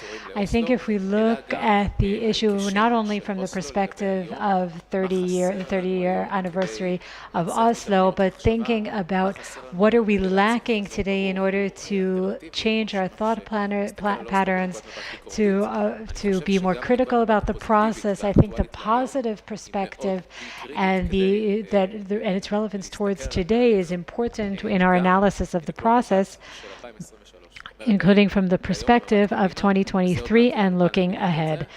And shortly we'll have a panel on this very topic. Can we use this perspective on Oslo to understand what we are lacking today in order to make progress in the Palestinian arena? I would now like to introduce the members of our next panel. I think it's a fascinating panel. They're all fascinating, but this is especially interesting. The abuse of human rights discourse to undermine Israel's legitimacy as the nation state of the Jewish people. We are very familiar with what is happening in Hague, ICC, and in places in which the PA is trying to fight Israel using lawfare and not violence from the legal perspective, and this will be moderated by Lieutenant Colonel Morris Hirsch, one of the people who worked so hard to make this conference happen, and he deserves a round of applause for that. The panelists will be Professor Eugene Kontorovich, Ms. Brooke Goldstein, Professor Gregory Rose, Ms. Anna Hertzberg, Ms. Nitzana Dershan-Lechner, and Dr. Fia Ama-Nerenstein.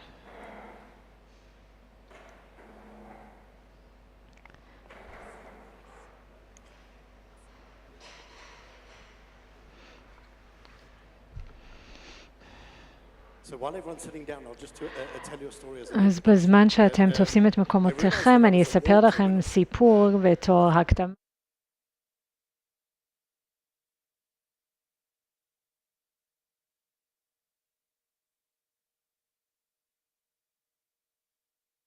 And 6 days later on my desk lands a report from UNICEF, the World Children's Organization, and they are saying that I am a war criminal because I prosecute minors. Palestinian minors, lo aleinu, we have to deal with people like Morad Adayis. I apologize for the graphic description that I'm about to give, but we have to deal with people like this. Morad Adayis gets up in the morning, he watches Palestinian television, he hears the incitement, he goes outside, he walks into the neighboring settlement, and there he murders really one of these angels walking among us, Daphne Meir. This is, I apologize for the graphics, but he stabs her repeatedly in front of her children until the knife gets stuck into her skull and he can no longer bring it out. And I am a war criminal because I am prosecuting this low-life terrorist. That's UNICEF's opinion. I started a process, thank God, with the Ministry of Foreign Affairs and within the Army to launch this dialogue with UNICEF. It was sadly a complete failure. They retracted some of their report, but not all of it, and I remain a war criminal to this day. My involvement, as I say to everyone, with everything to do with the ICC and the ICJ is more because of the fact that I'm trying to prepare my own defense rather than anything else. And with that story, we'll launch into our panel, really a panel of experts, if I may say, everyone talking about something a little bit different in the constraints of our time. We're going to start with Professor Eugene Kontorovich, the head of International Law Department at Kohelet. I'm going to say this very quickly because we have long bios, and a professor of law at George Watson's University. Then we're going to hear from Professor Gregory Rose, a professor with the Australian Centre for Ocean Resources at the University of Wollongong. He wrote a paper on what I used to do as part of my military career, detention in military operations. So that's something which was particularly relevant. And one of the reasons why I'm a war criminal. And then he is now the Director of Research at the Hague Initiative for International Cooperation. Thereafter, we're going to hear from Anne Hertzberg, and the legal advisor for NGO Monitor. She is the author of the book about what we're discussing, NGO lawfare and exploitation of courts in the Israeli-Arab conflict. And obviously she co-authored the oxymoron of the best practices for human rights and humanitarian NGO fact-finding operations, which there's no facts and there's no operations, but we're always guilty, so that's the way to go about it. We're then going to hear from Fiamma Nierenstein. Fiamma is an award-winning journalist, a previous member of the parliament in Italy. More experience than I can ever give over on any panel or any bio, and most recently wrote probably what we all should be talking about, that Jewish lives matter as well. And then we'll hear from Brooke Goldstein. Brooke Goldstein is also a human rights lawyer hails from New York. She set up an organization which really does the Lawfare Project, which is also talking about what we're doing now, raising awareness about facilitating a response to the abuse of Western legal systems and human rights law. And then finally, we're going to hear also from Nitzana, Advocate Nitzana Darshan-Leitner, who set up Shurat Adin and is really taking the fight against terrorism to another level, financial. It's all about the money. Nitzana is, I think, possibly the biggest claim to fame, apart from the fact that we've known each other for many years, is the fact that she's won billions of dollars in lawsuits against terrorists and actually managed to collect millions of those dollars, really bankrupting terrorism as a way to move forward. A phenomenal panel. Eugene, start us off, please. Tell us why I'm not a war criminal and why Israel is a legitimate state and really why I don't have anything to worry about. Okay, thank you. It's puzzling to be here on this 30th anniversary because I remember very distinctly where I was 30 years ago when on the news of this deal that was cooked in Oslo was suddenly announced on an unsuspecting country. I was sitting with my good friend Uri Dan in his living room. The news came on, and you'd think we'd be upset, we'd be shocked. We just kind of laughed. We said, some kind of funny stunt. It can't be serious. It's never going to work. It's not going to go anywhere. And yet it's created a fundamental intellectual paradigm which even after the fundamentals of Oslo have collapsed, even when faith in Oslo has collapsed, remains with us to this day. And I want to address that from the perspective of international law. You don't hear Israel commonly defending its claim to sovereignty in Jerusalem, in Judea and Samaria, through the framework of international law. And I think this is partly a function of the Oslo Accords. In the 1970s and 80s, Israeli diplomats and lawyers, like Yehuda Blum and others, made the case that Israel has sovereign rights under international law. This was clearly the view of the Israeli government, which can be most clearly seen from the no-fuss, matter-of-fact way in which Israel extended full Israeli law, civil law, to Jerusalem, to municipal Jerusalem, as well as surrounding villages in what Jordan called the West Bank, incorporating both all of municipal Jerusalem and surrounding villages into Israeli law, was a matter-of-fact thing, a matter of clear sovereign right. But Oslo changed the framework, because if you're planning on giving something away, it doesn't help your countrymen to talk about your sovereign rights to it. Right? The Israelis understood something deep in psychology. It's called the endowment effect, that if you say something it's yours, it's harder to give it away. And we saw, it's not that the government ever said it's not ours, but they stopped feeling they need to explain. The Palestinians also understood the endowment effect. They understood that if they say it's all ours, it will become easy for them to say, well, now we can't compromise because the Palestinian street won't accept it. They've been told it's all ours. And so in the narrative of the foreign ministry, these arguments have been lost, and I think it's time to be recover them. They are unvarnished by time. They have never been abandoned. And the very simple version of this argument deals with, you have to say, what is the general rule for the borders of countries? Don't think anything about Israel. Don't think about 1947 or 1948, 1949. First you have to know, when a country is created, how do you find out its borders?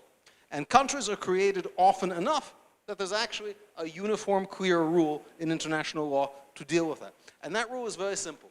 It says when a new country is created, because of the collapse of an empire, federal dissolution, divorce, like in the Czech case, for whatever reason, the new country has the borders of the top-level administrative unit in the new territory.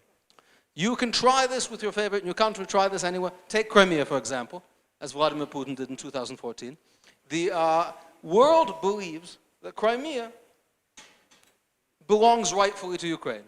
Is it because of the principle we hear so much about involved in the Israeli case, self-determination, i.e. Palestinian self-determination? Ukraine's self-determination claim is pretty weak. Most of the people there were ethnic Russians. Most would probably prefer to be part of Russia, not like 90% like they said in their election. That's just the only number that comes out of Russian ballot machines. But the majority, right? Historically part of Russia, linguistically part of Russia. But despite all that, right, this Russian group that wants to be part of, here we're told if there's an ethnic minority in part of a country, they need to go with whoever language they speak or whatever ethnicity they're part of. They can't be a minority in a country they don't want to be a minority in. But the Russians, the Crimean Russians, yes, there should be a minority in Ukraine. Why? Because those were the borders of the Ukrainian Soviet Socialist Republic at the moment of the collapse of the Soviet Union and Ukrainian independence. Those borders were not drawn in a way with concern of anyone's self-determination. They were drawn kind of arbitrarily by Nikita Khrushchev for his own political ideas. But those are the borders you're stuck with. Why? Because any contrary rule would mean every time a new country is created, there's going to be infinite contestation over all its borders based on the highly indeterminate principles of fairness, demography, history, and ancient right. This is the rule around the world. For example, the Azerbaijanis are about to roll over an ethnic Armenian enclave called Nagorno-Karabakh. People there are 100% Armenian, and they 100% don't want to be part of Azerbaijan. Nobody's saying they have a right of self-determination that lets them opt out. Why? Because it was within the borders of the Armenian Soviet Socialist Republic at the time of its independence. End of discussion. Let's apply that to our situation. What were the borders at the time of Israeli independence? They were very clear, undisputed. If you asked anyone in, let's say, March 1948, what is the top level, what's the government here, what's the entity? Mandate of Palestine, mandatory Palestine. And its borders were very clear, and there was no West Bank in it, or Gaza. Those were the presumptive de facto borders of Israel at the moment of its independence, and the borders it would enjoy unless it explicitly waives or disclaims them, which it has not done in the case of Judea and Samaria. This is the rule applied universally around the world. It also explains why the international community did not accept Jordan's claim of annexation of the West Bank, which would be inexplicable otherwise, right? If it didn't belong to anyone, why not? This remains the basis for Israel's claim. Now let's look at the contrary claim.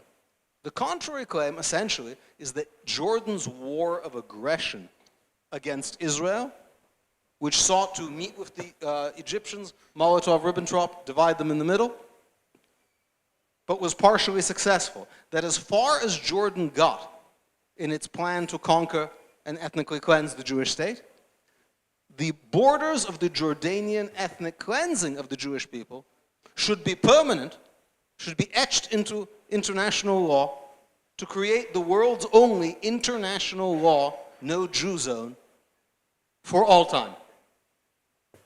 That's an extraordinarily illiberal proposition, which we should feel comfortable talking about in all of its illiberality, which is why the other side has to say Article 49.6, settler, deportation, transfer, something obscure. To say they're trying to say where the Jordan ethnically cleansed Jews from. For sure, they're never going to live under an Arab state. That's obvious. You don't need international law for that. And also, we're going to say it's internationally illegal for them to live there if it falls temporarily under the power of a Jewish state. These arguments need to be addressed head on. Oslo was like a kind of drug, a steroid, in which Israel began to frame its, say, we're going to just discuss it as our legitimacy here as an internal thing within Oslo. It's under negotiation, right? Someone comes to ask you, like, what's the deal with your house? Under escrow, right? So the escrow's not going through. And it's time now to vest these arguments on the firm international legal ground on which they have. Amazing, Eugene. Also 8 minutes. At least now I feel a little bit safer in the fact that I'm not going to be arrested immediately. Unfortunately, we have Greg. Greg's going to explain to us how, whilst you so eloquently explained that there is and cannot be an idea of this state of Palestine, the ICC seems to believe that it exists. Not only does it exist, that it has borders, and that those borders have been set by the court. And that's going to be also the discussion of the ICJ very, very soon. Where do we stand, Greg? What's going to be with the ICC? What's going to be with the ICJ? How soon is Israel going to meet that, really, the reality of this brick wall of inventing something which doesn't exist, and then really punishing us for that invention? Thank you, Maurice. I have bad news for you. Because the general trajectory is likely to continue in the direction that it is currently going. Isabella mentioned the Soviet campaign of delegitimization using Israel as a wedge between the USA and the Arab world, and the 1975 racism, Zionism resolution. What we've seen, I think, is the maturing of that delegitimization into criminalization. And that's partly a product of the end of the Cold War and a unipolar world under the notion of rule of law and the creation of new tribunals, the arbitral tribunal for the WTO, the new international criminal tribunals, and the International Criminal Court. So we're in a lawyerized world, and one in which we look at global legalism, and delegitimization propaganda matures into criminalization. And that's largely driven by UN resolutions across the General Assembly and Security Council and other bodies, which are driven by the Organization for Islamic Cooperation, which on its website says that it is the largest international organization in the world after the UN, and that it was established with its raison d'etre as the Palestinian cause. So discourse on Israel is dominated by alliances with the OIC, and that tends to move into the sphere of UN courts. And when I say UN courts, I mean the International Court of Justice, the International Criminal Court, but there's a whole plethora of courts that are part of the UN family, and it's not a bad idea to think of them as UN courts because they defer to UN resolutions when drawing their jurisprudence. For example, the ICJ, the International Court of Justice, in 2004, gave no interpretive explanation other than one sentence in paragraph 120 that relied on UN resolutions to determine that the transfer of civilians into Judea and Samaria was illegal under Article 49 of the Geneva Conventions because UN resolutions and the Security Council had supposedly said so.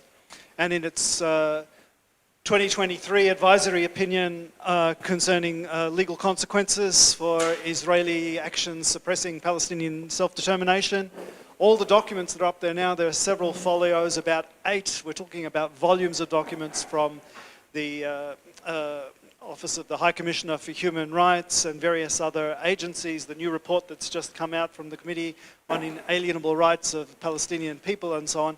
These are what are going to be used as the fact-finding sources for the court. So the court's going to rely on agencies which are political agencies and on the resolutions of bodies which are political bodies in order to draw its jurisprudence. And that involves then diminished reference to, in fact, the subordination of what we traditionally think of as international law principles drawn from treaties, conventions, customary international law, which are then subordinated to UN resolutions. The International Criminal Court follows the same pattern when it handed down its decision on the right of the Palestinian people to self-determination as determined in UN resolutions as evidence for its own jurisdiction in answer to a question posed to it by the prosecutor whether there was jurisdiction. So it was a very circular approach. And circular reasoning affirms UN political resolutions as legal rules for the judiciary. And international jurisprudence is well suited to that sort of manipulation because there's a lack of hierarchy in a fragmented system. The rules are imprecise. Courts have final authority without any wider accountability of any substance, and there are few jurisprudential doctrines. So, for example, the American doctrine of the political question, which a court won't address, is one that the International Court of Justice has rejected as a limit on its power. And in particular, advisory opinions, where you're not dealing with a dispute between parties limited to the terms of the dispute between them, provide great scope for creative activity by judges. And judges are parts of courts which are really international corporate bodies which want to do business. They're actually competing with each other for cases. And Justice James Crawford, who was an Australian justice on the court, described the 1966 decision on Southwest Africa where the court decided it had no jurisdiction as a public relations disaster. And it's well known that there were lean years where nobody brought cases to the court after that because it had lost the confidence of the majority of UN countries who are developing countries. Over 165 of the 194 UN members are developing countries.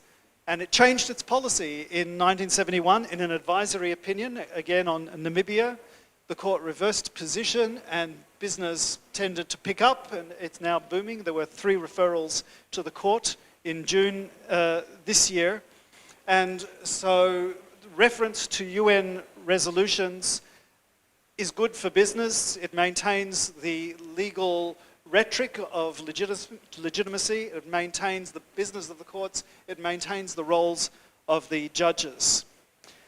And so where does that take us to in terms of the Oslo Accords? When we look at legal doctrine concerning treaties, Oslo obligations, doctrines of succession, such as Eugene was referring to, the international law favors Israel.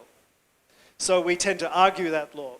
But the opposition argues UN resolutions, and the UN resolutions overwhelmingly favor the Palestinians, and judges have indicated that they will go with the UN resolutions. And ironically then, the Palestinian anti-Israel advocacy disengages from Oslo, and we're fighting, I think, a losing battle there because you have the engagement of judges, advocates, UN agencies, legal academics, a plethora of law NGOs, and Israel's legal defense is about 30 years, a whole generation plus behind. But is Oslo worth defending? Maybe one way to think about it is what comes after Oslo.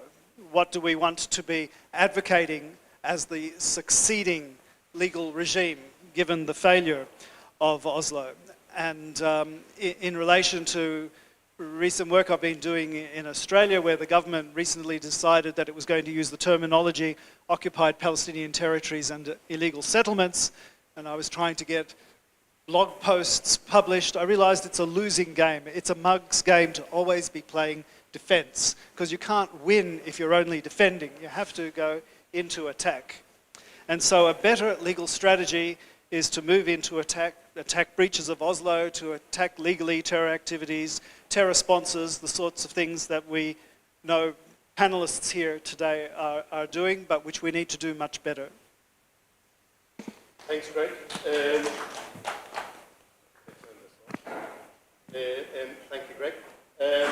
Really, as you said, it's not particularly looking particularly good for myself, but it's okay. And really, what Greg said, and really is, as we know, is an integral part of this process, is all the anti-Israel NGO work and the cooperation between the NGOs and the UN mechanisms. As we know, UN organizations request, pay for, fund reports from NGOs. They then publish them, and then they adopt them, and they become the reality. Give us a little bit of an insight into the idea of Durban, the NGO movement, and how we found ourselves in a situation where we're being attacked on every single level, and basically on a house of cards with no background, no basis. Thanks, Maurice. First, also, I just want to give a shout out to Professor Gerald Steinberg, our founder and president, who is really one of the first people that drew attention to all of the issues that we're speaking to today, and has tirelessly been working, to stop these things for more than 20 years. So, just want to acknowledge him. With the things that Greg and Eugene were speaking about could not have taken place without the NGO industry. And this NGO industry developed as a result of Oslo, and primarily because of the role of the Europeans and the European Union. So because the Europeans felt a little bit left out of the Oslo process, they decided to exercise their influence via NGO funding and began pumping in tens of millions of euros, kroner, francs, every year into this group of organizations that has tremendous influence today, and I'll just briefly mention some of the ways in which they have that influence. When Greg was talking about the reports and resolutions that make up the dossier of the ICJ advisory opinion, if you dig into the details of those reports, they are almost all based on NGO claims and reports. When you look at the ICJ question itself, this originated from the NGOs beginning in 2007. So in 2007, a UN rapporteur, John Dugard, who was very involved with this group of organizations, first posed the question of the ICJ opinion that is under consideration right now. It was further amplified by a group of NGOs in 2009, Israeli NGO activists, Palestinian NGOs, some international NGOs.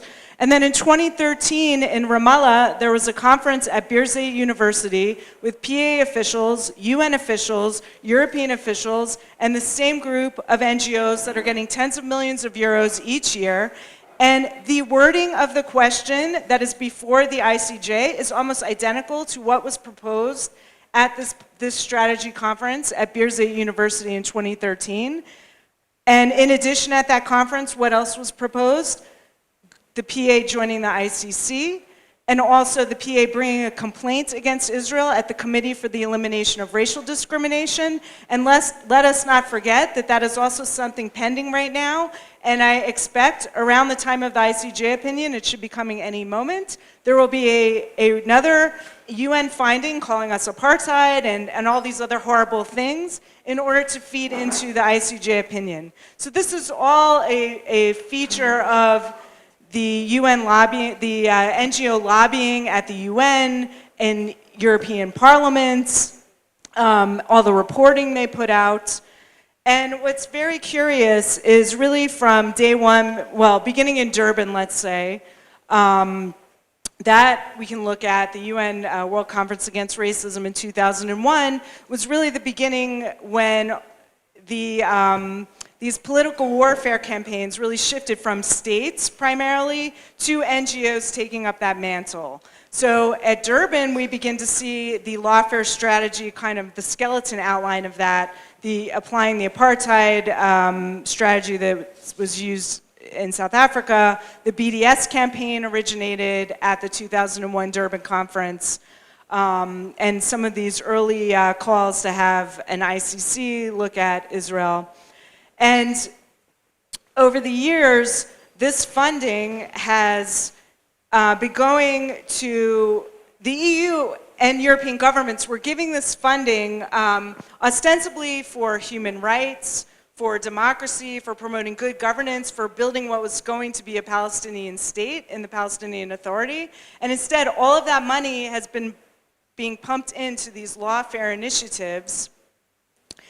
And the other amazing thing about it is when you look at these activities, they seem to contradict with all of the European policies that European governments and the EU claim that they want to be promoting. So the EU is very vocal, to their credit, on anti-Semitism, for instance. They were promoting the IRA definition to combat anti-Semitism. They were the first countries to adopt the definition. They've been actually quite good about producing handbooks and guidance, putting into funding contracts that funding should not be going to organizations promoting anti-Semitism. Yet, when it comes to our region, all of the organizations in the Palestinian Authority, and I'll say others, are getting tens of millions of euros a year and engaging in anti-Semitic activities that contradict the IRA definition. Why is that? The European Union, European governments have very strong counterterrorism policies. Yet, we see them giving, over the past 10, 15 years, have given more than 100 million euros to a network of about 13 NGOs that are closely tied to the Popular Front for the Liberation of Palestine. And it is also now in the NGO funding contracts with the EU that such organizations should not be getting money. And yet, they are still getting money. The Israeli government apparently is still allowing this money to be given to these organizations, strangely. That's another example. Another example is they promote a two-state policy, yet not one of the NGOs that they are funding under these auspices of human rights and good governance support two states. Not one of them supports Oslo. From day one, they've been undermining Oslo. So I think, and then to try to get the full information, the full scope of this problem is nearly impossible because European governments guard this information as if it's on the level of nuclear secrets. So for instance, we are currently involved in a case in the UK trying to get the name of NGO grantees from 2018 to 2020 for one project, and the names are actually available on the UN's website, so it's actually not even a secret, and the UK government refuses to give it to us under the claim that it's going to embarrass the UK government if these names come out. And we see this across Europe, across the EU. America is a little bit better about it. We see similar problems in Canada, Australia. And so, you know, and I'm sure these problems are not completely unknown to the people in the room. So I think in terms of moving forward, I think we need to continue to hold Europeans accountable to explain these inexplicable policies, why they're doing what they're doing, and also from the Israeli government to demand the Europeans to stop these practices. So I guess I'll end there. From there, I want to go straight on, right? Not stopping. Fiamma, to you. Can you please try to just explain to us why the Europeans are so anti and really anti-Israel and pro-Palestinian, and why they allow this anti-Semitism to, again, fester and grow all over Europe to the point where we're getting to the point, let's not go back historically, but we're getting to an area which is going to be very, very problematic very, very soon. First of all, let me thank you, okay? Thank you, and thank to Dan, and thank to our institute that has been so courageous and strong to organize this thing, because what we are doing now, we are really discussing one of the main and most important issue in the legitimization of about the legitimization of Israel, something that has moved. Don't you hear me? Can you hear me? While I was preparing these few minutes of talk, I just sank into the so many pages I've written about that because I had the adventure of covering the story since the very beginning, before and after and during and whatsoever.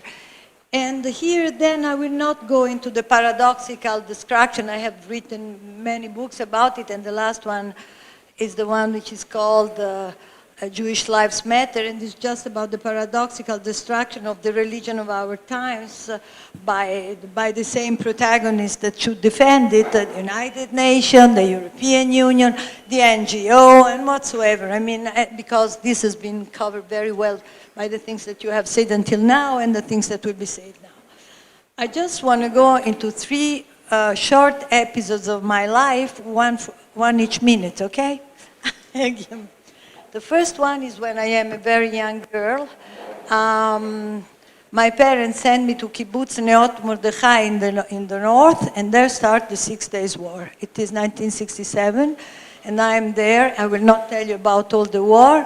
When I come back, this is when I wrote afterwards a long essay that was for commentary when I wrote, and there the title was When I Became an Unconscious Fascist. That was the title of the. I came back. I was, you know, all the youngsters like me were communists at that time, and this is what I was. So I come back from the 6 Days War, and they just picked me up from my high school where I was and throw me out of the school. Here I will stop because that's a long story. Second episode.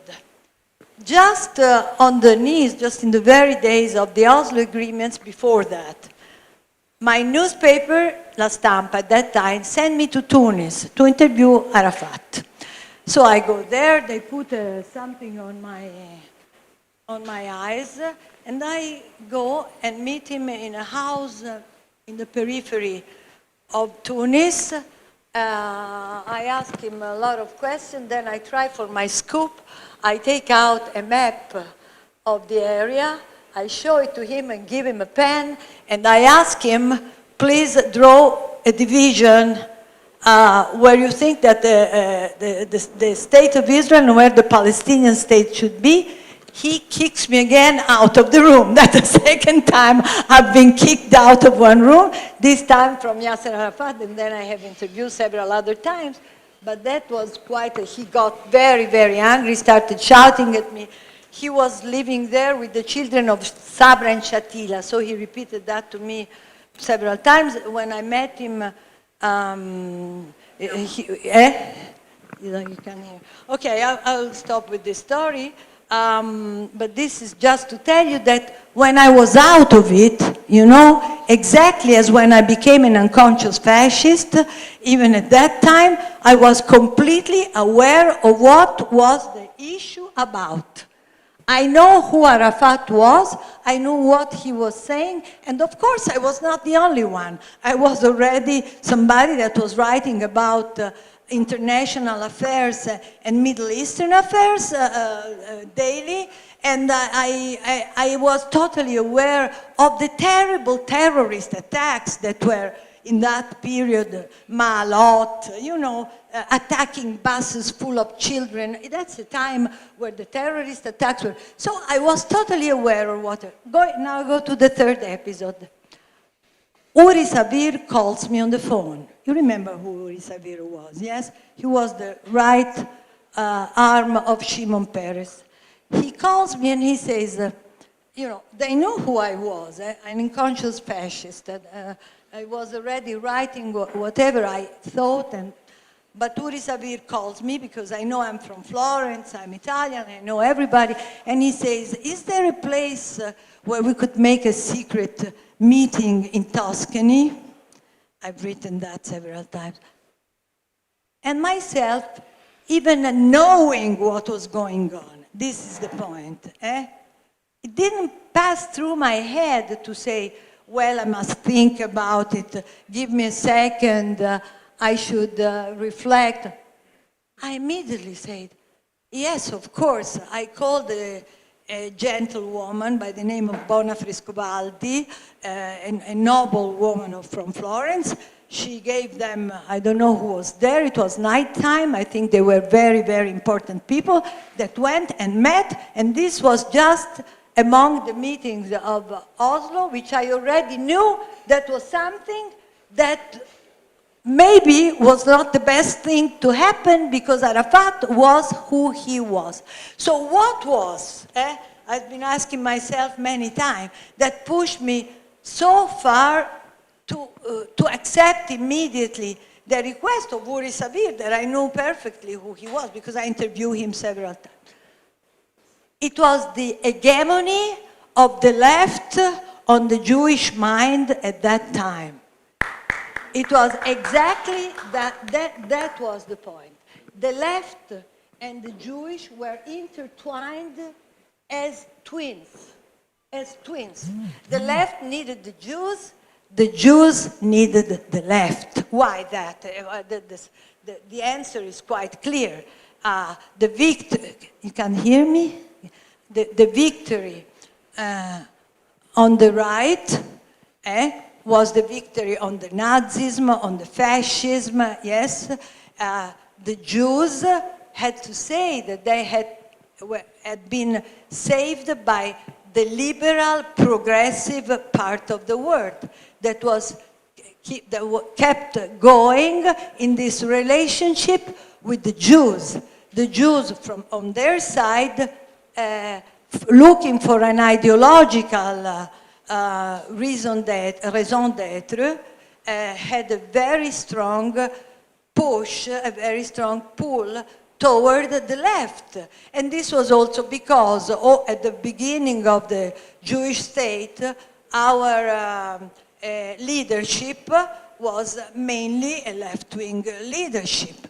This is something that we cannot forget when we ask ourselves today the reasons why nobody, even knowing who was Arafat, who the Palestinians were, why did we immediately go after this Piffero of Hamelin, that was the peace? Because peace was something that was rescuing our soul from all the accusation of the left of being nationalist, warmongers, nowadays even a friend and an ally to the imperialist policy of the United States. So it was something that was coming straight. You know, when I think always, and then I know that the story is long and I cannot tell it all, but I always think about Vasily Grossman when I think about that moment. Vasily Grossman, that he's the son of somebody that has been killed in Ukraine. He's the son of one of the victims of the war, and he enters there with the Red Army and sees what's happened over there. Where even if he is slowly understand what also the communism is doing to the Jews, still he keeps this relationship so strong that even in that little book where he describes there had already been all the slaughters brought by the communists in Ukraine, not only the Nazi slaughters, also the communist slaughters had already been there. But he cannot tell the story. He can tell also the story. The same with us. For us, the Jews, to break with the left is a wound that we inflict inside our own soul. We can never do it. For us, it's so difficult, so terrible. So when I look at the possibility nowadays to change our mindset, I look at the future where things are changing in their complexity. If you want to know what I think about our issue of today, maybe we'll save that for the next time. Exactly, you can read my books. But this was very important to me, for me to tell you, because otherwise this will not be complete. We must think about ourselves, the Israeli people that I'm part of, proudly so, as somebody that is always under a strong hegemonic effort from the left side of the ideology. And this is something that we have to keep in mind when we want to fight anti-Semitism today, which is my... So that's really, thank you, Fiamma. Really, that's where we want to carry on from there. With Brooke, with the experience of talking to suicide bombers, potential suicide bombers, and the idea of really co-opting our idea of Israel's right to exist, and with the battle claim of from the river to the sea, Palestine will be free, and fighting anti-Semitism and dealing with anti-Semitism and dealing with that narrative around America, around the world, fighting BDS. Some thoughts, please. You hit all the key words. It's all the stuff, so right? First, I want to thank the organizers for having me. What an honor it is to be here in a room with so many luminaries and experts that I follow and I admire and that I learn from. I want to start actually by reading from a petition that was filed in 1999 by the late, great Howard Grief and his colleagues. And the executive summary states the following. It was beyond belief those directing the affairs of the government of Israel one day lost their senses.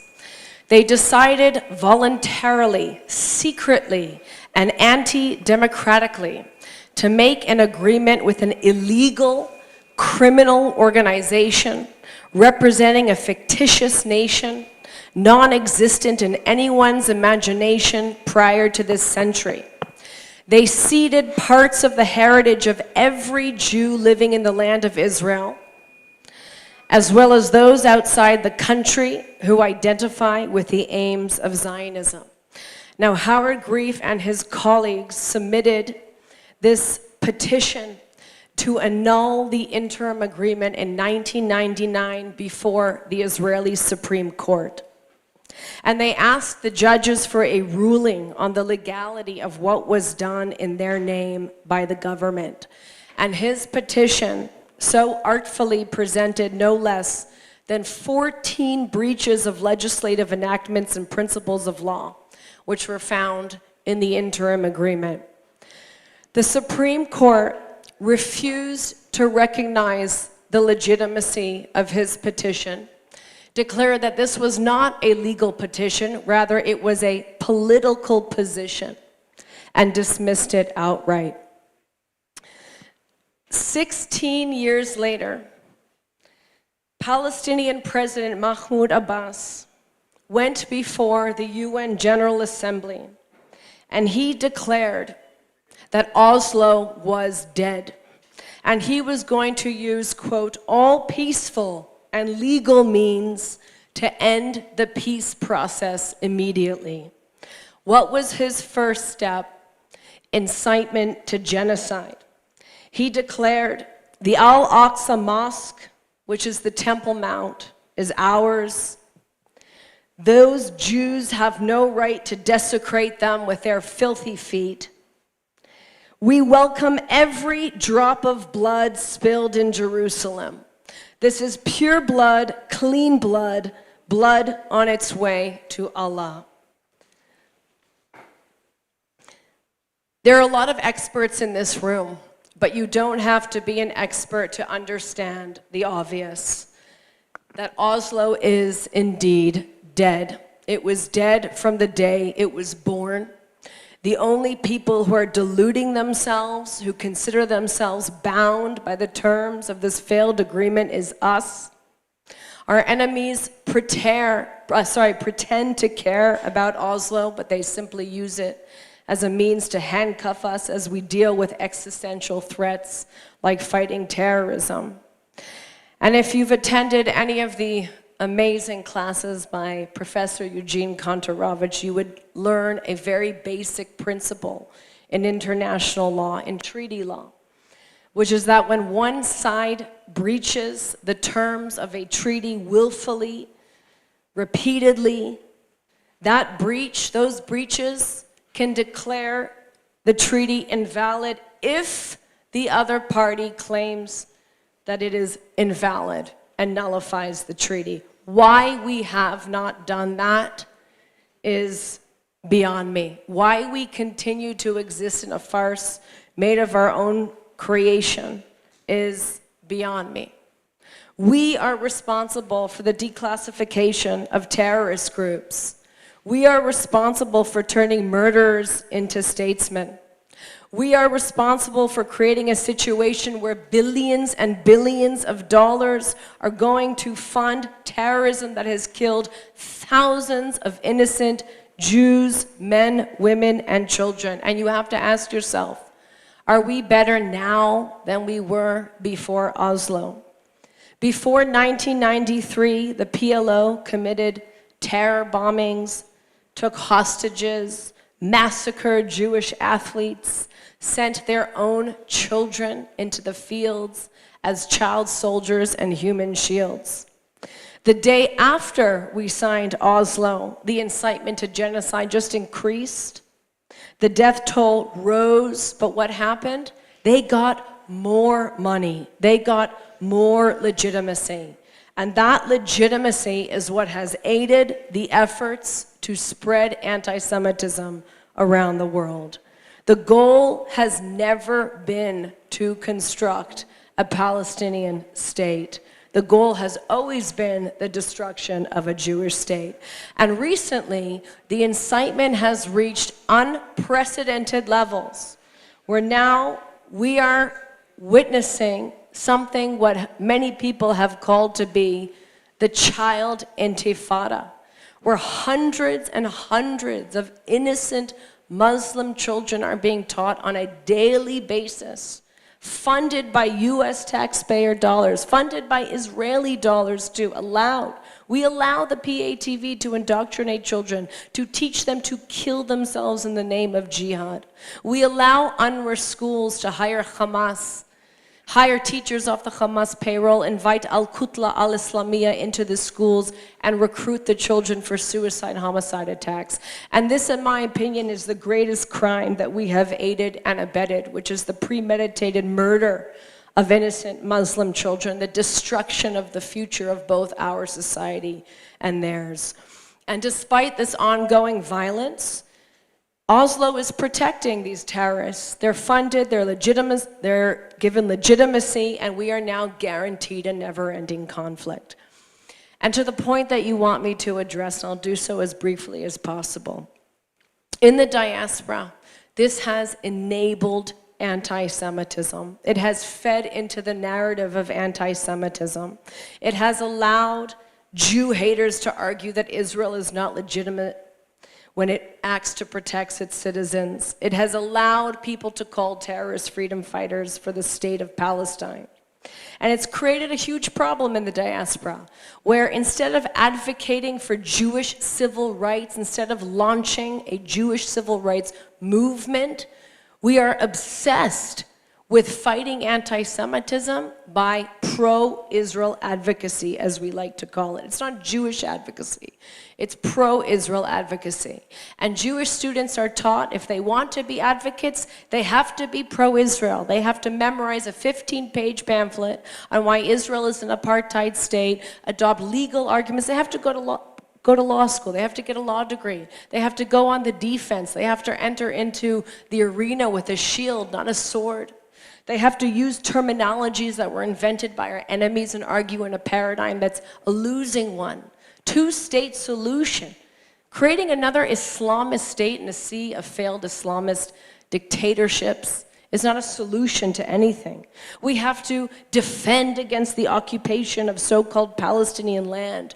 We have to argue that Jews are indigenous to Judea. If Jews don't come from Judea, I don't know where we come from. So we have to make a hard choice in the diaspora. And that's why we launched, for example, the End Jew Hatred movement, which to my surprise is the first ever Jewish civil rights movement in American history. Jews being the oldest, most persecuted minority community in human history still have not received parity. And we live in the age of minority rights movements. It's not the same to be black as it was 10 years ago. It's not the same to be a woman in the workforce as it was 5 years ago. It's not the same to be gay as it was 2 years ago. And yet, why is it that it is still socially acceptable to engage in Jew hatred in the West? Because we have been completely obsessed with defending Israel under this paradigm that we created for ourselves. And we have hindered our ability to advocate for ourselves as a minority community deserved of equal protection and civil rights, regardless of what's happening in Israel. And what we do is we've been responding to anti-Jewish discrimination with pro-Israel advocacy, giving our detractors an affirmative defense to do what they're doing. So, as I write in my book, and I'll conclude with this, End Jew Hatred, a manual for mobilization, the time is now to shed these narratives and to empower Jewish communities in the diaspora to engage in grassroots mobilization and direct action through minority rights movements that ensure consequences for Jew haters. That is our number one goal. Not pro-Israel advocacy, not to get people to love Israel, but to make sure that Jew hatred has political, legal, and other consequences. Thank you. Amazing. And really, if we're talking about the idea of Jew hatred having consequences, that's really Nitzana. Nitzana just finished a 20-year battle against the Palestinian Authority. It started in October 2000. Almost 23 years ago. 2 Israeli soldiers lost their way and ended up in a police station in Ramallah. Rai Sheikh, the head of the police station there, would describe the way that he beat Yossi Nordich, Vadim Nordich with a Slav Keres, with I can't even think of the word in English. It's the thing that you use to release a tire and a crowbar. Let's say it's a crowbar. And how Yossi really his soul left him with chilchel. How he was just losing it, slowly losing his soul.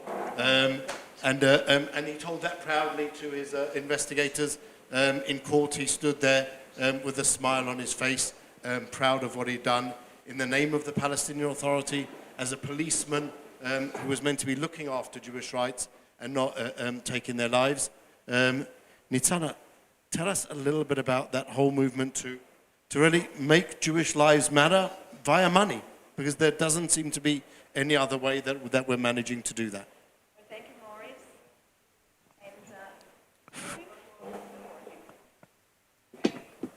It's working? Yeah.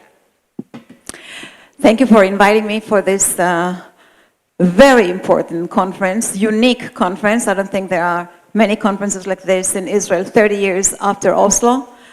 We begin with a fight against the Palestinian Authority, or the fight against the terror financing back then, the beginning of the Intifada. In the year of 2000, we were going to experience what we experienced in the first Intifada, buses getting blown up, suicide bombing, drive-by shooting, and we said that this time we are going to fight back. That this time we will go after those who are accountable, who are those who are responsible, and will make them pay, because the Palestinian perhaps can kill us, but they have to pay a very high price.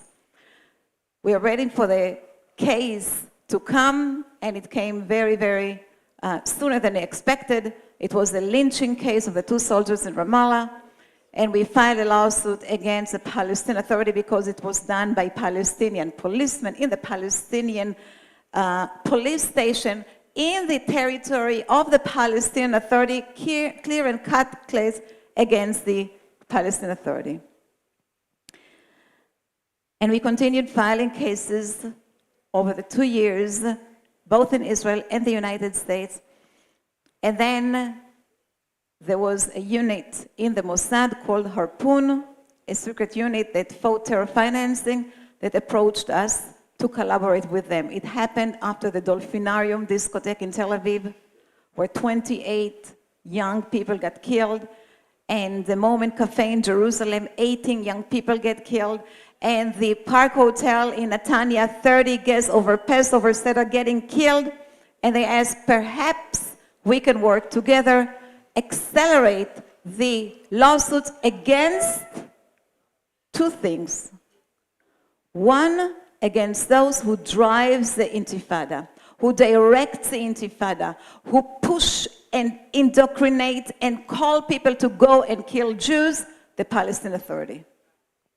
And the second, against those who physically transfer the money from Europe, from United States, from Syria, from Jordan, into the hands of the Palestinian organizations in Judea and Samaria and Gaza, the banks. We couldn't do it as private lawyers anymore. We established Shurat Hadin, a non-for-profit organization, to take this battle against the terror organizations and their financial patrons to court. And in 2004, we decided that we will not just sue the Palestinian Authority in Israel, but also in the United States. Because although Israel blamed the Palestinian Authority, and although they knew and they told everyone that Yasser Arafat is the one that sends the terrorists to kill Jews, nobody believed them. The State Department ignored it. Europe did not take it into consideration when they poured millions and millions of dollars into the hands of the Palestinian organizations. So we filed a lawsuit in the United States on behalf of 10 families that lost their loved ones in the terror attacks during the Intifada, American citizens, the Sbarro pizza place in Jerusalem, and the 443 roads shooting attacks, and the French Hill Junction suicide bombing. We sued the Palestinian Authority in the court in New York, and after 11 years of litigation, the Palestinian Authority hired lawyers, came to court, filed motion to dismiss. We went to discovery in depositions, 11 years, the trial opened before jury in New York, lasted 50 days. The Palestinian Authority had a defense. They said, indeed, these all terror attacks were done by their employees, by their policemen, by their security men, but they were rogue employees. They did the attacks after work hours. It wasn't their policy to kill Israelis. They were against killing Jews. But when the trial opened, they found it hard to explain to the jury, if they were rogue employees, how do you keep paying their salary until today?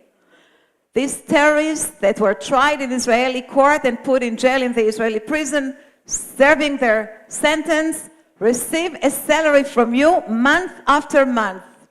You call streets and town squares on the name of the suicide bombers. You pay stipends to the families of the suicide bombers.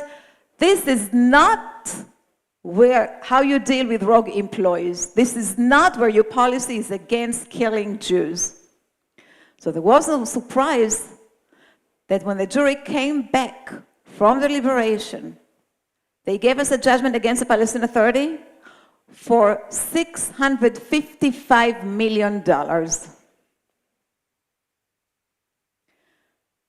In Israel, we had a different story. In Israel, we filed a case on behalf of the lynching soldiers. We filed more lawsuits on similar terror attacks that we sued in the United States. French Hill Junction suicide bombing. The Cohen family kids that lost their legs in a bus bombing attack, missile attacks, everything. This time not on behalf of 10 families, but on behalf of 25 families. And the trial did not last 11 years, it lasted 23 years. But when we finally received the judgment, it was for 130 million shekels. It's equal to 25 families. 25 families, how much is 130 million shekels in dollars?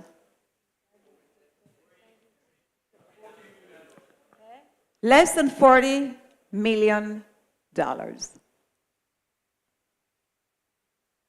Less than $40 million on behalf of 25 families versus the judgment we received in the States, $655 million on behalf of 10 families.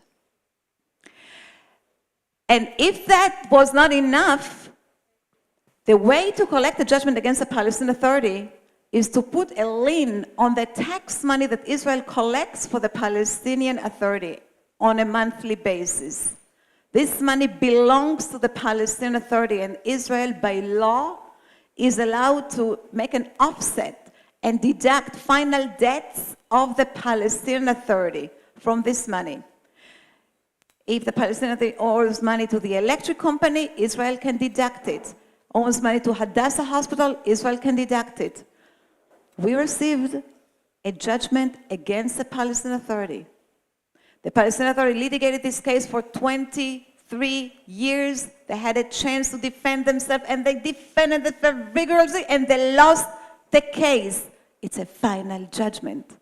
The Israeli government should pay it from the tax money. This is what we did. We asserted a lien on the Palestinian Authority tax money. But Israel refused to pay. It was in the previous government. I met Benny Gantz one day on a flight to New York, and I was a defense minister, and I tell Benny, you have to pay this judgment. By law, you have to pay this judgment. The terror victims went to this fight and fought for 23 years because you sent them. You asked them to file lawsuits against the villain, against the Palestinian Authority. The Palestinian Authority defended themselves and lost. And you have now to do your job and pay compensations for the victims. Instead of you going and pay directly, the victims went through the whole process, had a trial for 23 years, won a judgment. Now we refuse to pay it? And Benny Gantz answered and said, it's complicated. It's hard. There is a pressure by the State Department to keep the Palestinian Authority and not to bring it into bankruptcy. And I said, 130 million shekels will not bankrupt the Palestinian Authority. When they pay 1 billion shekels to their prisoners who are sitting in the Israeli jail, 130 million shekels will not bankrupt them. It's moral, it's just to pay the judgment. Fortunately, there was a new government formed shortly after, and Minister Smotrich, the finance minister, immediately, the first day he stepped into office, paid the judgment from the tax money. Just to finalize, it's not up to the court to give compensations. The court has their personal views, and they think that 3 million shekels for a victim is enough. We don't think so. United States does not think so. The world cannot think so. So we are in a process of passing a legislation in the Knesset to create a minimum compensations of 10 million shekels per victim, per plaintiff in terror victim litigations. The next speaker after this panel or later on will be Yuli Edelstein. We'll pressure him to pass this legislation because if Israel wants to fight back against those who are killing its citizens, it's only through the pocket. Thank you very much. So that I really think is the good news. We're about to hear from Yuli Edelstein in the Knesset hearing discussing the legislation that just before the recess passed its first hearing with really a substantial majority. Yuli is on the record saying that this is probably one of the most justified laws that exists. You stop terrorism by imposing heavy fines, by allowing the victims to claim their rights. A very simple principle of compensate the victims and not the terrorists.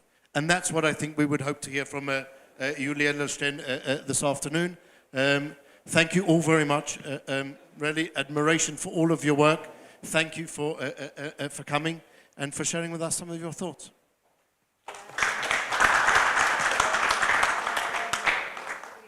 Thank you all so very much. אפשר גם לדבר בעברית. תודה רבה לכולכם. All of you. That was a very interesting and teachable session, and I think this really has added value that is very unique. We will now take a coffee break for 15 minutes before Yuli Edelstein will arrive.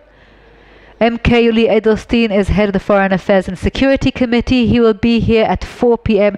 So we will begin at 4 p.m. We will take 15 minutes and then we will ask you in terms of security to please be seated by 4 p.m. So please in 15 minutes let us reconvene. Enjoy your refreshment and coffee break.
Please take your seats.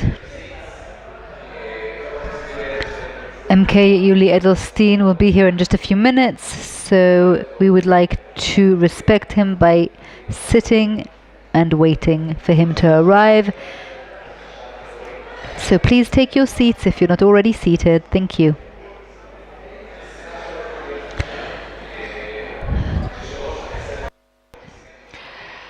In the next session, the Brigadier General Amir Avivi, chairman of the IDSF, will have a conversation with MK Yuli Edelstein. Ladies and gentlemen, please take your seats.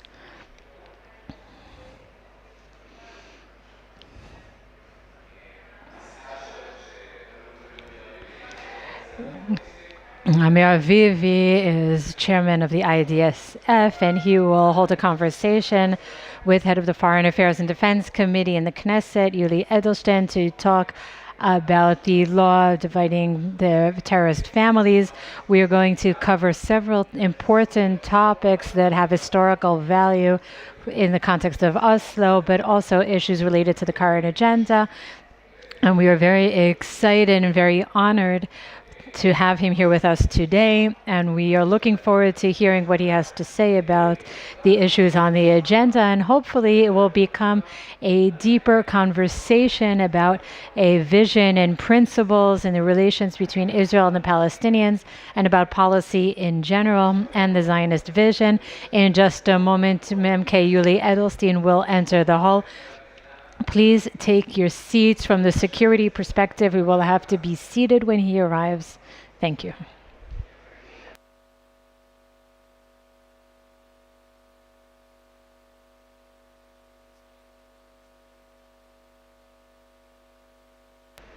He will be here in just a few minutes, and we will wait until he comes.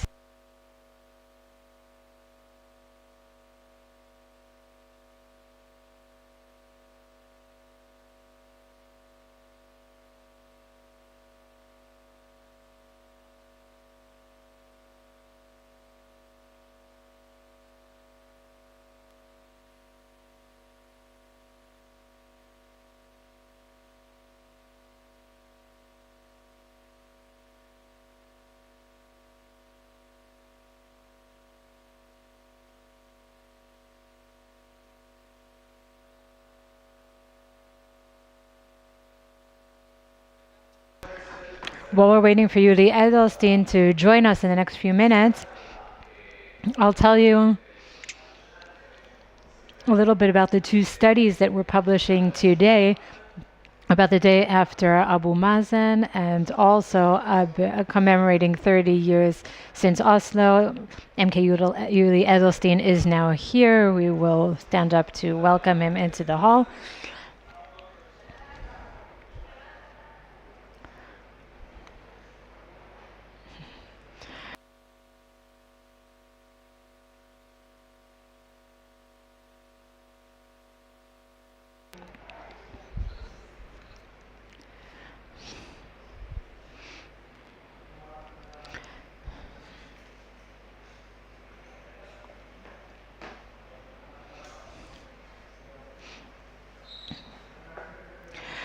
MK Edelstein, thank you for being here today.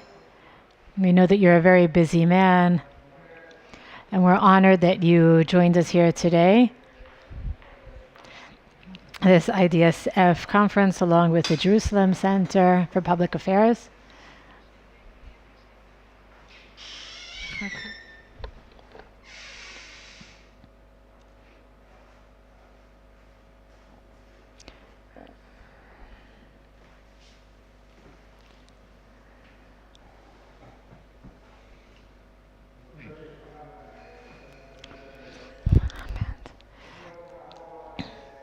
I want to take this opportunity to take you back to July 1987. You immigrated to Israel. It's difficult after a long struggle, arrived in Alon Shvut, and then what is it like to come to Israel and immediately encounter the First Intifada? Thank you very much for inviting me today. There was recently the International Sports Championship, and congratulations on organizing this very important event. Unfortunately, many things have happened in our lives and in the state of Israel over the last 30 years since the Oslo Accords were signed. And on the way here, I was looking at my phone, looking for something on my schedule, and the route to Alon Shvut happened to begin on September 4th, 39 years ago, when I was arrested in the Soviet Union. I was sent to prison and then to forced labor camps. When I arrived in Alon Shvut, and I must say that I saw, it was before the Oslo Accords, but I could see reality changing before my eyes. And just a very realistic example that I'm sure many of you can identify with. I admit that not only as a result of the imprisonment and not having enough food, I enjoy eating bananas. And the wonderful shops next to Rachel's tomb that sold fruits and vegetables, wonderful produce from the land of Israel. And that is a place where, we would stop there along the way and buy things at the shops there. And in September, October in 87, I was driving with a friend in his car. And remember that I certainly wasn't armed. I was a new immigrant. My friend wasn't armed either. And then we passed by the shops near Rachel's tomb without stopping. And then we were near Dehesha, the refugee camp. I said, oh, we didn't buy bananas, and I'm out of bananas. So we stopped. It was around 12:30 at night. We went into the refugee camp. There was a store that was open. We went in. He said thank you. We said thank you. We got back in our car and left. And that changed overnight in December 1987. And that reality was never restored. And my memory of Oslo is of what I was invited to speak on a channel. I wasn't a politician at the time. I was known only among immigrants from the Soviet Union, and I was asked to come to a Russian news channel for an interview in '93. And on the way back, I drove through Bethlehem, and I saw the masses and all of the people, whatever you want to call them. I saw them attacking cars. I saw riots and marches. And not from the perspective of the Foreign Affairs and Defense Committee. As of '93, I was sick. I had been a resident of Gush Etzion for 6 years, and it never occurred to me during that time to buy a gun. I carried weapons when I had guard duty in Alon Shvut, but after that date, on September '93, the first thing I did was go to the Ministry of Interior and apply for a gun license. So I guess I kind of predicted what would happen after September 1993, when people had illusions about what the Oslo Accords would produce. We talk a lot about democracy in the Jewish state, the state of the Jewish home, from the parliamentary perspective. When you look back at the Oslo Accords,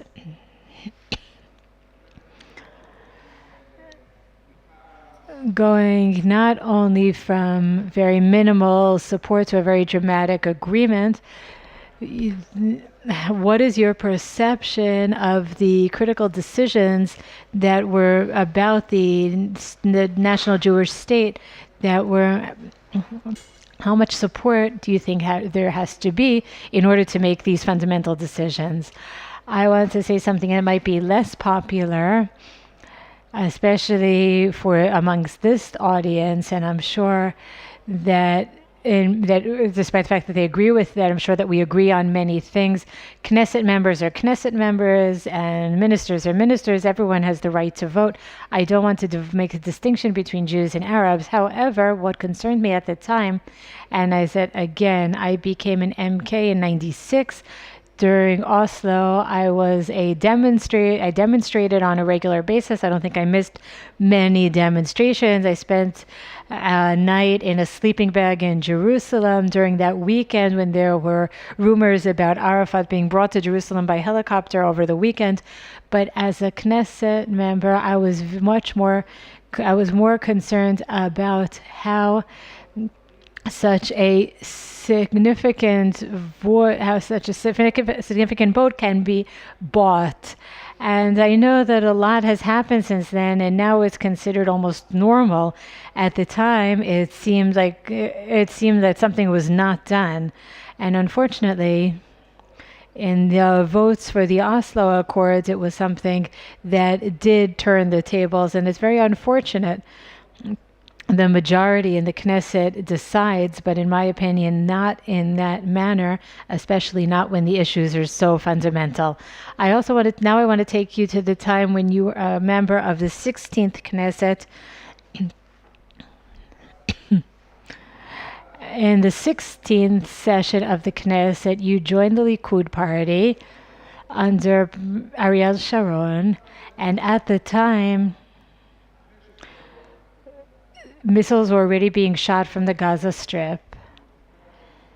We had experienced the second Intifada with so many victims. Operation Protective Edge and the beginning and the operation in Judea and Samaria. And then the decision is made regarding the disengagement, which was so unconnected to reality. How did we reach a decision of this kind in that kind of reality? There have been a lot of analyses done on that question regarding there are different theories about trying to avoid court cases and criminal incrimination. I'm sorry, his microphone stopped working. I was taught by by a very dear person that many of you knew. His name is Uriel Litzor, of blessed memory, and he taught me that we can be people of the land of Israel from the deep ideological perspective, from the deep religious perspective, believing in our biblical rights to the land of Israel. But when it comes to politics, we have to learn how to use political and security tools to analyze the situation and not just yell that it belongs to us. The fact that it belongs to us is the basis for your arguments and for the right, but beyond that, you have to analyze reality from the political and security perspectives. When we look at Oslo and the disengagement, it couldn't have succeeded. Since then, there were constantly the well-known theories. If it hadn't been for that horrific murderer who assassinated the prime minister, then Oslo would have been completely different. If Sharon hadn't fallen sick after the disengagement, then we would have been in a completely different place. And that is just avoiding a deep, cold analysis.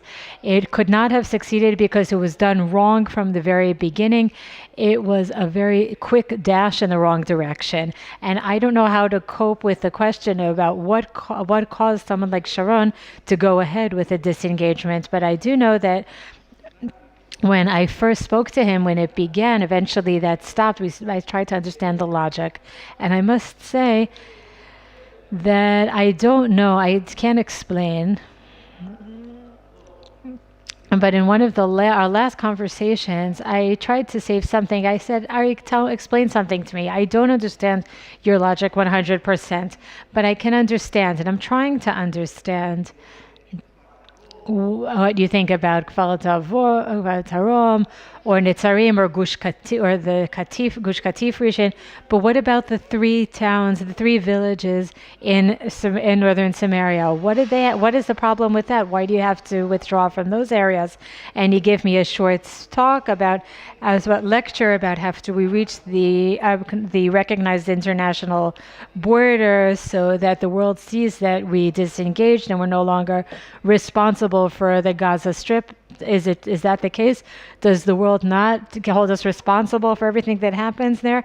I can't read his mind, but the idea that we can disengage or withdraw and then there'll be less need for reserve duty, there won't be a need for such large security and defense budgets.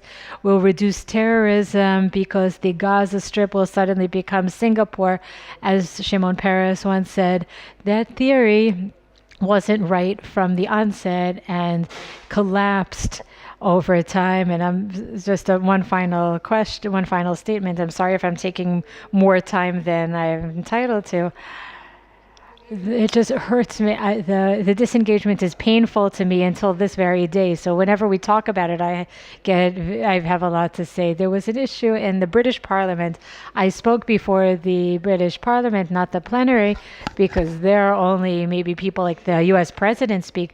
But it was a large conference of Parliament members, and one stood up and said,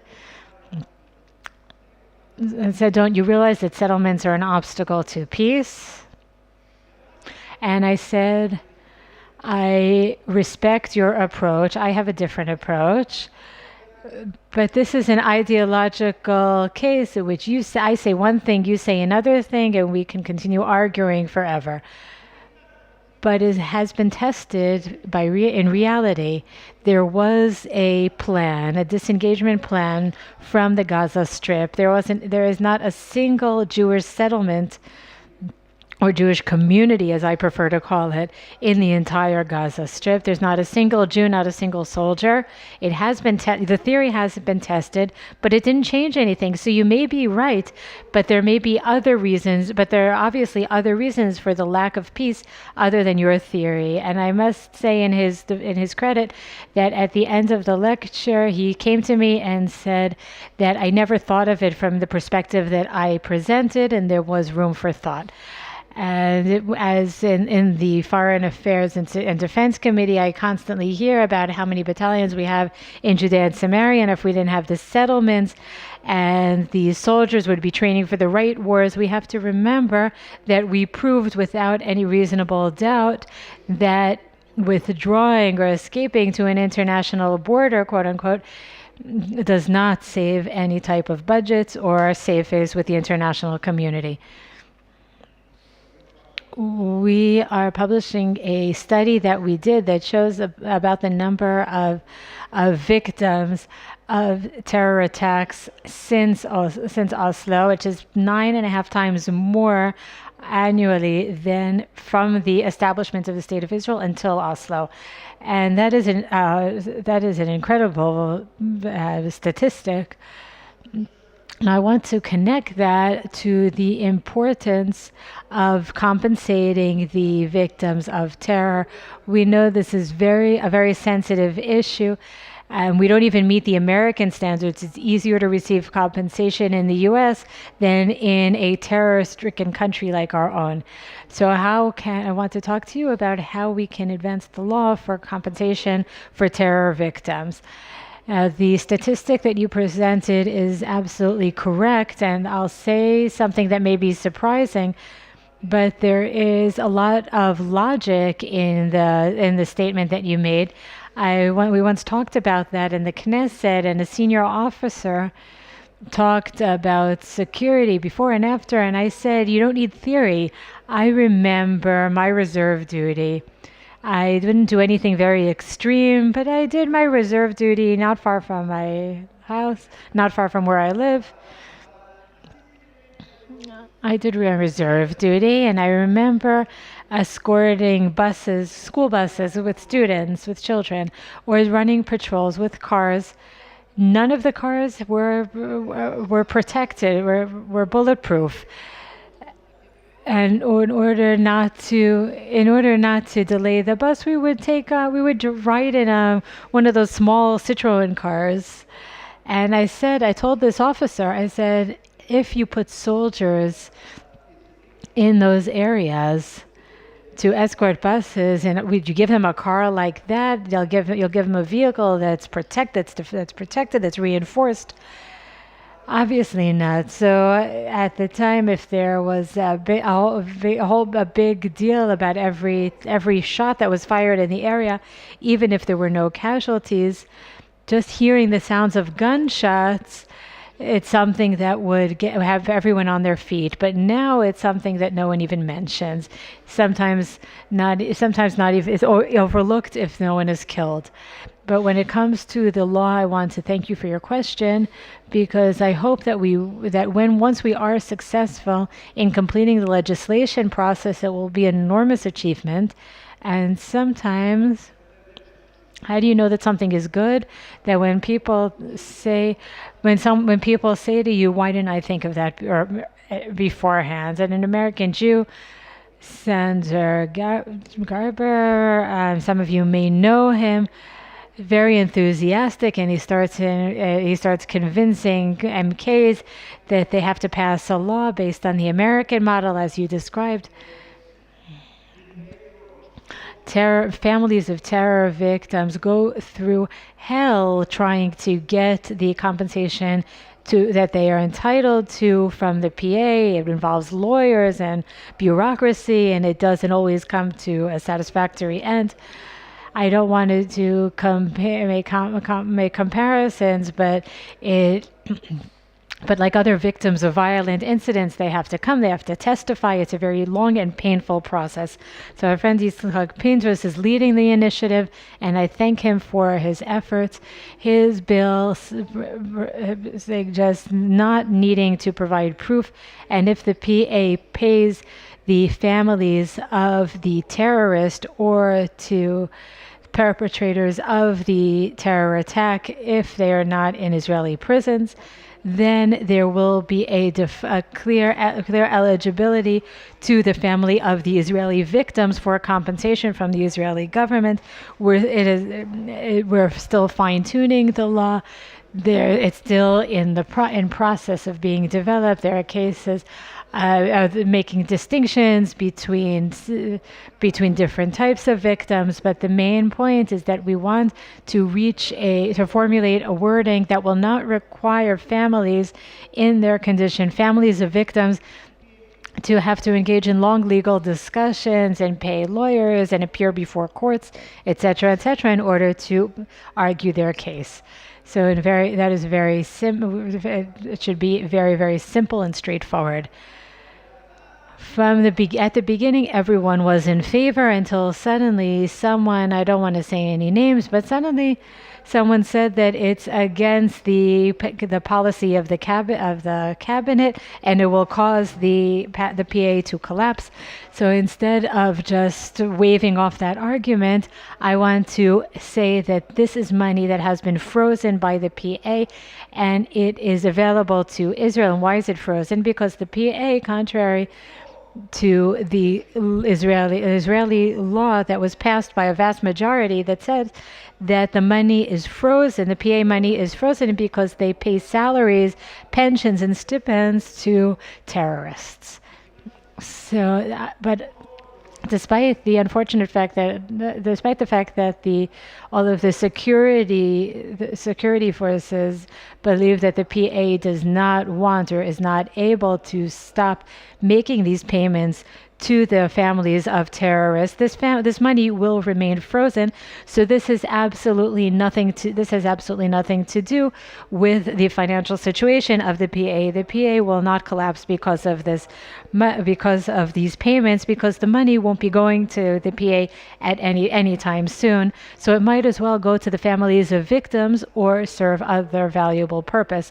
So despite the arguments, the law passed in the first reading. There was a vast majority, and we will continue the process. We will complete it. And I want to thank you for your question, because I think that it's no less important than the theories about how we cope with terror. I want to say that unfortunately we have not been able to completely succeed. We have all but we have been partially successful. They've done wonderful things in many cases, but not 100%. So we do have to take care of the people who were victims of terror attacks.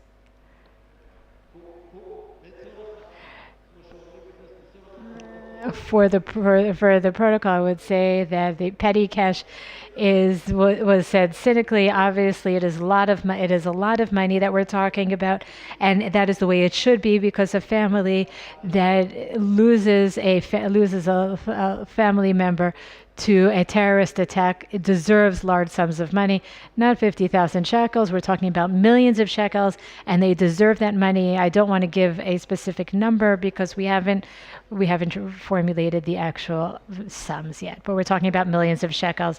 We understand that from the beginning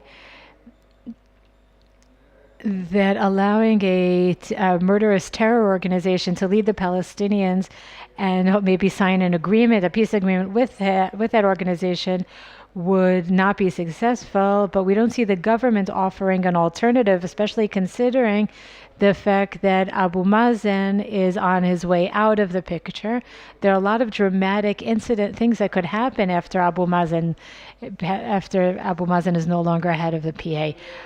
I can't speak on behalf of the government. I'm not a government member, but our role is to supervise and make sure there's an answer to your question.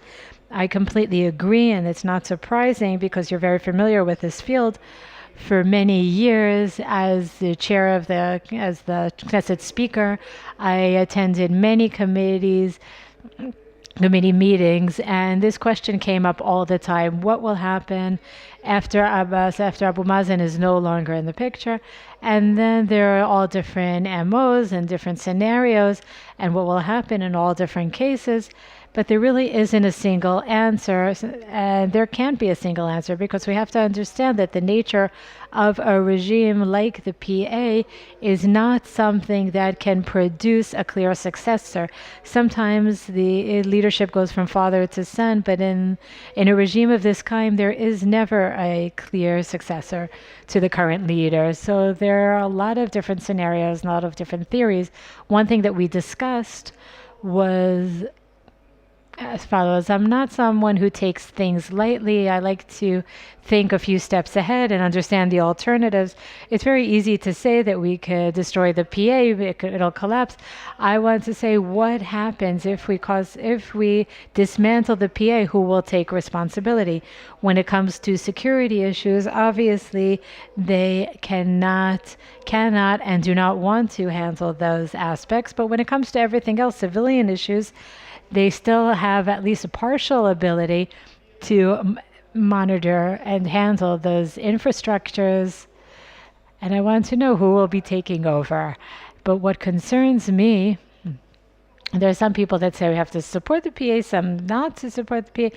But what concerns me in this context is that not everything is under our control. And I said so in the committee, and I'll say so today. We do not want to reach a situation in which the patient is long dead and the patient's monitor is completely flat, and we're still giving medication and IV, etc. That's a situation that we cannot reach. So I demanded, and there will be another meeting on this topic. We need a plan. I don't want to hear the opinions. I want, like in war games, something happens, assuming that Abu Mazen passes away or is no longer in the picture, the PA collapses. What is the alternative? Not saying that we will continue to support the PA or continue to try to keep it unified. We need a plan. We need an alternative. There are a lot of ideas. There are different programs working with the Emirates or other countries. I don't love any of the scenarios, but in a serious country, we cannot have a situation in which we're not prepared for a reality that may happen at any time. even in 2 weeks from now. So we will continue to monitor the situation. The cabinet, they will want them to address what will happen in a scenario of this kind. Thank you very much. I'm pleased to say that we finished a study. I thought it was done. A very comprehensive study on the different scenarios and strategic solutions for each scenario, and I'd be happy to discuss this with you in the future. And one last question. We are seeing a vast change in Hamas dominance, not only in Gaza. At the time, there was great support in the differentiation, but now it's not only in Gaza, it's in the north, it's in Syria, it's in Judea and Samaria, it's in the Golan Heights, and collaborating with others. So from your angle as the chairman of the Foreign Affairs and Security Committee, how do you see this vast change that we have been witnessing these last few years, and of course the Iranian involvement in the Palestinian system?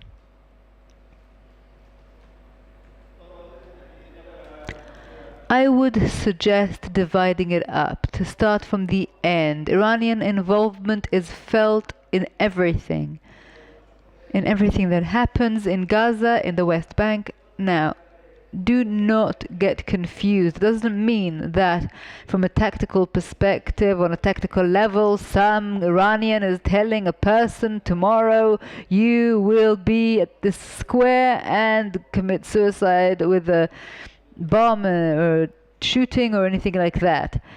But at a level where there's indoctrination, where there's financial support, where there is supply of weapons, on all of these levels, this is an endless flow. The defense establishment is, of course, trying to stop it. We, of course, have borders that are more protected or less protected. We're not going to tell our enemies where to smuggle from, but some know the reality very well, and that is why there is a problem with that. In addition, Hamas as a factor, look, it is having a good time, enjoying itself. Hamas as a factor is certainly dominant. It enjoys this eternal dilemma. I hope that within these last few minutes you have already learned that I do not only say demagogical slogans. It is a real, genuine dilemma. Today's quiet, or the arming and the effect that we see coming up. And that is all considered because the consideration is not only in Israel, and it's clear that we are playing a very dangerous game vis-a-vis Hezbollah too and Hamas too, where they're getting armed. And if we do not put a stop to it, if we do not limit it, if we cannot use the war between wars in order to address this, then we will find ourselves in a very severe conflict, much more severe, or the price will be much higher than perhaps smaller contained steps that can be taken today.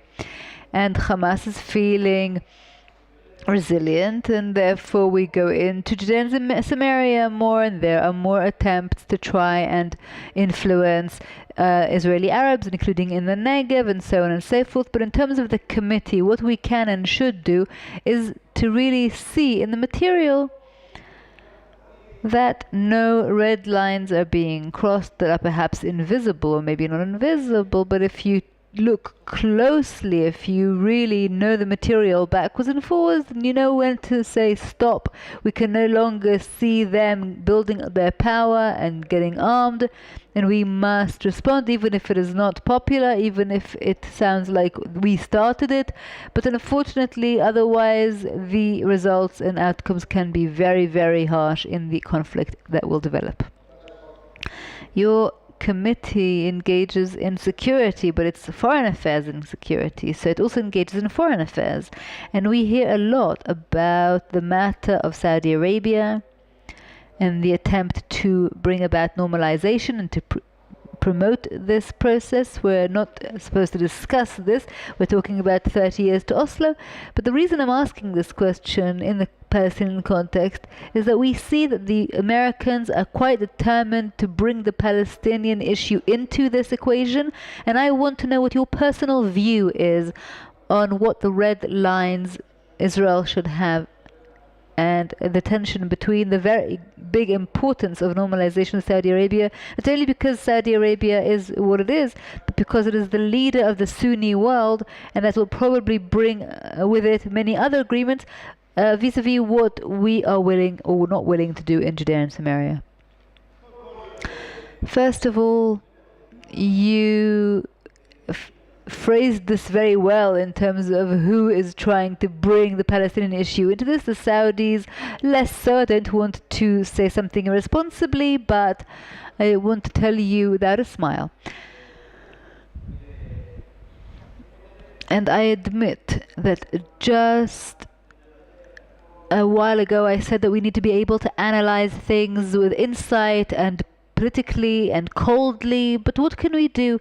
All of us are also human beings, and I hope that we all have a worldview and ideology. And what can we do? I believe in the greater Israel vision, and I would not rush to concede, especially since it hasn't proven itself, not on a practical level or an ideological one. But having said all of that, if I were told that these are the items in the agreement with Saudi Arabia, and what are you concerned about? I am not sure that, how shall I say it, that according to the items that appear in foreign press reports, I'm not sure that the only problem I would have, or the biggest problem I would have, is with Judea and Samaria. Because of course, if it comes to withdrawal or any other option like that, then the answer is no.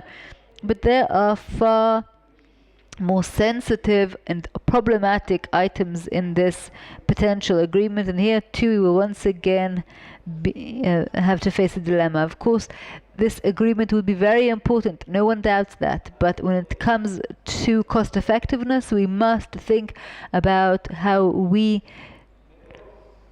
try not to risk ourselves and find ourselves in a Middle Eastern race, that is an overmotivation to reach an agreement faster and have the schedules dictated by a political reality in other countries instead of in this country. And so let me once again reiterate that it is very important to make sure that nothing be said that cannot be taken back about Judea and Samaria, but what's also important, maybe more important, is to follow items in this agreement that have to do with the future of the State of Israel and the security of the entire region. MK Yuli Edelstein, head of the Foreign Affairs and Security Committee, thank you very much.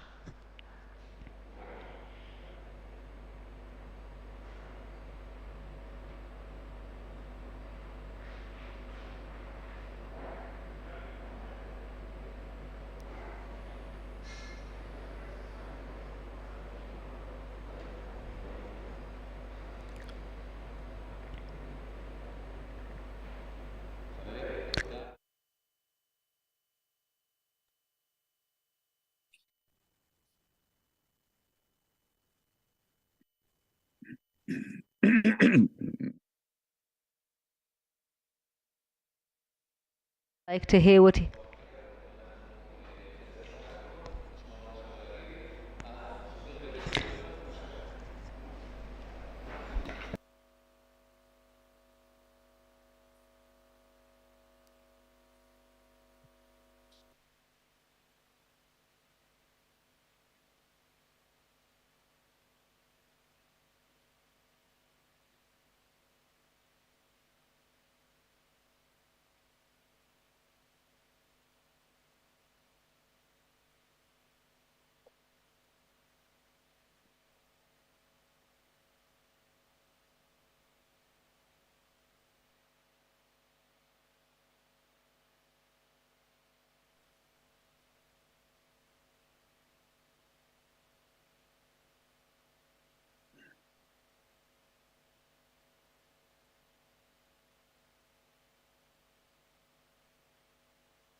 Hi, can you hear me?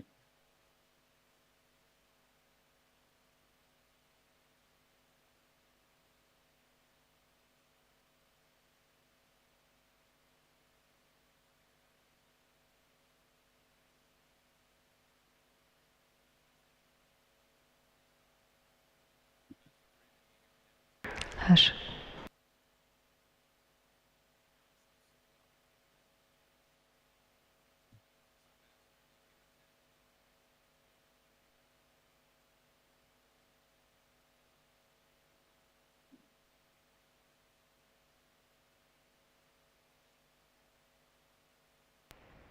Hello?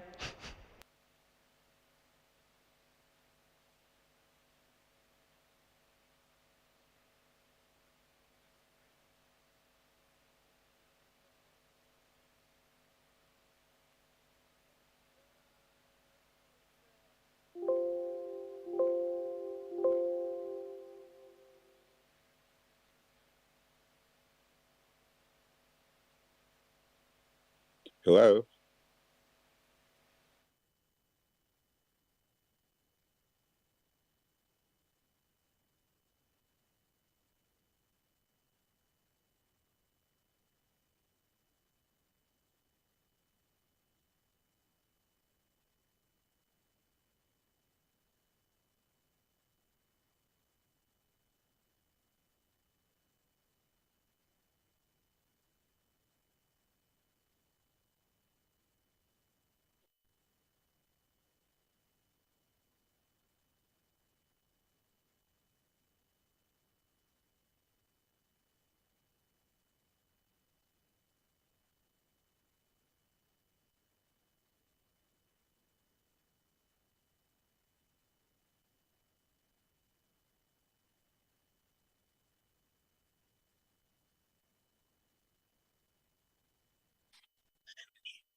I hear you fine, yes. Can you hear me? Can you hear me?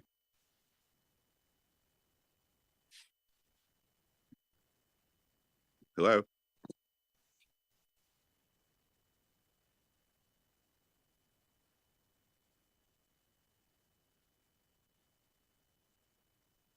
I'm sorry, I can't hear you.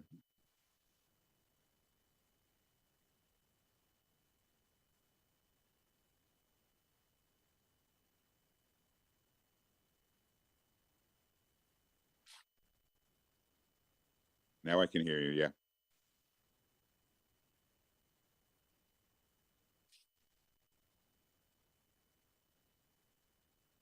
No, I lost you again.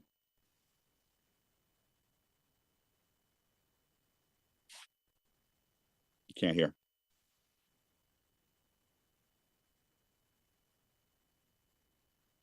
You're going in and out. I can't hear you.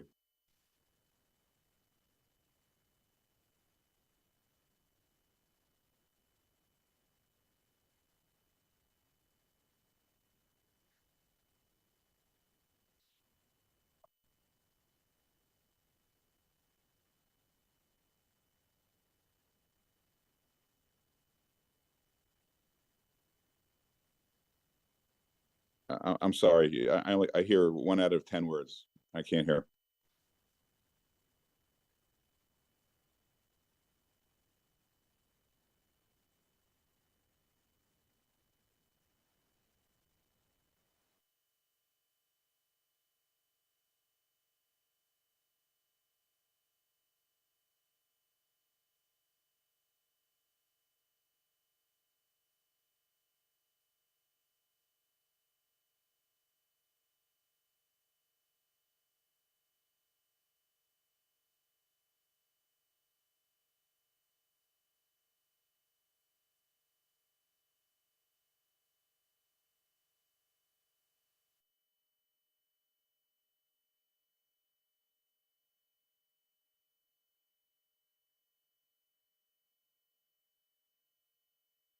Recording in progress.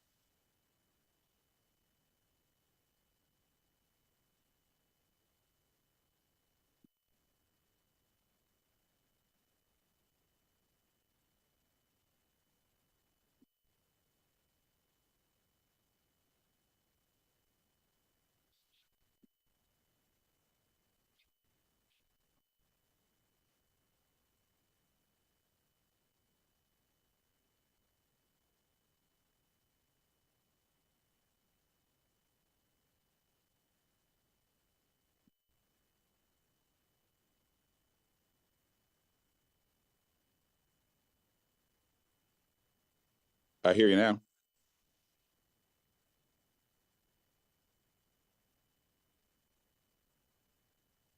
No, don't hear you.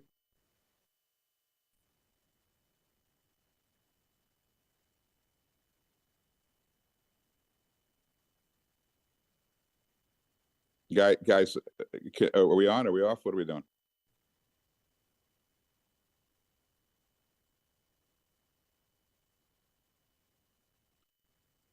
Sure. Well, when we took office, I think the paradigm for many years under both parties had been the reference had always been Oslo. Since '94, that was the way the State Department assessed the relationship between Israel and the Palestinians by reference to Oslo.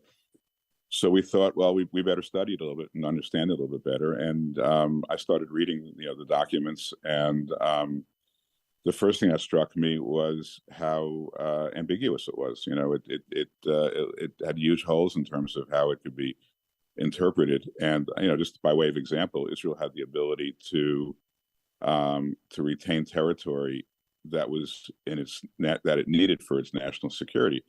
Well, everybody in Israel thought that, just for example, the Jordan Valley was essential to its national security. So from the way the Israelis interpreted Oslo was we're going to keep the Jordan Valley. The way the Palestinians interpreted it was you don't get any of the Jordan Valley. So we're starting off with a document that people may have shaken hands over in a lovely ceremony, but no one had totally different views as to what its import was. On top of that, I went back and listened to Yitzhak Rabin, Alav Shalom, to listen to his speech to the Knesset when he was, trying to sell the Oslo Accords, and and this was, he had a very hard time getting the Knesset to agree, and he said, the outcome of Oslo is that the Palestinians will have less than a state, and Israel will have a substantial presence in Judea and Samaria. That wasn't the world's opinion as to what would happen here. That wasn't what anybody else thought. So Oslo at its core, apart from the fact that it was a failure and the fact that after it was put in place, terrorism increased fourfold. Oslo just meant different things to different people, and very different things to two sides. And we came to the conclusion that it was kind of a it was just something that was done for show. It was a bunch of handshakes and ceremonies that had no particular real meaning to it, and yet we're still living with much of it today. So we just thought Oslo was was largely a dead letter. I mean, there were remnants of Oslo that people were observing, and I guess it made sense to keep those alive until you come up with something better. But Oslo as a solution struck us as just being a fantasy, and so we discarded it pretty quickly.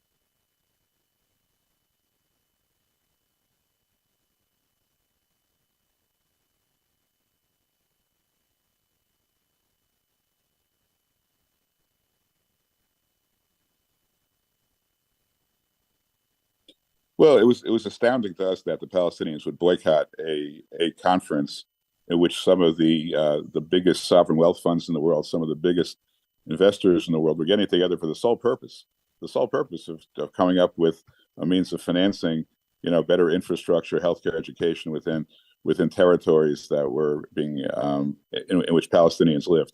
So we're new to this. We would think that if you are getting together to try to solve a problem with billions of dollars, the people who will benefit from that will at least show up. But they didn't, and it's part of the.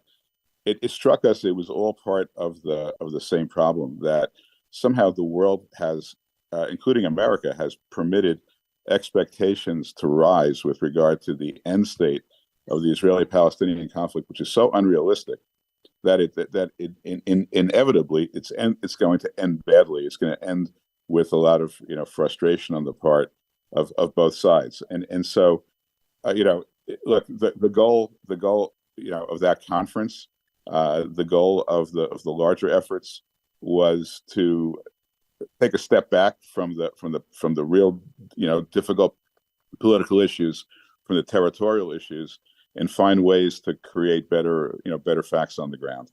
And the Palestinians just weren't interested. And I think in terms of how that fed into the Abraham Accords, it got to the point where not only America but the Gulf nations as well said, we can't be more pro-Palestinian than the Palestinians. At some level, we can only try to help them so much, and if they're rejecting all of our help, we'll do something else. We'll find some other common interests that are worth vindicating.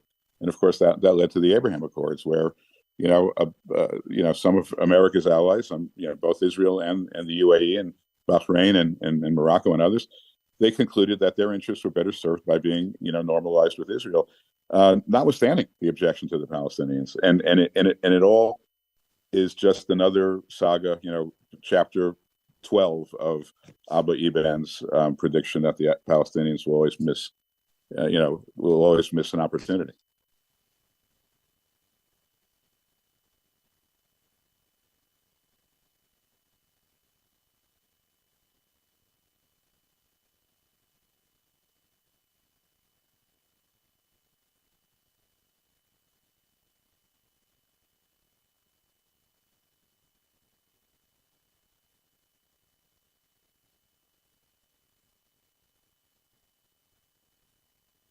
Leaving the Palestinian issue on the side is essentially.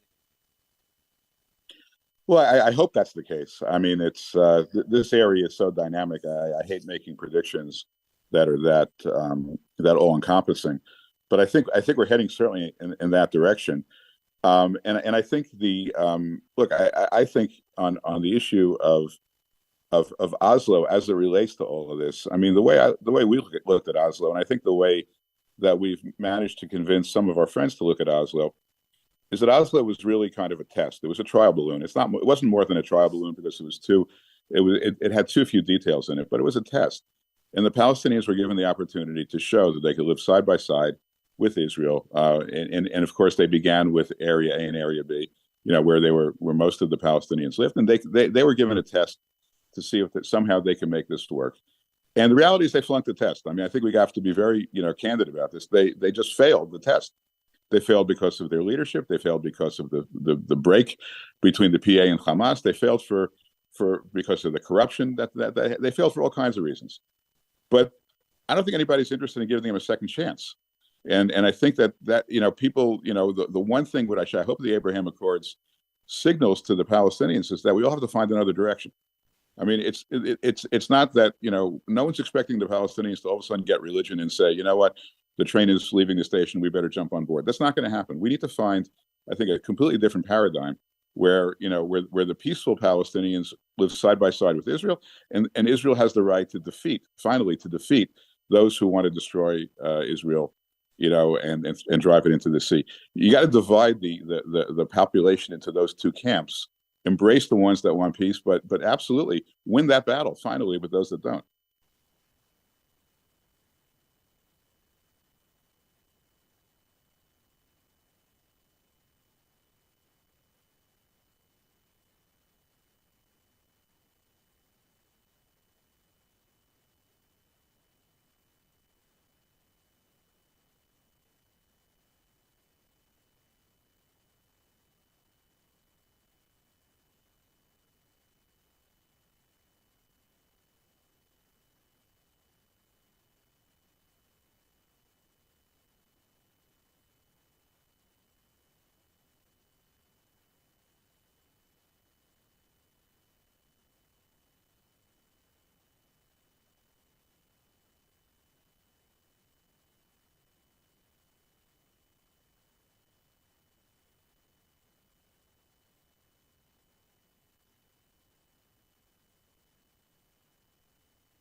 Well, I think the Oslo vision has to collapse in favor of a different vision, and I hope it's the Saudi vision. I hope that's where we're heading. The vision needs to be forward looking. It needs to be focused on regional integration, on technology, on infrastructure, on education.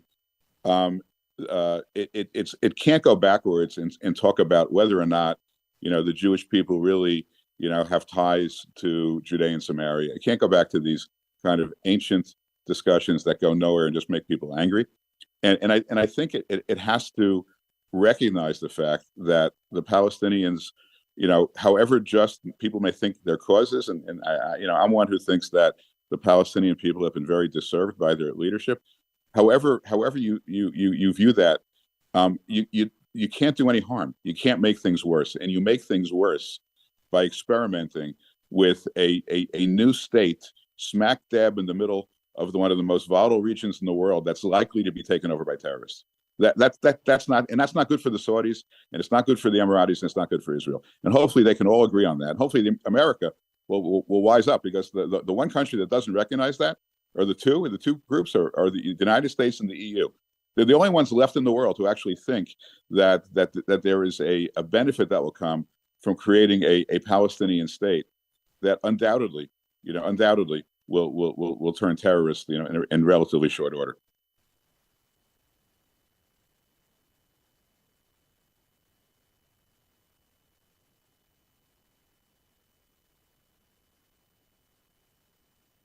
Thank you. Appreciate it. Thank you. נפלא. תודה רבה לשגריר דיוויד פרידמן. אני חייב להגיד שהוא באמת מהקולות.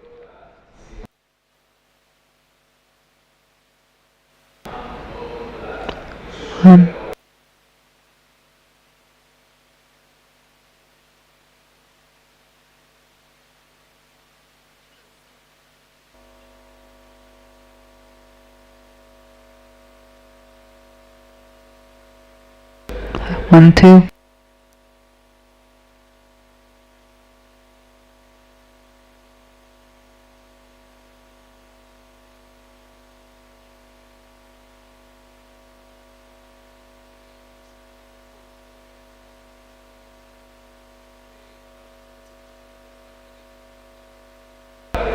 This panel is called The Way Forward because this is what we want to discuss. Abu Mazen is currently the chairman of the PA, succeeding Arafat, and he is now 87 years old. He is not going to live forever, certainly not at his age and in his condition, and therefore we have asked ourselves this question, and we've asked MK Elilstini as well, what will happen on the day after Abu Mazen. And we heard Ambassador Friedman talk about the new vision. Do we also have opportunities for the future? Can we also put in place some Israeli interests and visions? So Cooper talked about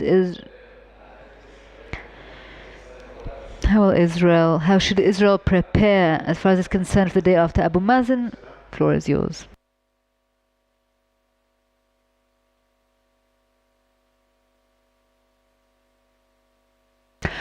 Okay, it's getting late, so I'm going to speak very briefly.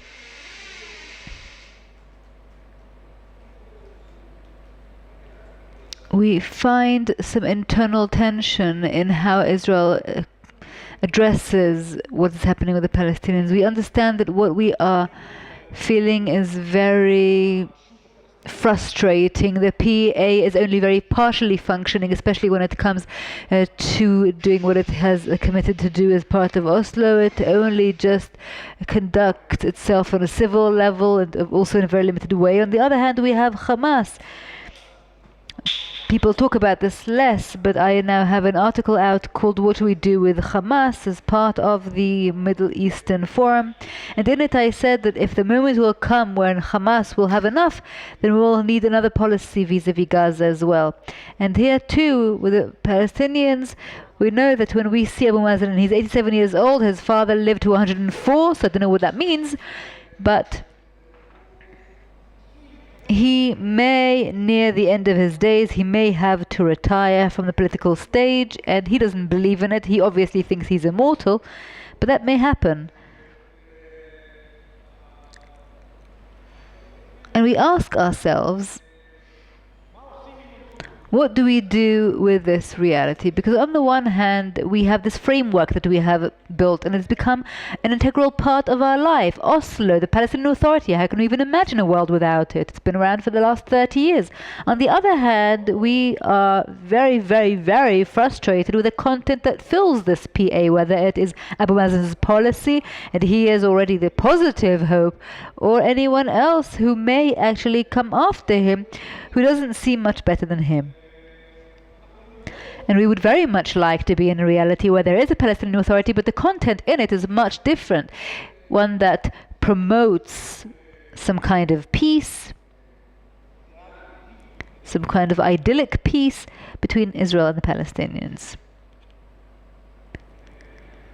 And the question is, can we reach the situation where we can preserve the framework of the Palestinian Authority but change the content? And my answer is no. Unfortunately, the answer is no.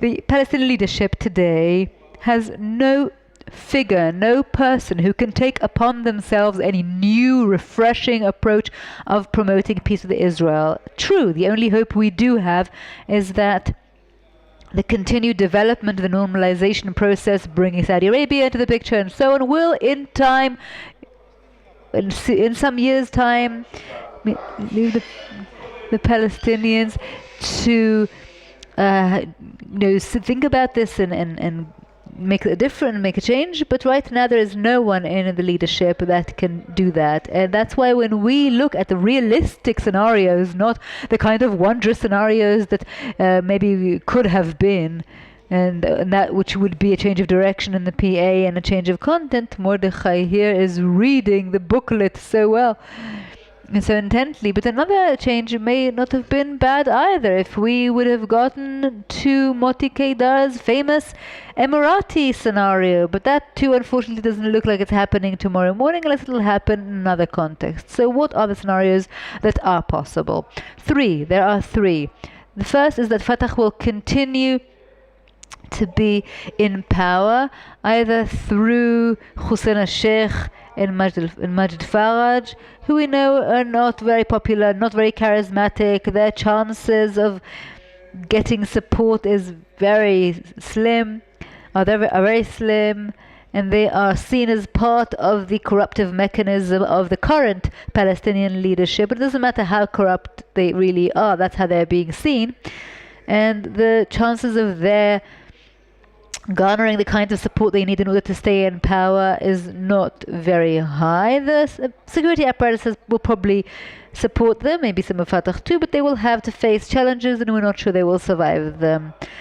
Within this scenario, there are also other parties that may try to challenge these two men, and everyone is preparing for the moment when the gong will sound and they will have to pounce into this race. And what we're worried about is that within this well-known and familiar list of people are those that may collaborate with Hamas in order to reach the target, to reach the goal. And that includes Dakhlan and Barouti and Nasser al-Kidwe. All of these men may not overlook the possibility of collaborating with Hamas in order to garner the popular support in order to reach this goal. In this context, we are also asking ourselves, how will the power be passed on, be transitioned? Maybe there'll be some appointment of Hussein al-Sheikh, or maybe they'll try to go to elections. Supposedly they are supposed to go. Protocol says that they should, but we have to be very careful with the possibility of either Barouti or Hamas being part of these elections. There is a section in the Oslo Accords, I don't see the legal lists here, but that actually is prohibited by the Oslo Accord. It says that the conditions that are met, or the terms met by these two men in order to promote their political goals, are things that you cannot do if you are in elections. We were supposed to stop Hamas from partaking in the elections at the time because of these sections in Oslo Accords, but we were forced or kind of pressured by the United States to allow them. We will hopefully not repeat that mistake again. Hamas's involvement and participation. We see Hamas preparing, we see Hamas gaining weapons. We don't see Hamas weapons that is supposed to be used in D-Day in order to overtake the system. I think much of the weapons being smuggled from Jordan massively for that, and also some weapons that are maybe stolen from IDF bases, not for terror attacks, but for the day after. Hamas may collaborate with Fatah or may take over the system in other ways. We also can try to overtake without physically overtaking the territory. This is very problematic, and we may have to intervene. The third possibility is the PA collapsing, falling apart. And this scenario may be very likely, because in every one of these areas, the local landlord, whether it is a group or an individual, is all prepared for this day and will overtake this area. Some of these areas may be taken by Hamas, like Hebron, where Hamas is strong, or parts of Hebron where Hamas has a stronghold. In some places, they can have local landlords from within Fatah, or people within the refugee camp, but in some areas this is already the case. Everyone is feeling comfortable and enjoying the fact that the PA is giving them civil utilities, but they look to Hamas for other things. And so under the first scenario, mostly, and also the second scenario, if those in power want to maintain this framework called the PA, in the third scenario, this will not be possible. This actually means that the PA will fall apart, and then Israel will have to work with local authorities, with local powerful individuals, and it will not be something that Israel will be imposing from higher up, top down, but something that happens in reality that Israel will have to contend with. What should Israel do? Well, Oren will talk about that. Go ahead, Oren. Oren Solomon, Brigadier General in Reserves, was in the National Security Council for many years. Thank you very much. First of all, I would like to thank the organizers of this conference. It is an important conference. I would like to thank them for inviting me to speak here, and also to the IDSF. They too are very important, and also they have a strategy paper out on the day after Abu Mazen, and this connects to what the chairman of the Foreign Affairs and Security Committee, MK Yuli Edelstein, talked about before. But mostly I want to say two things as my opening remarks. First of all, the day after Abu Mazen began yesterday, meaning if anyone thinks that we will wait around for the day that Abu Mazen will no longer function because he decides to stop or because he is forced to, and only then Israel will decide on what to do and start deliberating and making decisions, then we'll be somewhere else. Israel is a big place, and changing a strategy and a policy takes time, so it has all sorts of plans for all sorts of scenarios, and therefore the day should have started. And he said very gently, I want to see plans. And from my acquaintance and familiarity with the security establishment, the ISA and the IDF, each of these organizations probably has a plan, and maybe it's a part of a whole, the whole being a national strategy, and that is why we have convened in order to bring in our perspective. Another thing that was said here is the day after can be a strategic opportunity. That is how we view it, to change reality.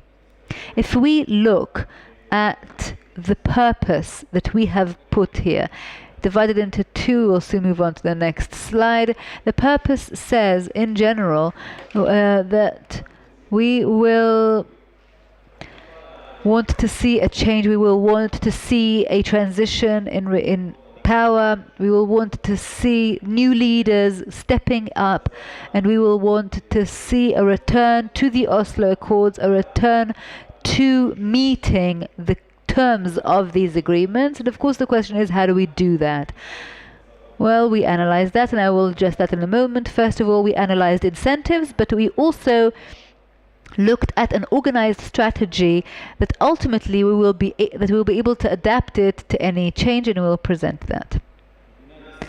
The State of Israel does not want to intervene in this process, even though here too there are some points of intervention. Cooper mentioned them beforehand. Hamas rising to power, Baruti, all sorts of options like that that will require Israel, as we understand it, to intervene. However, anything else, we will want to see an internal process that is not involving Israel. What if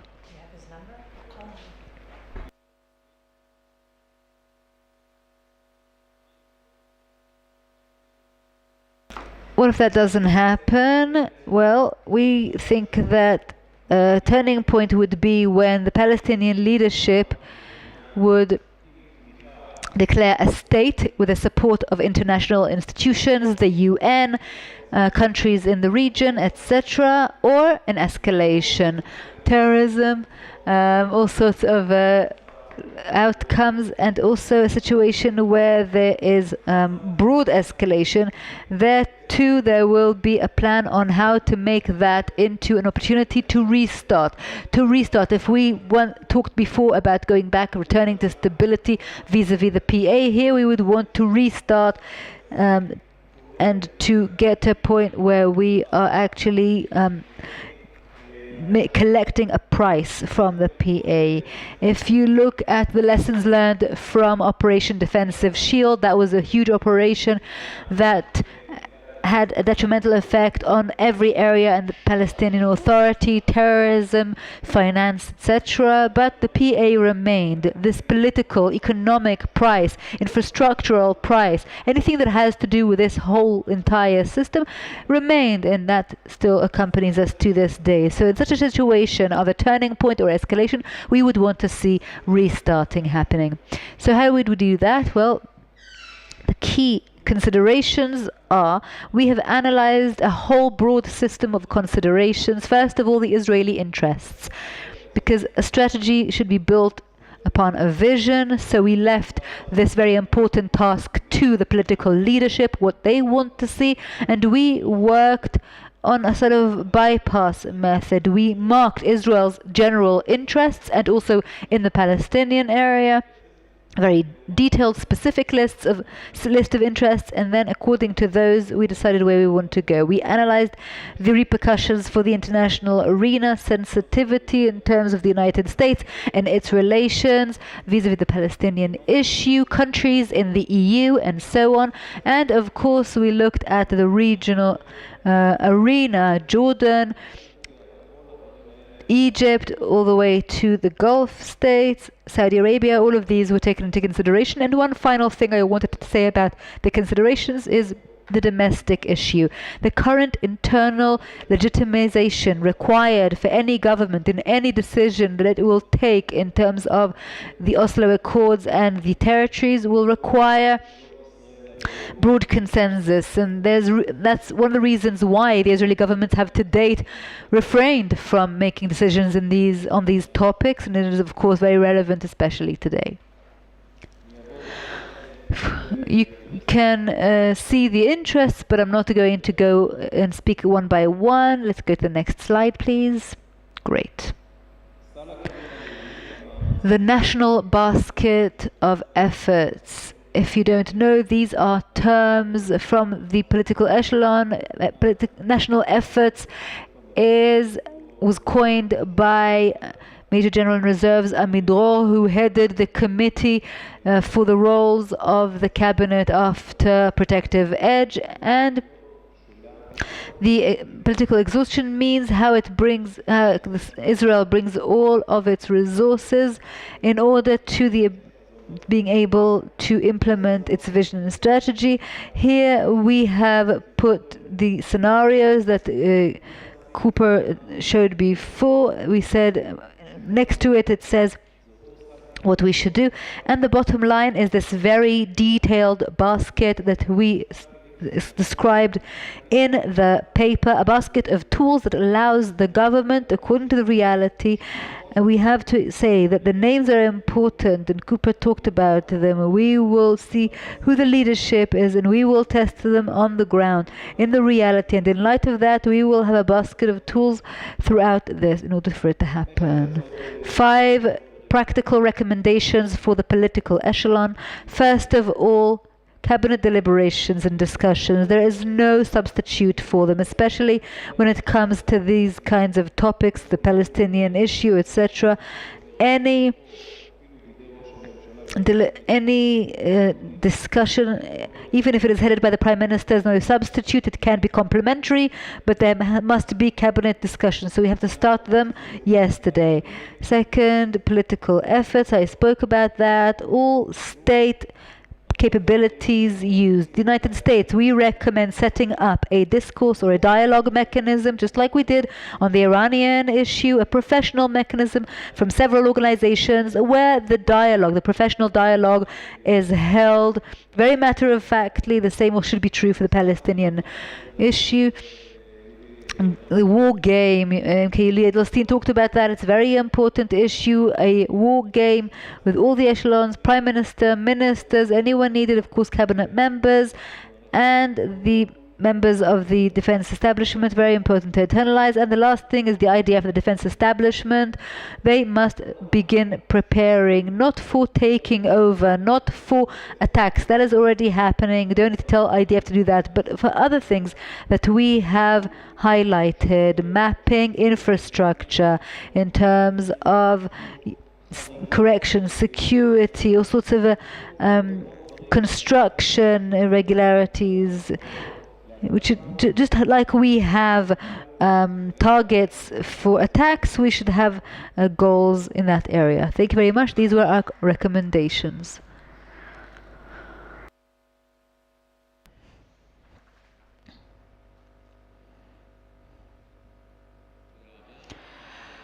Thank you very much to Yossi Cooperwasser and to Oren Solomon, who both held significant and critical roles over the course of their lives. Cooperwasser as head of research in the intelligence unit, and Solomon as head of the, who has many important roles, and especially head of research at IDSF. He founded an information center in memory of Mayor Amit, and also held many critical and important positions. We thank him very much for his in-depth analysis. It's very important to us to analyze these issues, but also to approach the decision makers and put the things on the table, to put on the table political solid recommendations and be an organization that helps define policies. We deal with education and research and conferences, but also we also advise policymakers. Now, looking ahead, we heard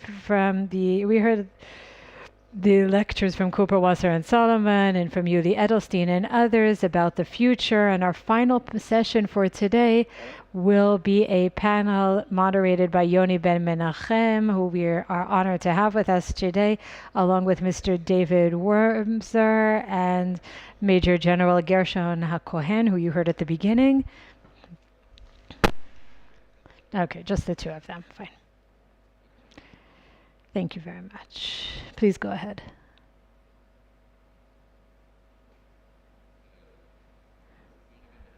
Yoni Ben Menachem, Gershon HaKohen, and David Wormser.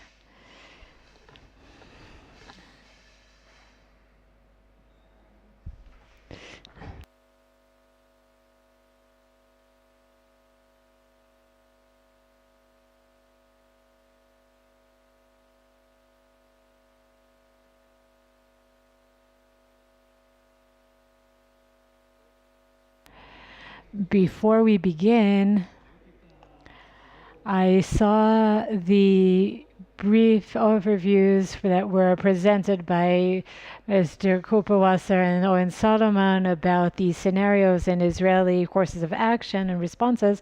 And I want to tell you that when I hear from senior officials in the Palestinian Authority, and I speak to them on almost a daily basis about the expected scenarios after Abu Mazen and what will happen on the political stage, we have to keep in mind that we have already seen changes in command, changes in leadership in the PA after Arafat died mysteriously in 2004, and there were elections. Abu Mazen was elected and became head of the PA. And in the Palestinian Authority, these senior officials that we talked to, Sheikh Mahmoud Al-Alul, Muhammad Ashtaya, and others, they argue, they're very insistent in their arguments that this is the path that the PA will continue to follow after Abu Mazen, after he is no longer able to remain in power. And that means that there's a Palestinian law. According to the Palestinian law, when the chairman of the PA is unable to continue in his role or passes away, there is a 60-day period in which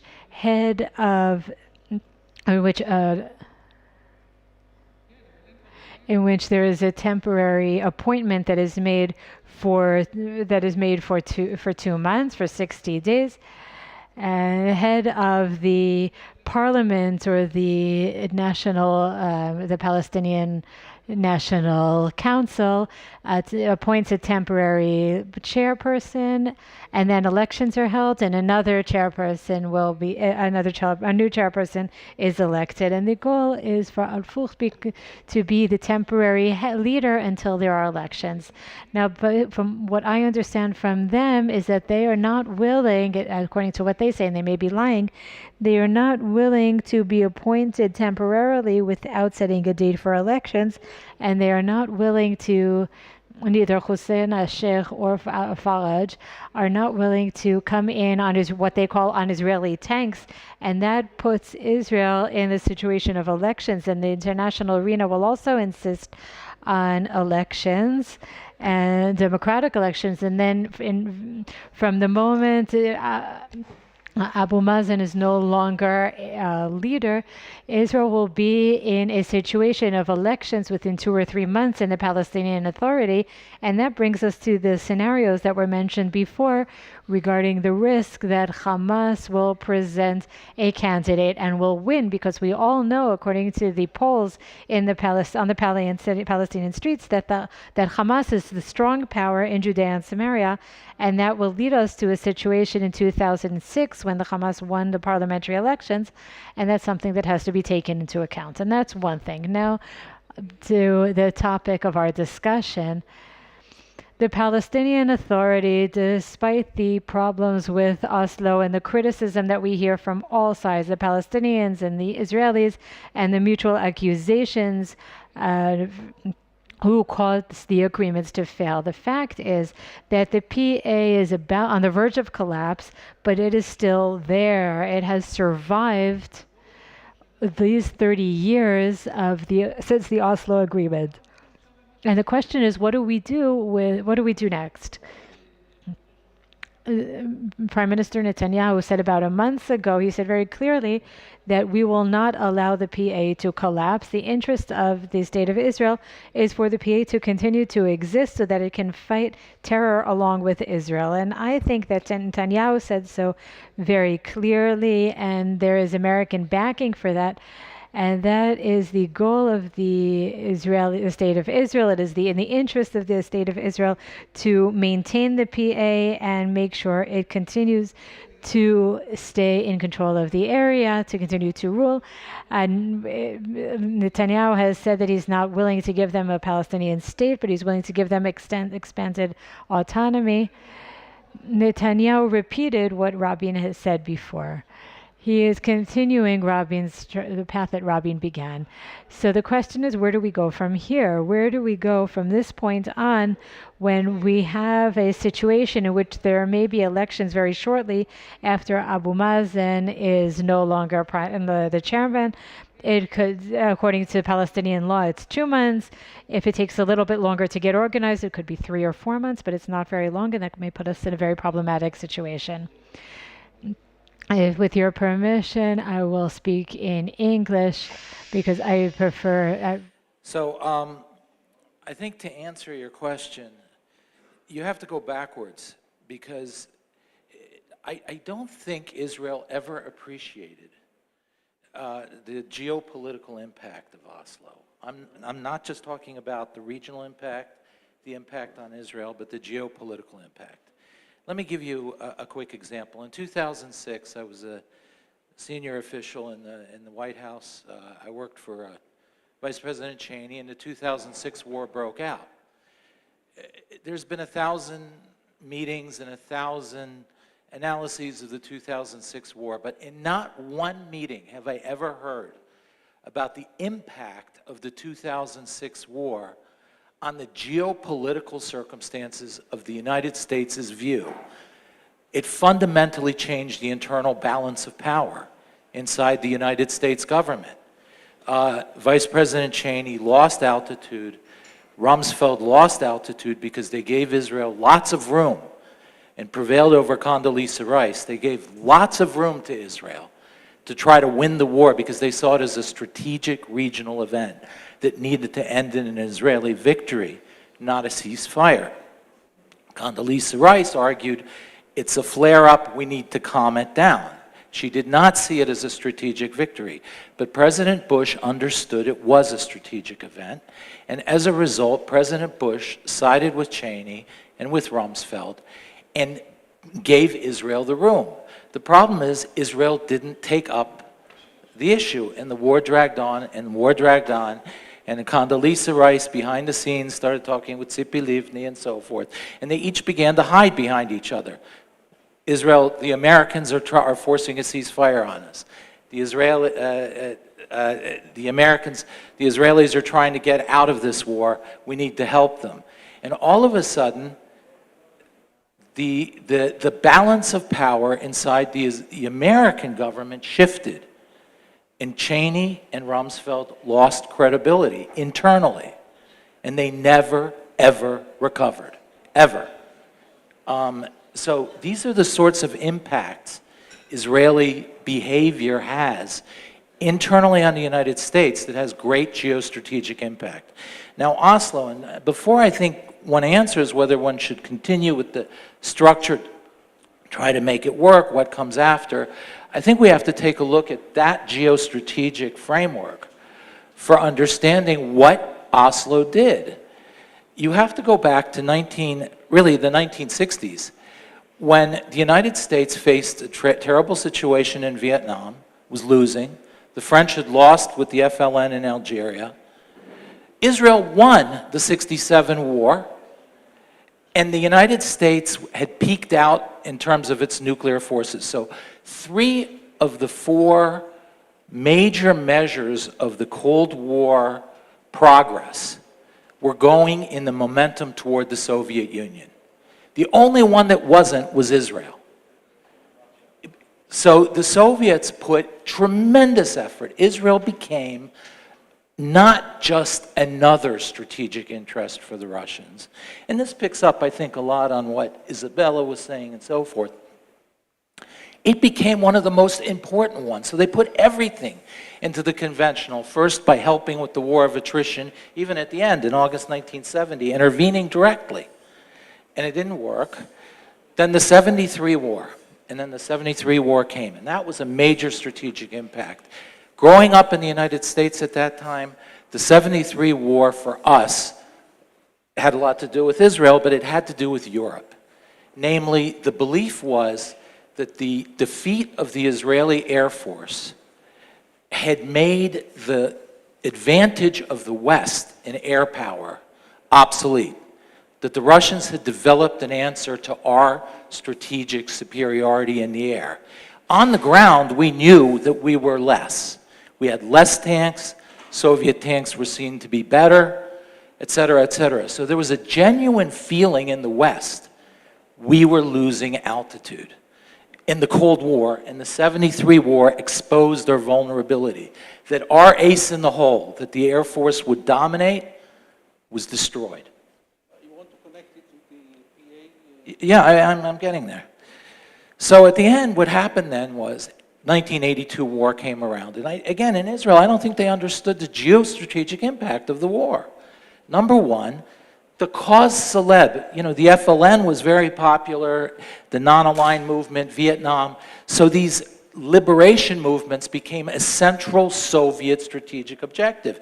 And here was the cause célèbre, the center of it, the organizer, the center of all activity, was destroyed in 1982. It was moved 1,000 miles away. It was humiliated. This was a tremendous blow to the Soviet Union. And second of all, in the process, almost as a second war, the great, vaunted air defense system of the Russians was obliterated in the Baikal Valley. And all of a sudden...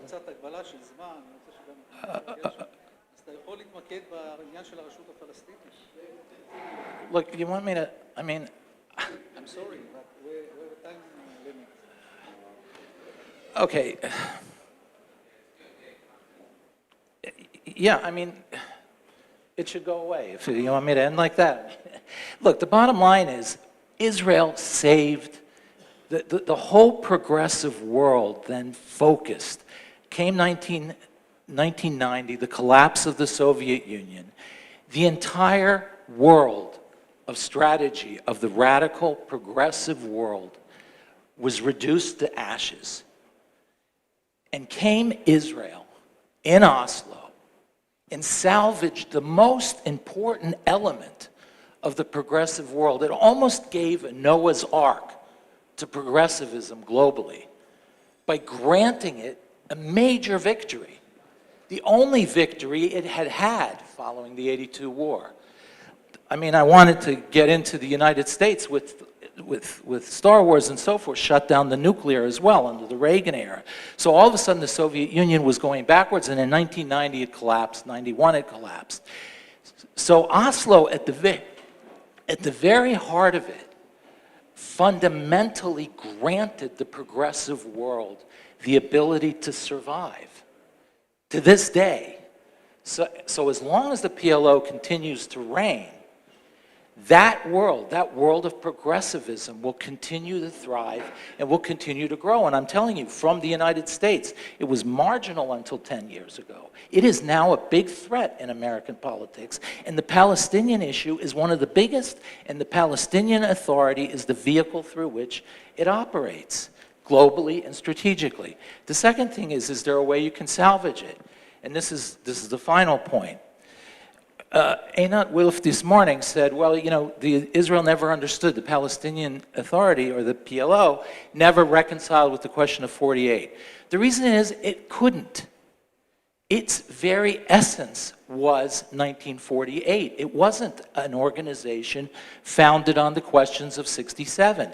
The very return of the PLO validated the questions of 1948 and devalidated Israel. Israel never understood it destroyed its own validity by turning to the PLO rather than a localized resolution of the Palestinian issue. So it wasn't that it didn't want to deal with or didn't want to give up the questions of 48. It was who it was. And there was no way around it, and it still is.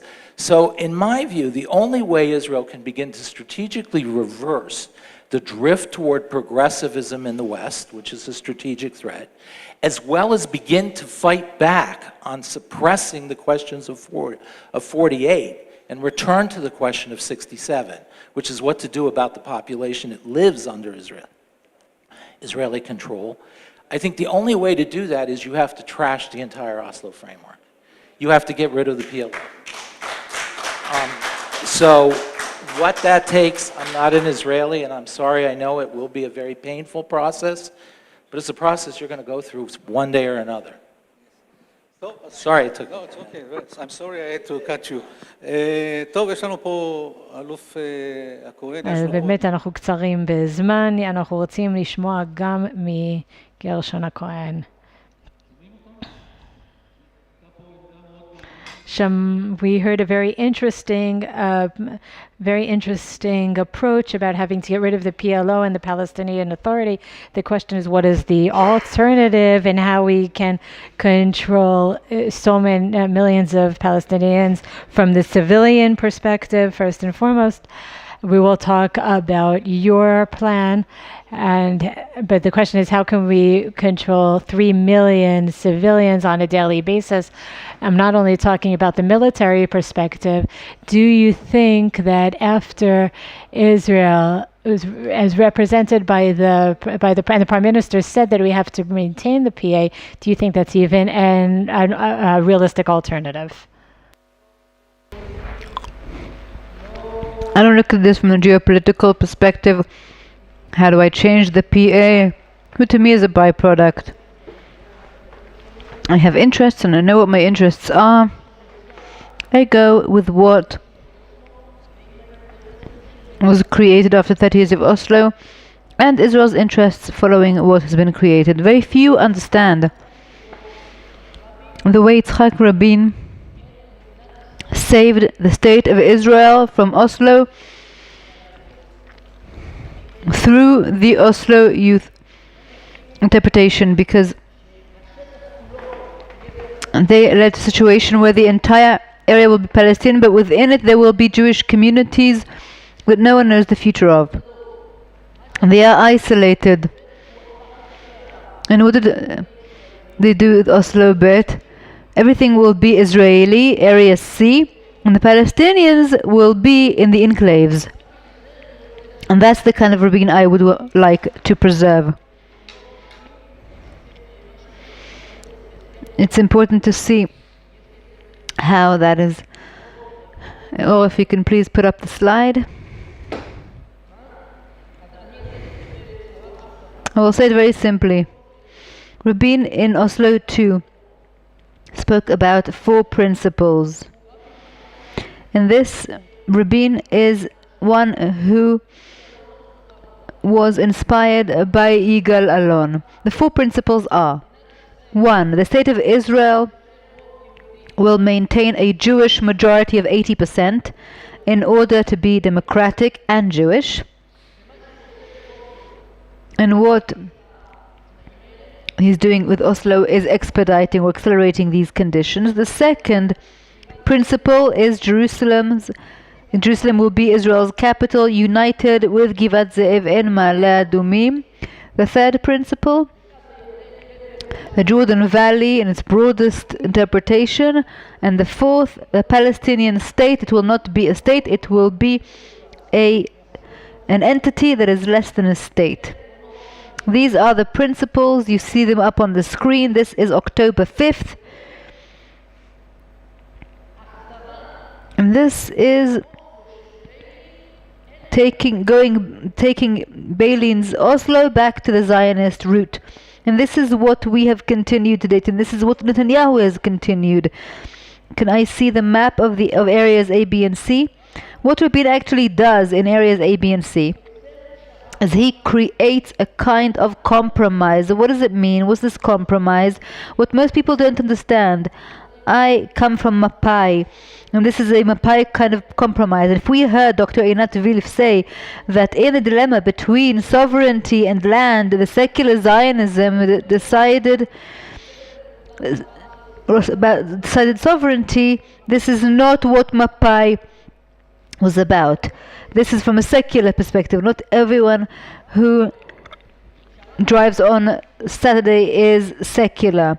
A Mapai compromise is a Kabbalistic notion, and it is the high road. It wants both. What Rabin is doing with Oslo is, on the one hand, no longer having Israeli control of the Palestinians, which is why he is giving them territory and a sovereign system. And also he wants Israel to hold on to those areas that are important to it from a security perspective and from its affiliation to the line of the Bible. And the difference between Einat Wilf and her is that this is decisiveness. This is the difference. That's why Ben Gurion didn't want a constitution, because it requires decision. Mapainik, they don't make a decision. What's for today is today, and what's tomorrow is tomorrow. We're not Western. We live with the tensions. I want to give the Palestinians a sovereign entity, but one that does not endanger me on all aspects: electromagnetic spectrum, airspace, and therefore it'll be less than a state. And this principle of Rabin we must continue.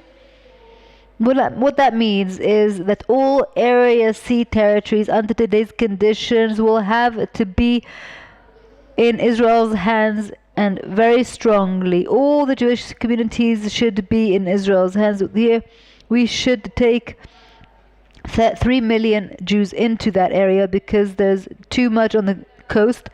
And of course Jerusalem has to develop eastwards and not westwards, because if Jerusalem, according to the 2040 plan, is supposed to grow by 300,000 residential units, there is no room westwards. You'll reach Tel Aviv. It needs to be eastwards, towards Mishor Adumim and the Dead Sea. And that changes the entire map of Israel, which is like a ship where everyone is on one side so it'll topple.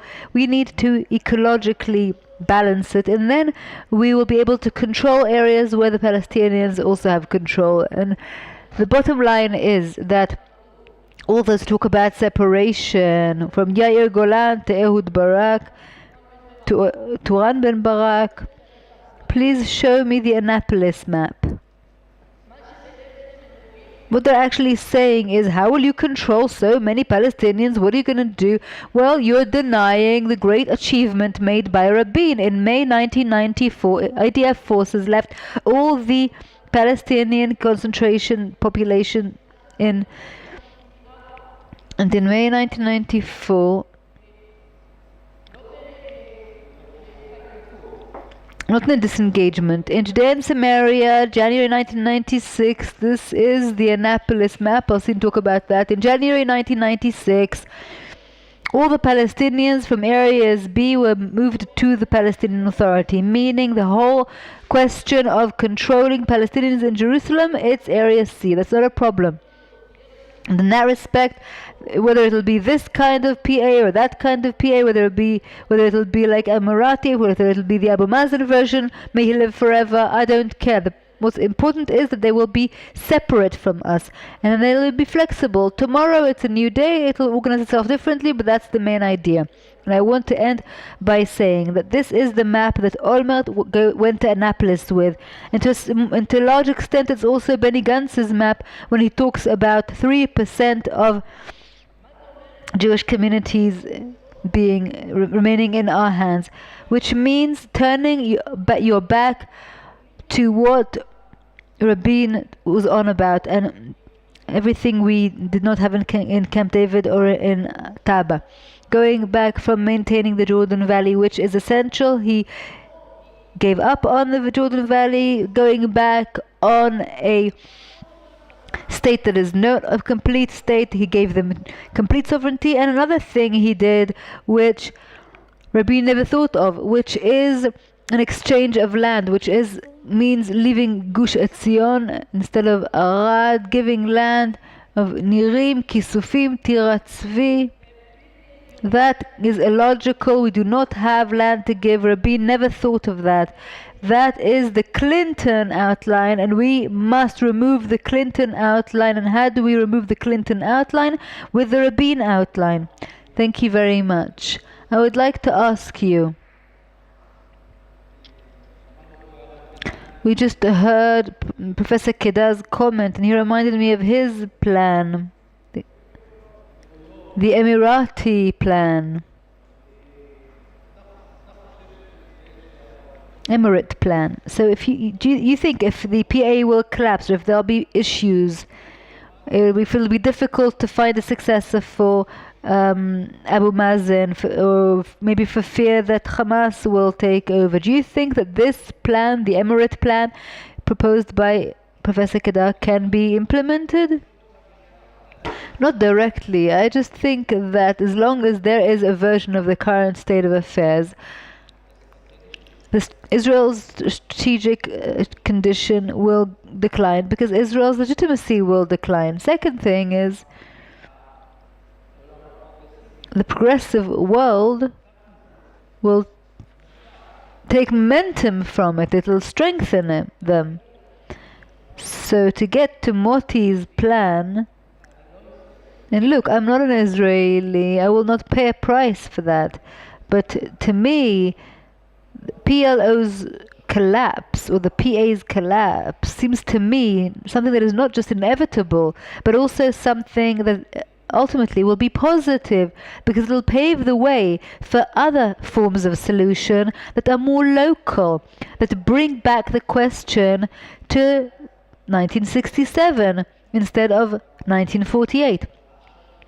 But as long as the PLO is sitting there in these territories, you have to discuss 1948 issues, and in this playing field, Israel cannot win.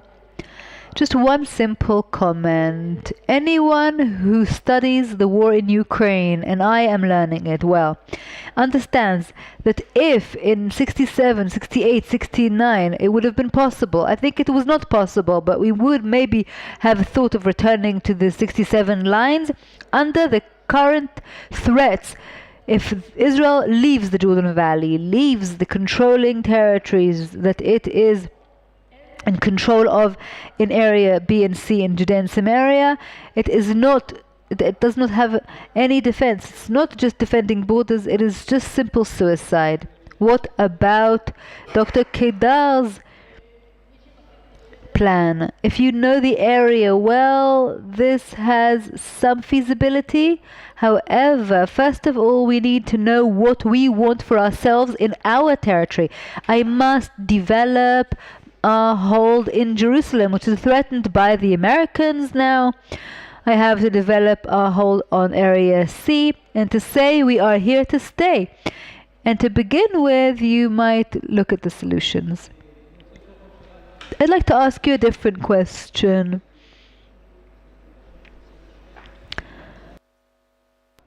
He goes to Saudi Arabia to meet with Ben Salman about this agreement that the Biden regime wants to initiate with the Palestinians, and with them and the Palestinians. And we heard a lot of play down of the Israeli media and also the American media, and all the reports about these negotiations between the United States and Saudi Arabia. They all say that we can accept the Palestinian demands. It's not a problem. It's not a big deal. And now I hear from the Palestinians that this delegation is going to demand of the Crown Prince Mohammed bin Salman several very fundamental things. First of all, they want an Israeli obligation with courses of action and timetables for establishing a Palestinian state with Eastern Jerusalem as its capital, freezing the settlements, and they're also demanding transferring territories from areas B and C and transforming them into area A. So we are seeing that there are Palestinian demands that, at least in this composition with this coalition, will be very difficult to meet their demands, and it may create a political problem for Netanyahu. And that is exactly the question. I didn't say that they would accept it, but the question is, considering the different approaches and the reports in the media and intelligence sources between King Salman and the Crown Prince bin Salman, in your opinion, will Saudi Arabia adopt these Palestinian demands, or will they have to take them off the ladder? There's nothing to do with the Palestinians, and it doesn't even have much to do with Israel. It's the fact that the Saudis have never forgiven Biden for what Biden did at the beginning of Biden's administration. The Crown Prince feels that Biden tried to kill him, and he will not forgive him for that, and he will He humiliated him, and they do not want to give him a victory in front of the next elections, a South Lawn ceremony, the crown jewel of peace processes. So the perfect Arab way to say no is you put conditions you know the other side can't agree to. So I think all this Palestinian issue that the Saudis put forward is a way for them to just push this beyond 2000. Hoping that there will be a Republican president. Hoping, and if not, they'll wait longer, or they'll go for normal. For them, what's important isn't the formal peace. It's the under-the-table strategic cooperation. And that they get directly from Israel. And they actually don't want the United States involved, because the United States keeps trying to re-involve the Palestinians. And they don't want that, so they keep pushing it away. And formally, they know that formally, the United States has introduced this. They're happy to just let this sit for another 2 years until it's done. So I don't think, that's just my read of what they're really after. And by the way, the other thing about the Saudis is, why do they want peace with Israel? Why do they want strategic? It's the same reason the UAE. It's because they understood, and I think it goes back to 2015, they understood that Israel actually is a genuine independent regional power. And they stopped trusting the United States, so they had nowhere else they could turn. And they realized that Israel was more important to them as some sort of a strategic asset than even a formal peace, but more important to them than even the United States began to come. So for the Saudis, that's still the question, as long as Israel remembers that. But the more Israel gives in on peace, the more it acts weak in the eyes of the Palestinians and the PLO, and is afraid of things like, for example, afraid of prisoners in the Bete Soal, afraid of them. I mean, the great Israeli army can't even reduce food portions to them without being afraid of some great calamity. This is weakness in their eye, and that actually reduces the desire, not only of the Saudis, but eventually also of the UAE for peace. אני מסכים איתך לחלוטין, אני רק רוצה ממש הערה קצרה לפני שנשמע את העמדה של... Shalom. עכשיו, לפני שנשמע before we hear the Gershon's opinion about Saudi Arabia, I want to remember that in 2019, the Iranians attacked the Saudi oil reserves in Bukik. That was in September. Trump was president at the time. The Americans did nothing. The Ramco facilities, what did they do? What did the Americans do against the Iranians? Nothing. I was there, I was involved. And that day, that was when the decision was made to assassinate Soleimani. Decision was made to assassinate Qasem Soleimani as a result. Let's hear what you have to say about the relations between Saudi Arabia and the Palestinians, and if it's really just a game, if they're trying to buy time. This is a fascinating idea, but I think that there's something that we should all keep in mind and consider. The Chinese president visited Riyadh very recently, and he gave a very important speech. The American drive to try to change the Chinese involvement that is growing, this is what is putting pressure to try to reach an agreement with the Saudi Arabians. And it seems that the Chinese have a stronghold in Iran, and therefore the sanctions have not been especially effective because the Chinese have taken responsibility for the Iranian economy. They are there, and they have the ability to stabilize the Middle East, including in the Iranian nuclear facilities, because they don't want any of these countries to be destroyed because they're invested in all of them. And we have a new system here that has to be considered. I want to move on to the Iranian issue and ask whether it has the ability to disrupt the Israeli strategy that we see, and that was we presented different courses of action that Israel could take. Can the Iranians disrupt that? Do they have the ability to do so? I remember that during the past 2 years, I wrote several documents for the Jerusalem Center about the terror groups that are emerging, the Islamic Jihad cells. These all happened during Bennett and Gantz while they were in power. The IDF did nothing about it until there was a significant wave of terror, and then they launched an operation, and it wasn't enough, but it wasn't enough to stop the terror attacks. So now the Iranians have control over northern Samaria through these groups. The question is, do they have the ability to stop what Israel is planning, the different courses of action that Israel is planning, and will they enter Judea and Samaria even more intensively in the future? I am not fully updated on this issue, so I want to leave the question. I'll let Gershon comment. When it comes to the Iranians, you always have to realize that they don't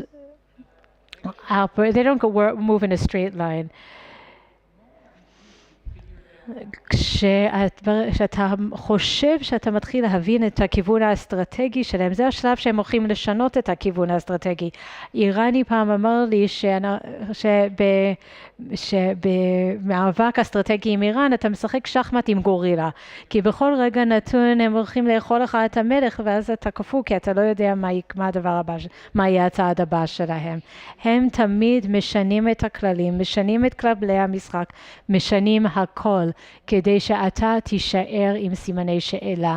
והדרך היחידה להגיב, וזה מדאיג אותי, כי ישראל היא מדינה מערבית, ישראל חושבת בצורה מאוד שיטתית, מסתכלת על נקודה אחרי נקודה, ומוצאת פתרונות בכל רגע נתון. הבעיה היא שבכל רגע נתון, כל השולחן יאכל על ידי הגורילה. לכן ישראל חייבת להיות הגורילה כדי להתמודד עם האסטרטגיה האיראנית.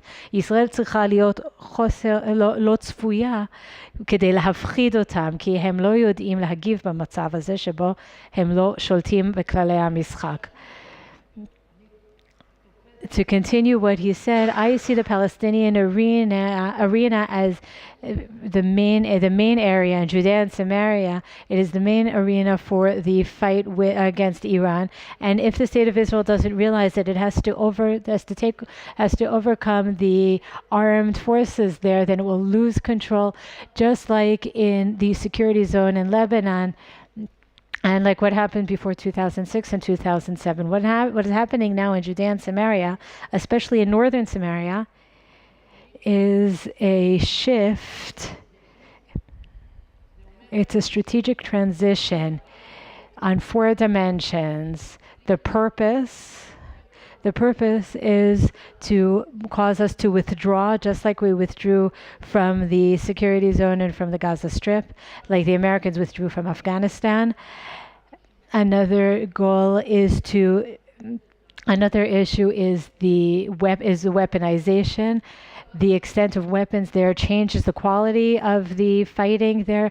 There is a matter of organization. It's not just a handful of scattered armed individuals. There are groups that at the quality of Fatah and Global Jihad and Hamas, and the PA does not control them, just like the Lebanese army doesn't control Hezbollah. And there's also the battle spirit. Their logic is that this is an opportunity. This is their window of opportunity. And these 4 dimensions are things that Israel has to eradicate. So you accept the argument. I want to continue this point because it's a very important one. You accept the argument of the senior officers in the IDF that you don't need another protective edge in Judea and Samaria. You have to deal with each issue instead of having one long operation and cleaning out the entire area, as was done during Operation Protective Edge. That is nothing. Huber also remembers that because he was head of research at the time. You were in 2004, September 2004, we killed over 200 Hamas combatants in the Gaza Strip, and nothing changed. Nothing changed because killing a lot of people is not what causes the desired change. Israel has to go back, take control over Jenin, and not be afraid of putting a military regime there if the PA is unable to do so and be able to reach any place where there is a threat, not only small pinpointing. You are in favor of a larger scale operation, not something very specific.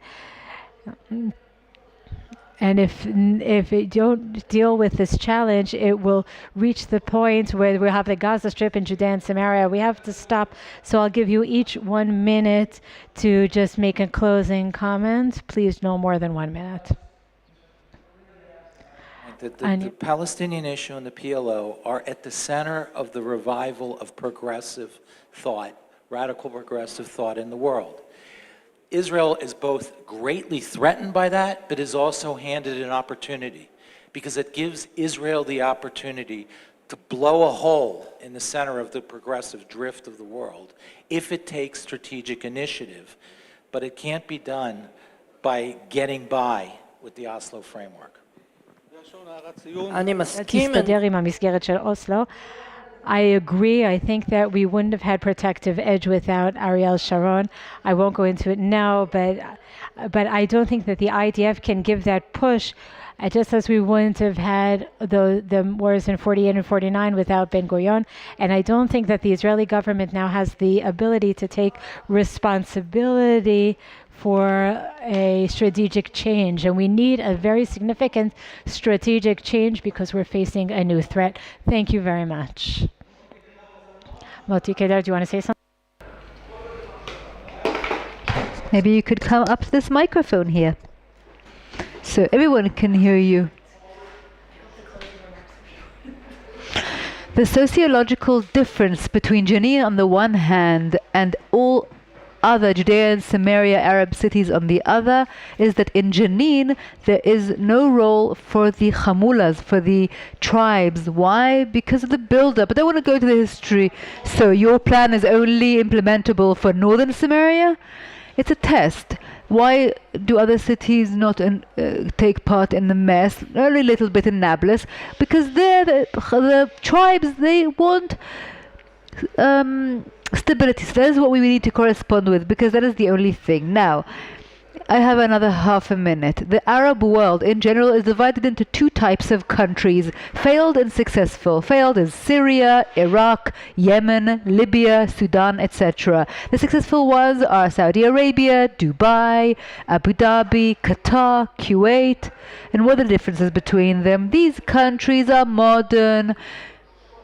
The failed ones are conglomerates of tribes, religious groups, ethnic groups, etc., versus the Emirates that are homogeneous. One family, Al Maktoum is Dubai, and Al Hiyan is Abu Dhabi, and Al Sabah is Kuwait, and Al Thani is Qatar, and Al Saud is Saudi Arabia. That's what works in the Middle East. Go to the families, go to the tribes, that's the only thing that works. Explain that to the Americans, they'll understand it. אבל זו הסיבה שגם אש"ף נכשלו, מפני שגם הם היו ארגון. They tried to, in a revolutionary way, overpower the traditional structures. להכניע את המבנה Masorti. Right, because in Gaza they're successful because their army, for instance, every unit is one tribe that controls its own tribe locally. They know how to correspond with this sociological story. The entire concept of Oslo ignored it completely. Okay, I would like to thank you all, Professor Kedar, you too, not Professor, Doctor. Dr. Kedar, who joined us at the end. Thank you all very much. Thank you very much. I always make this mistake with Moti Kedar, and he always corrects me too. It's okay. Thank you for a fascinating panel. We have closing remarks. It'll be very short. By Dan Diker. Please? No? That's it? No dinner. Dan Diker, Alex Selsky, really very brief closing remarks, and then we'll ride off into the sunset, as they say. Thank you very much. I just want to thank all of you. This is like an episode of survival, what we have here today. And I really do appreciate everyone's patience, Morty too, and everyone else, Harold, David, Dave who came from Washington, Tidhar who came with Dave to help him, Fiamma, everyone. I would like to thank Maurice and Ahuva from JCPA, and also Amir, Alex, Nave, and all, of course, who are true partners on this journey. We talked about this. I think that what we learned today, to me, was a lot of very important new information. And clearly, I am telling you that 99% of the people living in Israel don't understand what is happening, and it needs to be taught, and we need to create a new agenda in Israel. We cannot rely on the government. No government will do it for us. We need to do it ourselves. Those extra government organizations like the IDSF and the JCPA and the Middle East Forum. And thank you, Harold, too, for staying here all day and for helping us understand that we need to broaden the booklet that we have published. We will contain in it a summary of what we did today. And to me, that will be the reference, that will be our manual, our guide for the new political security agenda for Israel in light of all the demons that we have uncovered here in the Oslo Accords and the new way that we must go as a country. So thank you all very much. Amir, are you still here? He left. Okay, so anyone else from the IDSF want to speak? And really thank you all very much. I think we had a very good day. I will be very brief. First of all, I would like to thank everyone, to all our partners. This was our privilege, the East Forum, Middle East Forum Israel. Was our privilege to take part in this conference. Of course, we will be happy with any more collaborations down the line. I want to say two very brief things. First, on the general level, and then on the individual level. On the general level, on the general level,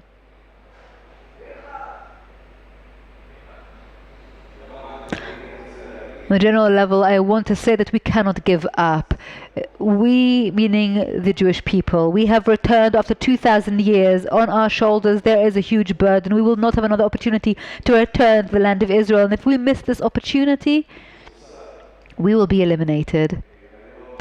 And I don't want to elaborate on that. I think it's clear, but on the individual level I want to say we mustn't give up. Because if we give up, we will be eliminated. And this has to do with everything. The agreement with the Saudis, Oslo, we shouldn't give up. We have time, guys. It's ours. We're not going anywhere. If everyone around us is temporary, we have time. We shouldn't give up. We shouldn't rush into hasty solutions. We don't need peace now. Now is not for us. We're here to stay. Do not give up. I just want to say in conclusion that first of all, it is exciting for me to see this conference happen. This conference started to come about maybe 5-6 weeks ago, when people were away or not working full time, and it was thanks to JCPA, then Dan Dyker, Morris, Hirsch, and Ahuva, and also for us in IDSF. I kept getting this feedback from everyone. This was a very impressive gallery of speakers, of content, of insights, and I think that from each and every one of the speakers today, each and every one of them, we heard from them insight and information that more people in Israel should be aware of. It was fascinating for me to listen to the speakers today. There's a city in Greece called Marathon. I think we did a marathon today here of sorts, but I think that ultimately When we understand the book, for instance, by Amir Avivi, who set up the IDSF, Not to Go Back, I will recommend that you read it. Not going back, which means that the Jewish people have gone through so much, and they went through the Holocaust and all sorts of expulsions, and we don't have the privilege to play with fire and to turn our survival and sovereignty here in Israel into a lab test or a lab experiment. And I think Oslo was a point in time where we did have a lab experiment, and we now see the outcomes of it. So maybe we need to go back to square one and ask ourselves, what do we want from ourselves? What are our national interests, Israel's national interests, and how can we ultimately use this lab experiment in order to, in future, break through? We saw that the current format of the Palestinians is not working, so let's try to break through. Let's try to find a Zionist division, put it in place, ask ourselves the tough questions, because at the end of the day, it was a very teachable experiment, Oslo. We all have our opinions of it and what has come out of it, but now the Oslo mindset cannot continue. With all the material and all the insights we've heard today, we really should think of the future. Again, thank you all very much. Thank you to the Theatron Hotel for hosting us, to all those who came from near and far. It was very exciting. Thank you very much, and drive safe.